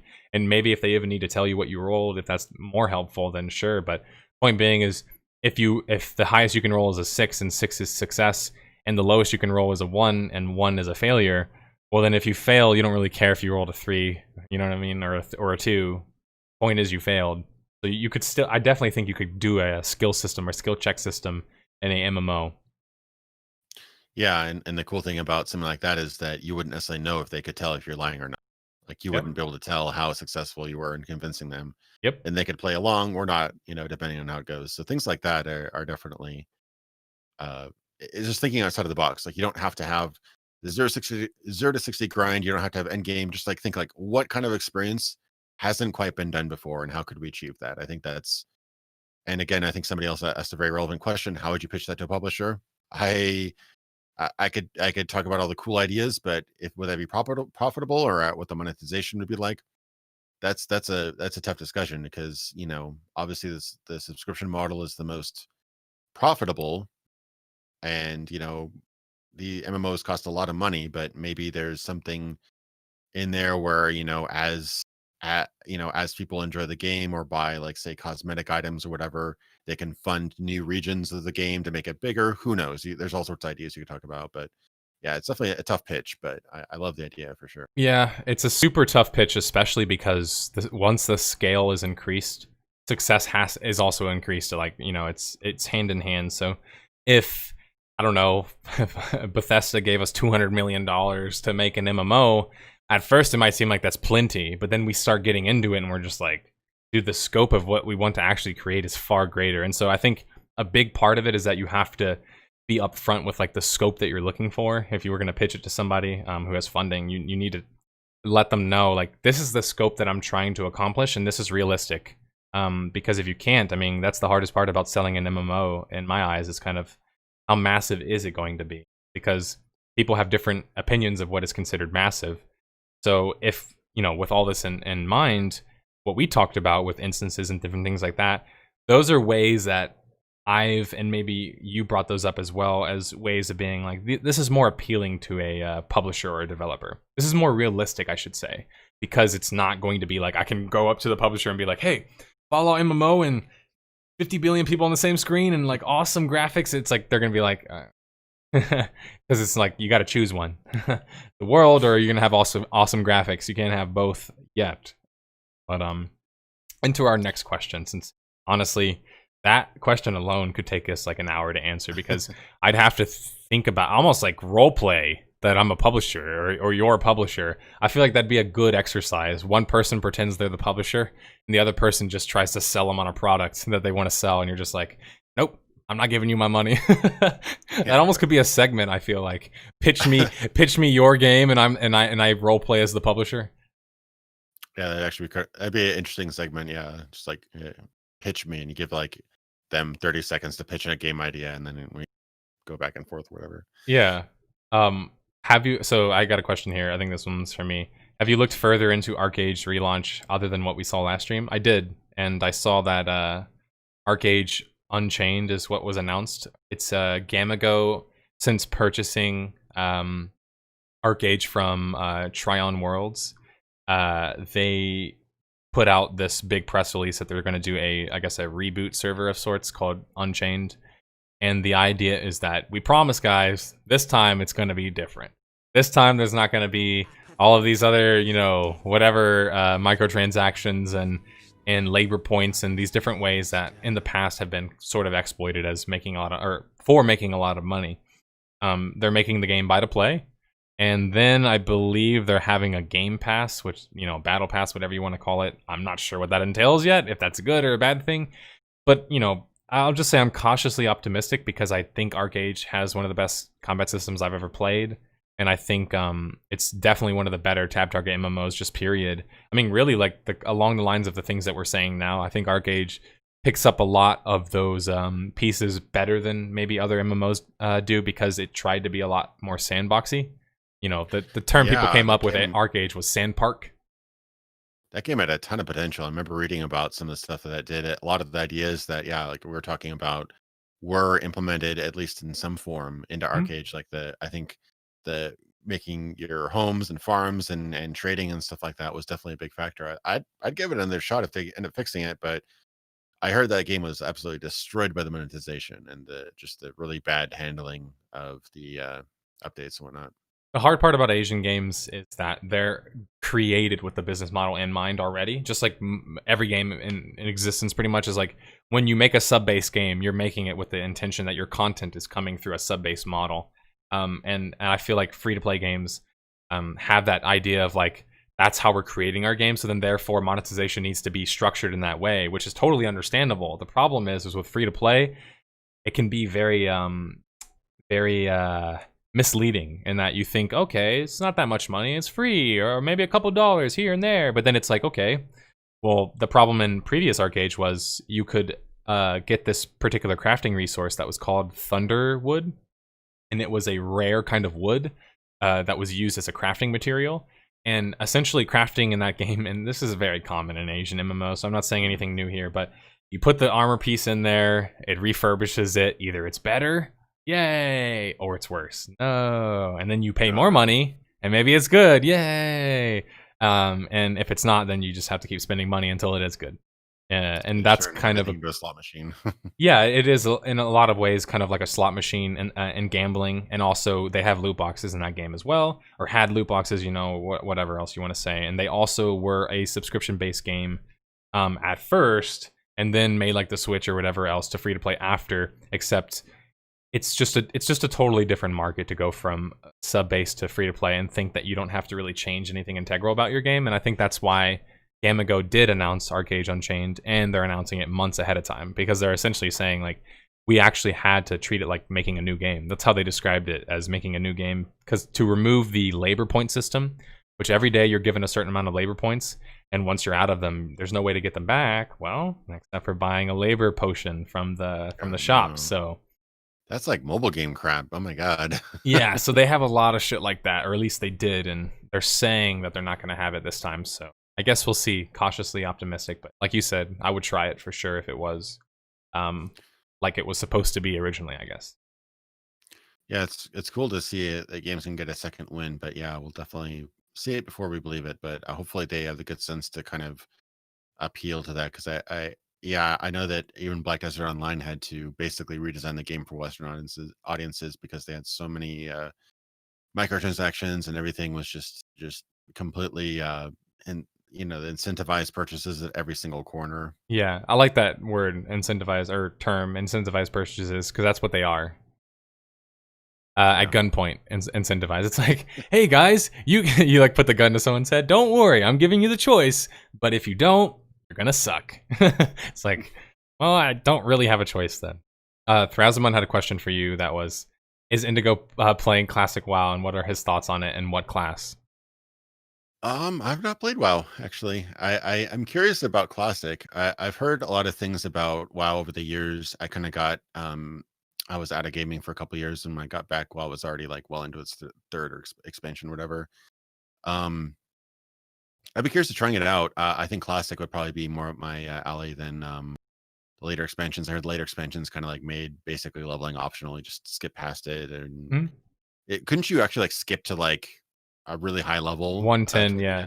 You can buy a boost that comes with the newest expansion, and that boost gives you a level 110. Yeah, I'd be more interested in trying the lower level stuff, and I wouldn't be a silly poser and play Alliance. I'd definitely play the Horde. Okay, good. I'm glad. I don't know. I'm glad you're playing the right side of the conflict. But I wouldn't be. I'm super busy this week. I'm trying to get a video out this week, but I wouldn't mind trying it at some point. Is it still subscription, or is this classic buy-in? I'm assuming it's a subscription, right? So the way this one's going to work is just you can make a trial account, which is free, and then you just pay the monthly fee. So it's $15 up front, and then every month, essentially. The only difference is there's no box copy. No, you're not paying you a have box. To buy the box copy. You just start the subscription. That's a hard word to say. Which is pretty low barrier for entry for a lot of people, especially in this day and age where free-to-play games aren't really free, and buy-to-play games are just as expensive. So it's almost like it's like becoming sexy again to have a subscription model, because they're tired of all the other shit. You just want it to be like, here's $15 and that's it. That's all I'm paying. Yeah, it is interesting. I think part of the reason why people are buttering up to it again is probably because everything else is a subscription now. Like, you have food subscription, you have Netflix, you have everything else. So I think people are kind of accepting that their livelihood is just going to be monthly charges every month. But in some ways it's kind of cool, because it's a stable, reliable number, I guess. So right. Not so bad when you think about it. Yeah, that's the better part when compared to free to play. But that's also the scary part about free to play is in most. Okay, so in every video I've covered so far on an MMO that's switched from sub to free to play, they've all increased the money that they've made. There's a number of reasons for that from what I can see, but the obvious reasons are a sub-based game has a ceiling of $15 a month. A ceiling means that's the highest you can go. There's no higher than that. Technically speaking, some games do have like transfers and a little bit of thing, but you're not doing that all the time. So realistically, you're going to spend about $15 a month. In a free-to-play game, I mean, dude, they got completely rid of the ceiling. It's genius. Like from a business perspective, I mean, I don't like it in my games, but from a business perspective, it's genius because there's no barrier to entry. It's free to play. So you download the game, you're playing it. And then on top of that, they design it, of course, around being difficult to play without spending more money. And the next thing you know, you look at a month in which, you know, you're like, oh, the game's free. Like, it's a joke. Penny Arcade Expo did a comic on it, but it's about League of Legends. And like, League of Legends is free, man. It's awesome. He's like, yeah, I've only spent $3,000 on it. But obviously, League, it's a little bit different than in a MMO, because in an MMO, like Black Desert Online, let's use that as an example. In Black Desert Online, you need Traveler's Pack. A Traveler's Pack allows you to have the ability to trade, a group, create a guild, and do pretty much everything else that's like required of an MMO. And so how can you get a Traveler's Pack? Well, you can pay for it with $10, or you can buy it with currency in-game. Most players who first create a character don't have enough money to buy a pack right away, so they're going to have to, you know, spend some type of money if they want to. And so I did a video where I basically outlined the minimum that you could spend money if you just wanted to play the game, the minimum that you wanted if you wanted to play it at like a moderate level, and then if you wanted to be pretty hardcore. And it quickly goes from being like 30, 40, 50 to $275, which is just like... So anyway, like, yeah, sub-based makes more money in the sense of like you're having a consistent player base, and not every player who plays a free-to-play game is contributing money-wise. I mean, that's another thing that has to be outlined. What makes free-to-play games more successful monetarily speaking is whales, actually. I mean, that's really like the main reason is those 1, 2, you know, couple dozen players who don't just spend money, they spend money, like thousands of dollars. Yeah, and unfortunately, that's really kind of shifting the industry to kind of try to. It's the super hyper consumer who's willing to drop thousands of dollars that compensates for, you know, the 100 or 200 people that don't pay any money, you know, per whale or whatever. Like one whale can pay for, you know, 1,000 deadbeats, you know, who don't buy anything. So it's like, and unfortunately the games are designed nowadays in a lot of ways. They even have like conferences at GDC, literal conferences at GDC, talking about how to you know, appease whales and get whales to buy into your games. I mean, whales are the reason we have things like Star Citizen, where it's like $250 million into a game that doesn't exist. So it's kind of sad, but it's an extremely profitable audience. And that's, you know, if you are one, I'm sorry, but you're kind of ruining gaming. No, I mean, like, actually, funny enough, in chat, we have somebody who's done a lot of volunteer work for Star Citizen, and also is pretty well versed in Star Citizen, but he's not a fanboy, so he's never going to be like, don't attack Star Citizen. If anything, he'll probably be like, yeah, I can kind of see what you're saying, like the scope, this. Like, he'll agree with a lot of your, you know, points of criticism in regards to Star Citizen. I mean, it's kind of hard not to. They've got... a scale that we've never seen before. And like, I really mean that. Like, I've never seen that level of scale before, ever. And that's just so appealing to people, almost to the point to where it'll make you want to spend your money. Yeah, and I've always had the same opinion. It's like, I do not have confidence in the game, but if it ends up being half as good as it's supposed to be, I'll eat crow till, you know, the cows come home. I will say I was wrong. This game's great. If it ends up being good, I'll absolutely say it's good, and I won't hate it just because it had a really troubled history. But yeah, as it stands now, I wouldn't give it a dime. I would just wait until they come up with what they've come up with, because they've made plenty of money. Yeah, I think it's probably the most expensive game ever funded. It is. It's number one on all Indiegogo and Kickstarter.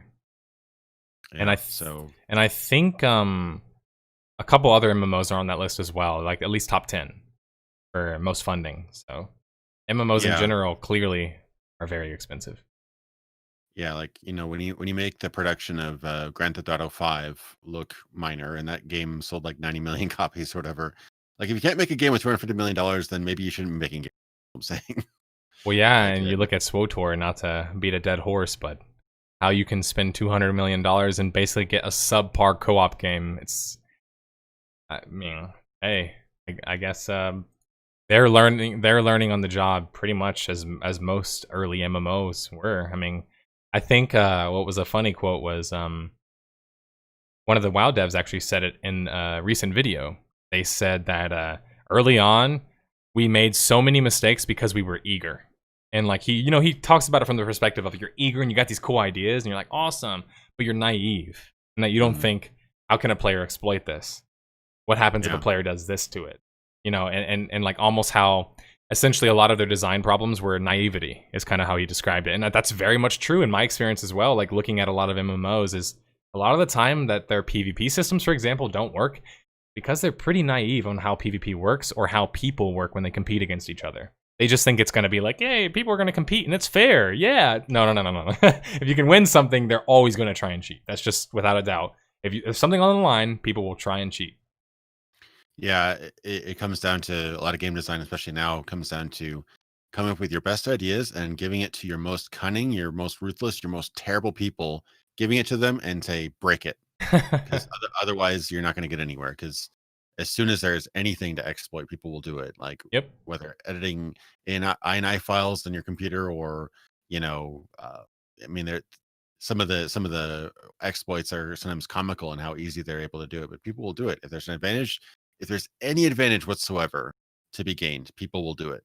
Mhm. And there's no question about it. So like some of the concepts we're talking about sound great on paper, but maybe there's some way you could totally game that system and break the game completely. And we haven't even the slightest idea of how to do that yet. But Yeah, and like the discourse oftentimes when I notice that happens is like I'll say an idea and somebody's like, oh, but here's a hole in your idea. It's like, okay, it doesn't mean my idea is just like bunked and I just completely get rid of it. It means now I need to think about my idea with your, new point that you've raised. So like say for example, you're like, yeah, but this person can just farm the same mob over and over again and get some great advantage over it. That's not fair. It's like, okay, so now how do we fix that? And then you just figure out what's the next issue and then try and fix that and until eventually you find some sort of system where, I'm not going to say airtight because I don't think that exists, but is functional enough to not take away from your player base. And again, I love Darkfall and it had a lot of great ideas, but that was the death of that game. Really, was just band-aid fixes out the wazoo, not addressing serious performance and more so specifically just like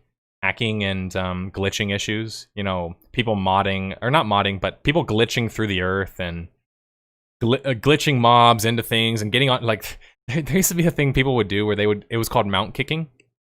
You would get a bunch of people to block a mob in like a hard level mob and then you would face it with a mount with the back of the mount and kicking did a lot of damage and it would ignore a lot of resist early on because it wasn't properly bound. Again, this is something that somebody who knew how to program could fix very quickly if they had that ability. They could just change a value and it would kind of fix. But for the longest time, they didn't. And so what did people do with it? They used it to kill the devil, which is the hardest mob in the game, which had ass loads of money. So they just, every time you'd kill a devil, they would just call it kicking it. You would just mount kick it. They're like, oh, you're going to go mount kick the devil? It was a normal thing, just like bugging out the devil. That game was like, reminds me of people who say, yeah, but if you just let the market solve it, it'll just solve. It's like, I always tell people, hey, go play Darkfall and tell me if the market will solve it.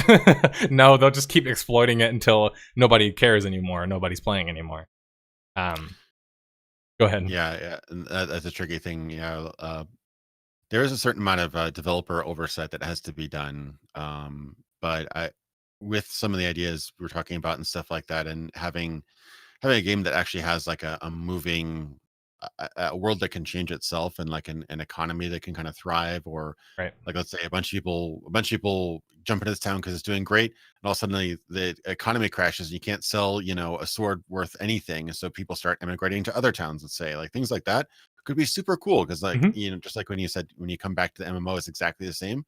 If you come back and it's like, oh wow, this place is a trash heap now, like all the stores moved out, I can't buy any equipment. I'm going to go see if I can go to a new place. And that could completely change your course of gameplay because the world's changed, things like that. Like, I love those ideas. And obviously that means that instead of programming hard, values and hard, NPCs into specific areas, you're more developing systems so Right. that people can kind of move, things around and change things. But I that is so much more attractive to me, because then things are like these prices aren't high because the programmer set it to the high price. These things are high because really nobody has those swords because they sold out of them and they're at really high demand right now.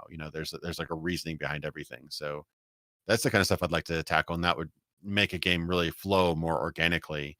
But then again, you get horse kickers or mount kicking and things like that, where maybe somebody figures out the right way to trick something, and then it puts on the internet to some Wikipedia wiki page, and everybody does it. So there's that balance of giving players the tools to kind of make their world their own, but you also have to then be really fast on fixing obvious exploits or obvious bugs.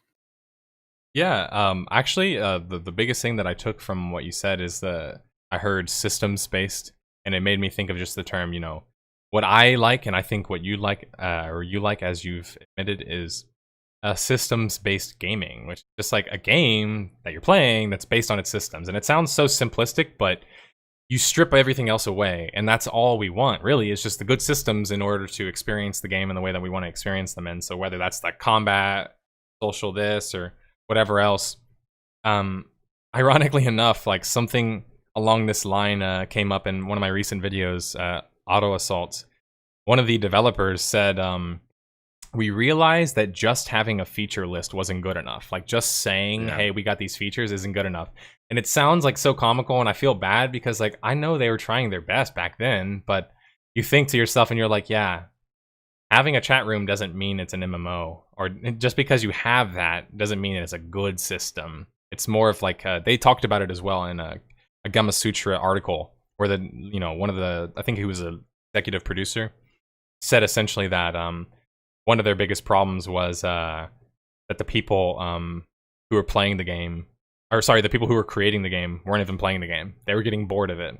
And I was told that kind of quote unquote on record, but sort of off record. I never put it in my video, by another developer as well from that game. And he basically told me, he's like, yeah, we weren't even playing the game. And I'm like, well, it's almost as if just designing a feature and just being like, I hope that's good enough. And they talk about that in the I remember what I was going to say. The thing that he says in the article is developers don't want to maintain systems because it's a lot more sexy to create a new one. And that's what he was saying, is like, that's why they didn't maintain those systems, is that they were like, well, we need more features. So they were just like, okay, we need this and that and that and this. And so they didn't have enough time to actually like figure out those given features and flesh them out. So they were just there. Yeah, and they didn't focus on the right features like frame rate and stuff. Obviously, like I think you mentioned how they didn't polish it early enough. They just kept on jumping under new features, and they didn't get the core game to work right before they moved on. So. Yeah, I think the quote that the producer said was, we were trying to build the game at the end and not at the beginning. And so like we were building our core experience at the end instead of right out the gate. That should have been the first thing we were focusing on. Performance, does it work, all that kind of stuff, and then work on evolving the game. Another question I had, by the way, and after these questions, we're definitely getting out of here. It's been 4 hours, so it's been a good amount of time, and I'm definitely getting hot as hell in here because it's in Austin, man. It's like been over 100 degrees the past like 15 days. So I literally like sweat in my room. How hot it gets sometimes when I have my big lights on. Do you think devs designing MMOs? This question comes from X Citadel. Do you think devs designing MMOs for PC and consoles hurt the game's longevity? I mean, absolutely. I think quite possibly one of the worst thing to happen to MMOs was consoleization of MMOs. And my examples of that are just look at all of the popular ones that are played on console. The gameplay on the PC version is 1000% affected because of it. There's no argument otherwise. Here's a good example. Final Fantasy XIV works on the PS4 and the PC. Why would Final Fantasy, over the course of new expansions, decide to squish down their abilities? I'm curious if anyone has any ideas of why they would squish down the amount of abilities in their game. Almost as if a keyboard has, however many keys, 30 plus keys, and a controller has like 10 or something. It's like you don't have enough buttons to press all of those buttons. So you literally don't have enough buttons, so they have to design the game differently. And that's happened in Black Desert Online. It's happened in other games as well, Elder Scrolls as well, where the combat in that game, people complain about it all the time on PC. Why? Because it's made for consoles. with that in mind. Yeah, it's kind of twofold. I'm actually I've seen I've seen plenty of my favorite franchise crash and burn because they went to consoles, but so I'm not at all like, advocating for the consoles or anything like that, but there is some good to consoleization. There was a point where PC games got just incredibly complicated to play, where they'd have like a key for everything, and so you're using half your keyboard and none of the keys make sense. And so trimming down your control set to a smaller degree, like I can sit down and without being told anything, play like 90% of the games without having to go into the options screen because we've kind of standardized, movement, action key, jump, left click, right click, it's pretty standard nowadays. It was not that way. It wasn't not that way for a long time. So in some ways, consoleization kind of steered us toward Oh, so you're saying ease of a more access. concise, Okay. yeah, Accessibility. It helped with yeah. accessibility in the okay. Huh. That's actually a Yeah. really nuanced argument I didn't even think about, but Yeah, and I can see that. there's some in some things, like some of them are kind of annoying, but a couple of things that did come out of that, like contextual button presses can be very frustrating sometimes when there's two actions you'll quite often be doing back to back. But sometimes you don't really need a different button to pick up something, to open a door, or to activate a switch. When games used to sometimes need different buttons for each of those. Uh, and sometimes there actually new different types of controls of one of the newer things actually is holding down a button for like a half a second or a second. That was a console thing that pretty much started that. It's kind of cool for actions that you would normally do accidentally. That's something you want to have a little bit of more deliberateness behind it. Like you may not want to replace your gun. Like it used to be like you tap E to pick up the gun that would replace your gun or whatever, right? Now you might have to hold down E to replace your gun because that's a bit more of a stronger decision. So like I think there's been more nuance put into controls and stuff like that. But I totally agree that splitting your development time between PC and consoles, especially when consoles are if that's your lead platform, can drastically affect your PC version in lots of ways. Like you kind of you're kind of an Oblivion player, right? You played a lot of Oblivion, am I I would right? say Or so. yeah, am more in Oblivion. Oblivion was gutted because of consoles. Um, Hmm. their like actual key features were basically taken out completely, and zones were split up, and NPC counts were drastically lowered because of consoles, because of memory constraints.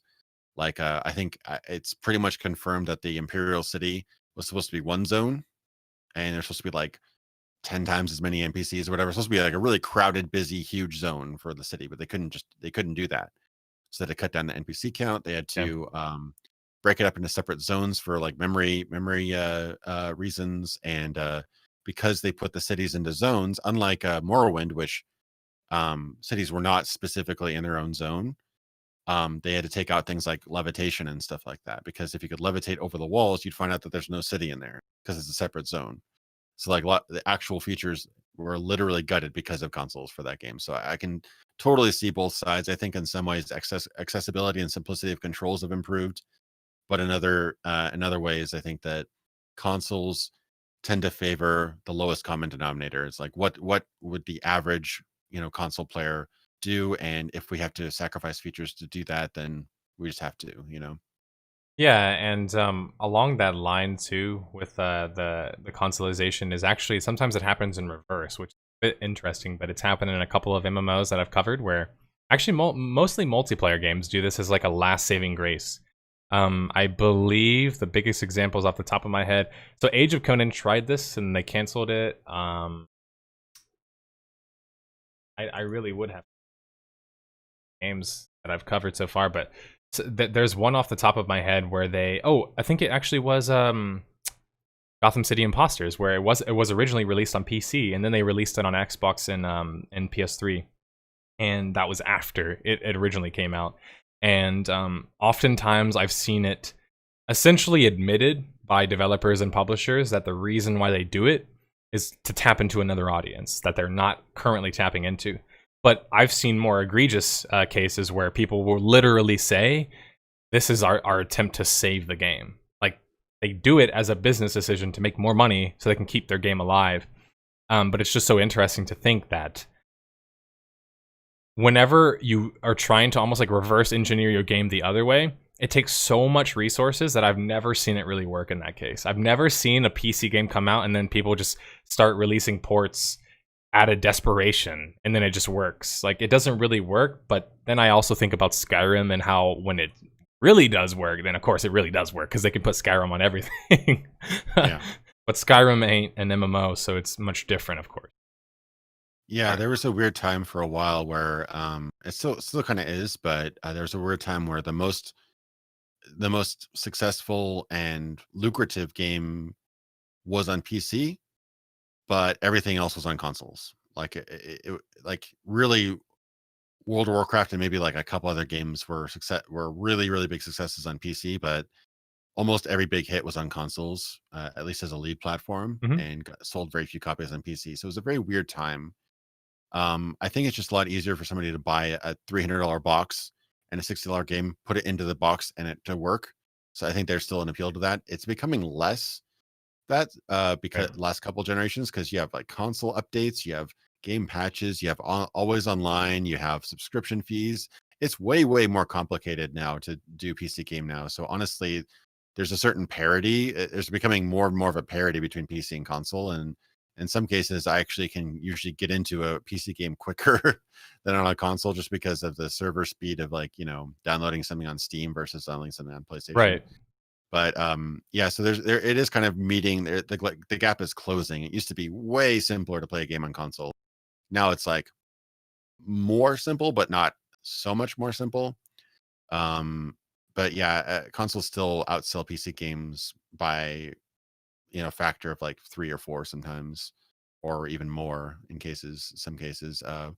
But we are seeing a resurgence of PC as becoming a pretty big platform. I think that Ubisoft said something like they made PC was their highest profit margin like last year, I think, or something like that. Something weird like that. I had to look into it, Mhm. but yeah, they actually made like the most money on investment on PC than any other platform or something like that. So it is kind of coming back, and the big guys are Interesting. kind of noticing it. So it isn't a throwaway platform like it used to be back when in the 360s heyday. They couldn't care less about a PC port for the most part. It was just like an Mm. afterthought. But Yeah. now people are treating a PC as a considerable platform again, and there's a lot of reasoning for that. I think DRM was a big factor, but now that we have mostly stable, people accept Steam as a standard. At least the people that don't jump on the Epic Games bandwagon. But yeah, I think it's coming around. So yeah, there's good times ahead, I think. All right, let's get through a couple more of these quick. JS Tlink says, awesome ideas. Any thoughts on how they could be profitable? As it seems like the biggest problem with getting an MMO or a good MMO is the cost and how niche the market is. So I want to nip in the bud that the idea that MMOs can only exist if they're like massively popular, because it's not even true. Like, in the inception of the term MMO, like, they were originally created with no resources, barely anybody playing, and barely anybody knowing what the hell an MMO even was. So I think that MMOs can work as niche. In fact, that's what they were always meant to be originally. They were meant to be niche. And what I mean by that is that, just let's talk about design tenets. I'm not saying a social game needs to be niche, because really, I mean, a social game could apply to a lot of people. I see the appeal broadly of an MMO. However, if you look at what actually was created early on, like the actual MMOs that were created, they're not very appealing to the majority of people. And the number one reason is because they're hard, man. They're really hard to get things done. It's hard to progress. It's hard to find people to like group up and do raids together, and you all need to show up at the same time. Like, all of that kind of stuff is more difficult to get into. And so all of that became easier, which of course increased the audience, but it's almost like a false sense of an audience, because you have a bunch of people who are like, I love MMOs. And you're like, oh, what's your favorite MMO? And they'll continue to tell you like Destiny or games that aren't MMOs. And you're like, so we literally have like a difference of opinion because you've never experienced the games that are a little bit more challenging. And so you don't know that it originally was niche. And I guess, from my perspective, it's always weird to hear the opposite argument, that it's casual, because me being there back then, I remember how hard games were, and I was not some pro gamer when I was a young kid. I was horrible up until I like no-lifed Halo 2. After I no-lifed Halo 2, I got good at the majority of other games. It's because, it's a skill. Once you learn how to get good at games, you can kind of reapply that skill. But early on, man, dude, I used to lose on easy modes in games. I remember I used to cry when I couldn't beat like Crash Bandicoot levels as a kid. So like that's what kind of gamer I was, right? And yet I still could play an MMO and be like, damn, this is hard, but this is also kind of fun and cool. But that's a niche. So I guess my point is that the market kind of should be niche, or at least designed to be niche. How about that? You design it to be a niche game in the sense of, here are our, like let's say you have one particular thing that defines your game, and let's say my game is full loot. That's pretty controversial. So if that's my main feature, I'm gonna have a niche audience, right? Because not a lot of people want to deal with full loot. But if my main feature is like what every MMO is doing, then I can be as big as possible, right? I can appeal to as many people as possible. So I guess what I'm trying to say is that the more you try to appeal to everybody, the less you appeal to your specific targeted group, which is very important when you're making a game for an audience. You're not making it for everybody because it's impossible to make a game for everybody. Great examples of this are the early Fallout games. Like they're great games, but for a lot of people to go back and play those, it's a pretty hard ask. Not just because they're either not familiar with the style of game or the difficulty or the openness of the game. They're just like, but what do you do?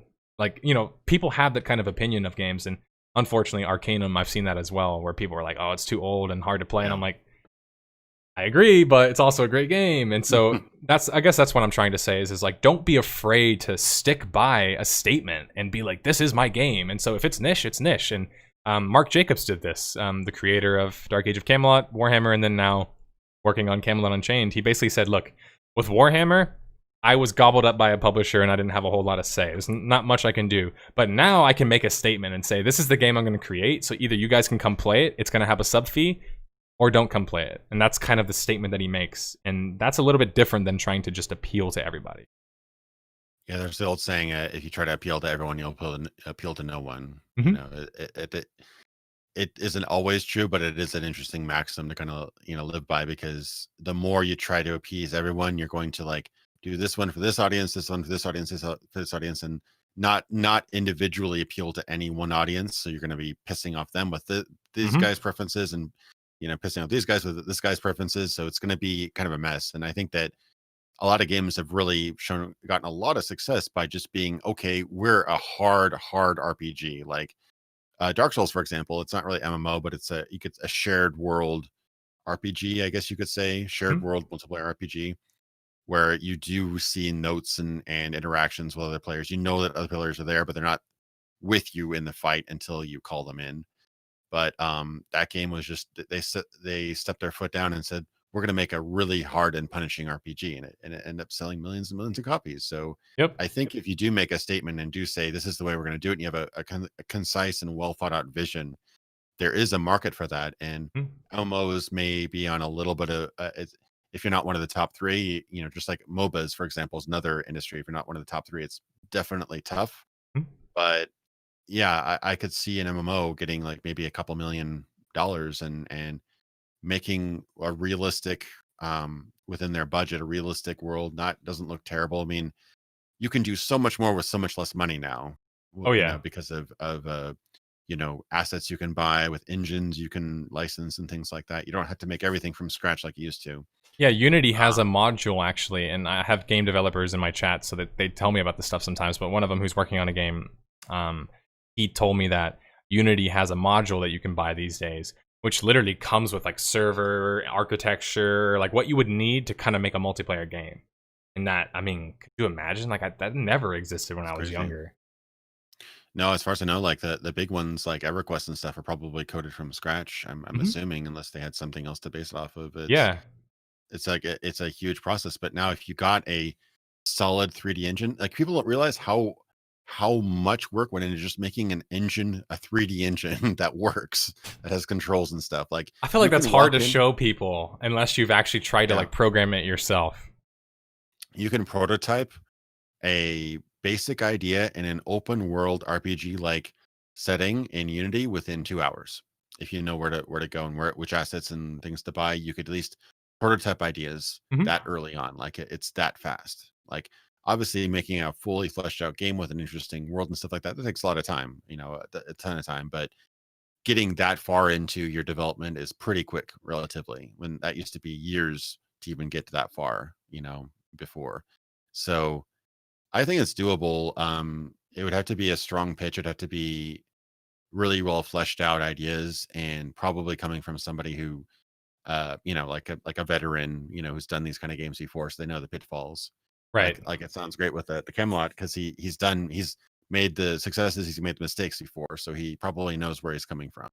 Yeah. You know, And sticking by a belief, and this is what my game means is so hard to do. And it's off topic, but I think that was the biggest problem with Anthem. And I'll do a video about that game, of course, but I think that was the biggest problem is like they essentially had no creative lead. And it's because nobody wanted to take fault, essentially, for the shit show that was happening. And, anyway, it's slightly unrelated, but Zion Corp asked, how would you prevent players from abusing these kinds of systems? I think talking about what we were talking about earlier. And actually, I did this example with my girlfriend yesterday. It's an example I like to do with a lot of people. And when it comes to solving problems in an MMO, is they don't often think about it as a world. And if you think about it as a world, it makes it infinitely easier to solve problems. A good example is in the real world, how do you stop somebody from just like murdering everybody? Well, there's a couple systems that we have in place, right? There's laws, there's punishment, there's a jail, there's education, there's different things. There's police officers, people with weapons who can, attack this person if he was, whatever the case may be. There's a lot of checks and balances that go into like stopping your, society or community from just being completely crime ridden, right? Like there's things that like the world can do. I'm not saying completely infallible, of course not. There's always going to be criminals, but you just look at the real world and you just try and use that as your kind of like metric. So if you're like, man, these players are just ganking everybody, how do I solve this problem? Well, if there's no consequences for ganking everybody, why not? That's what I always ask is like, if you ask the question of, man, these players, they just keep ganking everybody, these are horrible players. The consumer sees it that way. I see it as these are bad developers because they let the players essentially ruin the system by not having anything. And sometimes it's hard, especially with single player games, dude, because you can't constantly iterate on them like in a MMO. Well, these days you kind of can. But that's beside the point. These days, yeah, someone was talking about the gas earlier in the games as a service, which gives me gas. Cards. Razamun wants me to introduce you to WoW on stream. I don't need to convince what he wants to do with his free time. Scion Corp. I heard retail WoW actually makes a considerable fraction of their revenue from the in-game store that sells boosts, aesthetic stuff like pets, mounts, and other revenues. That doesn't surprise me at all, but that doesn't also dispute the fact that most of the time a subscription game with a player base is going to make more money. I mean, it's just mathematics, right? If you have 10,000 people playing a free-to-play game, but only 10% of the audience is spending money, which is a very realistic number, by the way. Well, you can kind of see the problem. Less quite often, yeah. Yeah, there you go. If you've heard even less, then I mean that doesn't surprise me either. I don't think I have anything else good here. Just some comments. Yeah, it looks like that's pretty much it. I don't want to hold you here any longer, and I don't want to hold myself here any longer, or I burn to death. Did you have anything else you'd like to add before you say goodbye? Maybe where people can find you if they don't already know. Man, just search Indigo Gaming. Yeah, I should be able to find me. No, it's great being on again. I'm glad I really like the talk. I think it would be at some point once we're both settled down to pitch some ideas. Like I know you don't like I've done a couple like kind of fantasy game ideas and what was the term you used? Theorycraft? Like theorycrafting, yeah, things like that. But I do like the idea, and sometimes those ideas get picked up and become something. So yeah, sometimes if you want to develop those ideas and systems and things like that, it'd be kind of cool to collaborate and come up with something, because I those are ideas, and maybe they're all terrible and they'd be broken immediately. I don't know, but those are the kind of things that would bring me back into MMOs. Is right. The idea that I could come back, Tuesday and then Wednesday and then Thursday and maybe everything's different. Maybe some competitor shopkeepers come into town and lowered his prices by 20%, and I'm out of business, and I have to like migrate to the city across the pond, and Right. I get attacked on my way by bandits and lose half my loot. Like those sound like horrible things, but that'd be like, man, I'm invested in this game. I'm totally invested in this because you can't really get that experience anywhere else. And I thought that that's where we'd be at by now, but apparently we just apparently WoW got everything right, and we can't make anything better than WoW Classic apparently. So uh, yeah, that's true. And also, it reminded me of something you said earlier, where you said you try and make smaller videos sometimes, and they just become giant. I didn't mention it back then, but one of those examples for me has always been people ask me, why don't you just make a video that just describes what MMORPG means? And I'm just like, because that video to me would have to be hours long. Like I don't see a way to not do a documentary of that. Like it's too broad of a subject for me to ever possibly be able to explain it in 15, 30, 45, or maybe even an hour, honestly. But I do think that I could do a bunch of videos around the idea of just examples. Like what I mean by examples is just like take somebody who's actually had some level of thought and effort, and maybe they want to fix a certain feature. Like maybe a guy who knows how to fix combat, and you can talk to somebody who maybe knows gameplay really well, or somebody who codes gameplay very well, or someone who designs systems or engines, and I could talk to them about maybe how can MMOs improve their combat. But you're the person obviously that I would want to talk about how could I create some sort of world that would be cohesive enough, but also kind of like what we did, honestly, which is create a world that's both realistic, and what I mean realistic, I mean like could it actually happen, right?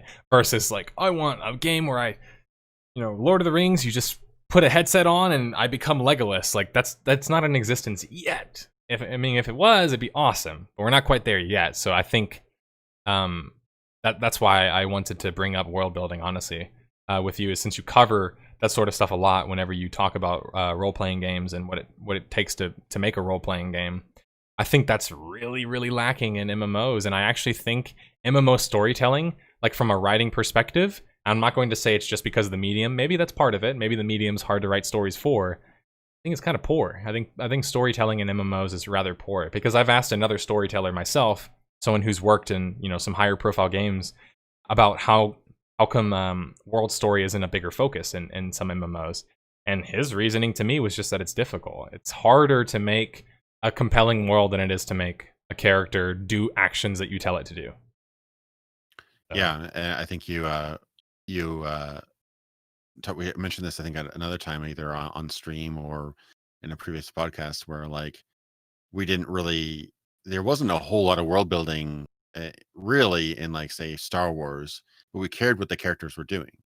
And because we cared what the characters were doing, and we liked what they did, and what the tools they used, and the suits they had on and stuff like that, we therefore cared about the world. But if you divorce Star Wars 1, 2, and 3, it's like technically 4, 5, and 6, away from everything else, there isn't a whole lot of world there. It suggests that there's a lot of world there, and that's enough. But the rest of we kind of dub in, like, they don't even say Greedo's name in the original trilogy. The only reason we know Greedo's name is because he was an action figure in the books and comics.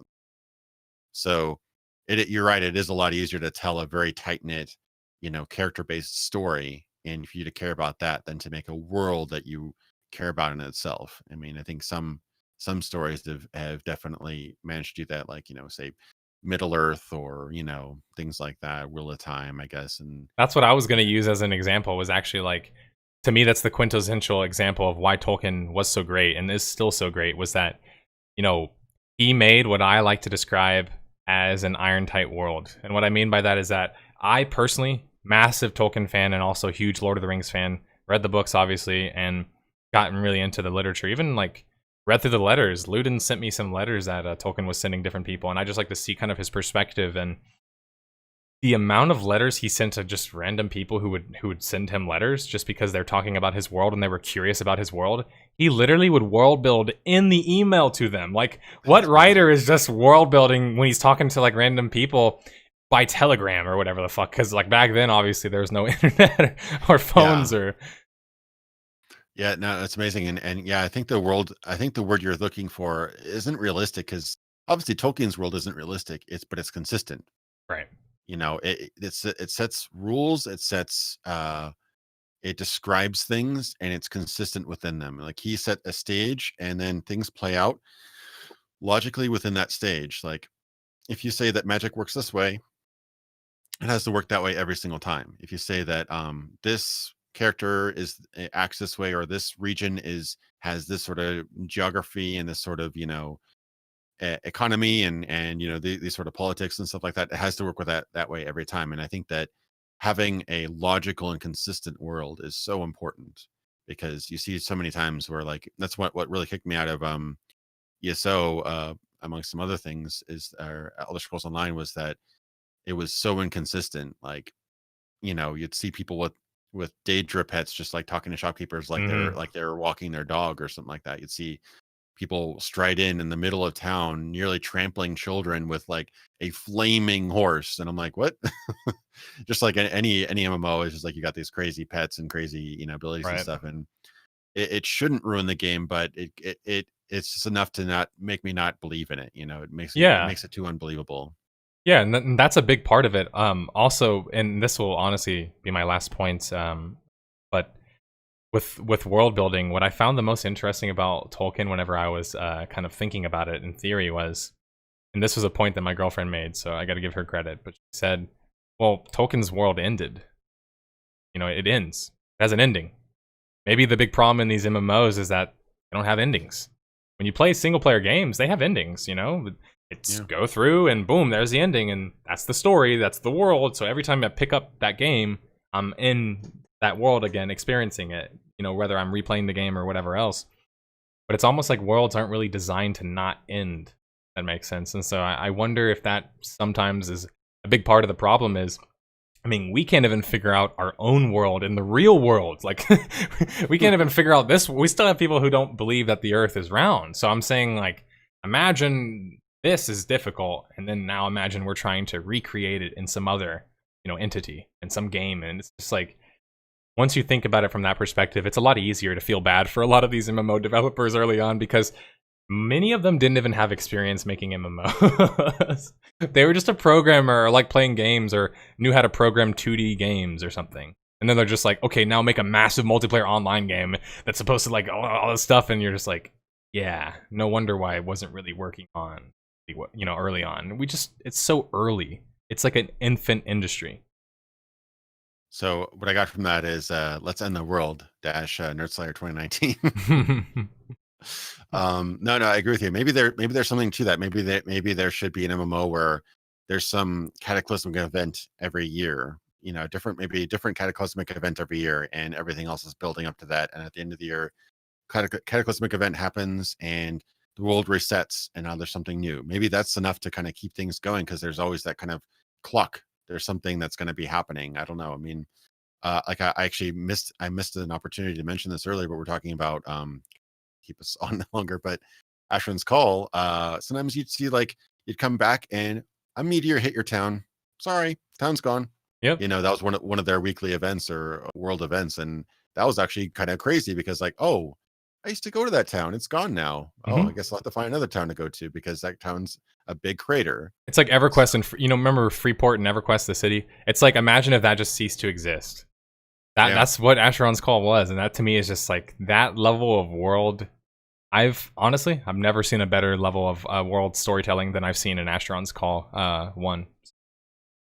Yeah. Right now, that's the bar, I think. Yeah, and that was like, what, 97 or something like that? I know. On that note, let's end the podcast, because I don't want to get even more depressed that I'm gonna go play a game that's even older. No, I'm just kidding. No, that's nearly as old, and celebrate it. But anyway, I'd like to thank you, Indigo, for joining me on today's podcast, episode 47. We went, covered a bunch of different topics, personal stuff, YouTube stuff, but also just talked about MMOs, how RPGs and world building in MMOs, could maybe how world building in an RPG could lead itself to world building in a MMO, which most of the time is also an RPG, so it's not as divorced from it as we might think. I don't have anything else to add. I don't chat had any more questions. So yeah, Card saying almost at record length, and he also said any good story comes to an end, so it's time for this story to come to an end. All right, man. Well, thanks for having me on. I had a blast. So yeah, me as well. And also, next time I have you on, hopefully I will have some more prep so we can do some more examples, because I want to get more into examples, because I feel like that really helps people out, because you and I are very conceptual people. We can just fire at each other for a while and we'll pick up on it. But for the viewers, I find that giving them actual examples of what you're trying to do or what you're trying to say, and really just the examples we came up with even today with building our own Fallout world, guys, we had those ideas. I don't know about Indigo, but I didn't plan any of these grand ideas like crazily. I wasn't like day and night like, oh man, I hope this is a good idea. Just within like a couple of seconds of coming up with ideas based on previous, expectations of RPGs. And that's how we're able to come up with the ideas. So remember, we're not magicians, despite me wearing this hat. It's just taking what we've already experienced and learned and using that to hopefully make the future of games, and in this case, MMOs, better. Anyway, see you later, man. And thank you, everybody, for stopping by today. See you, everybody. And also, everybody in chat, please say thank you for Indigo stopping by today. see you guys. Yeah.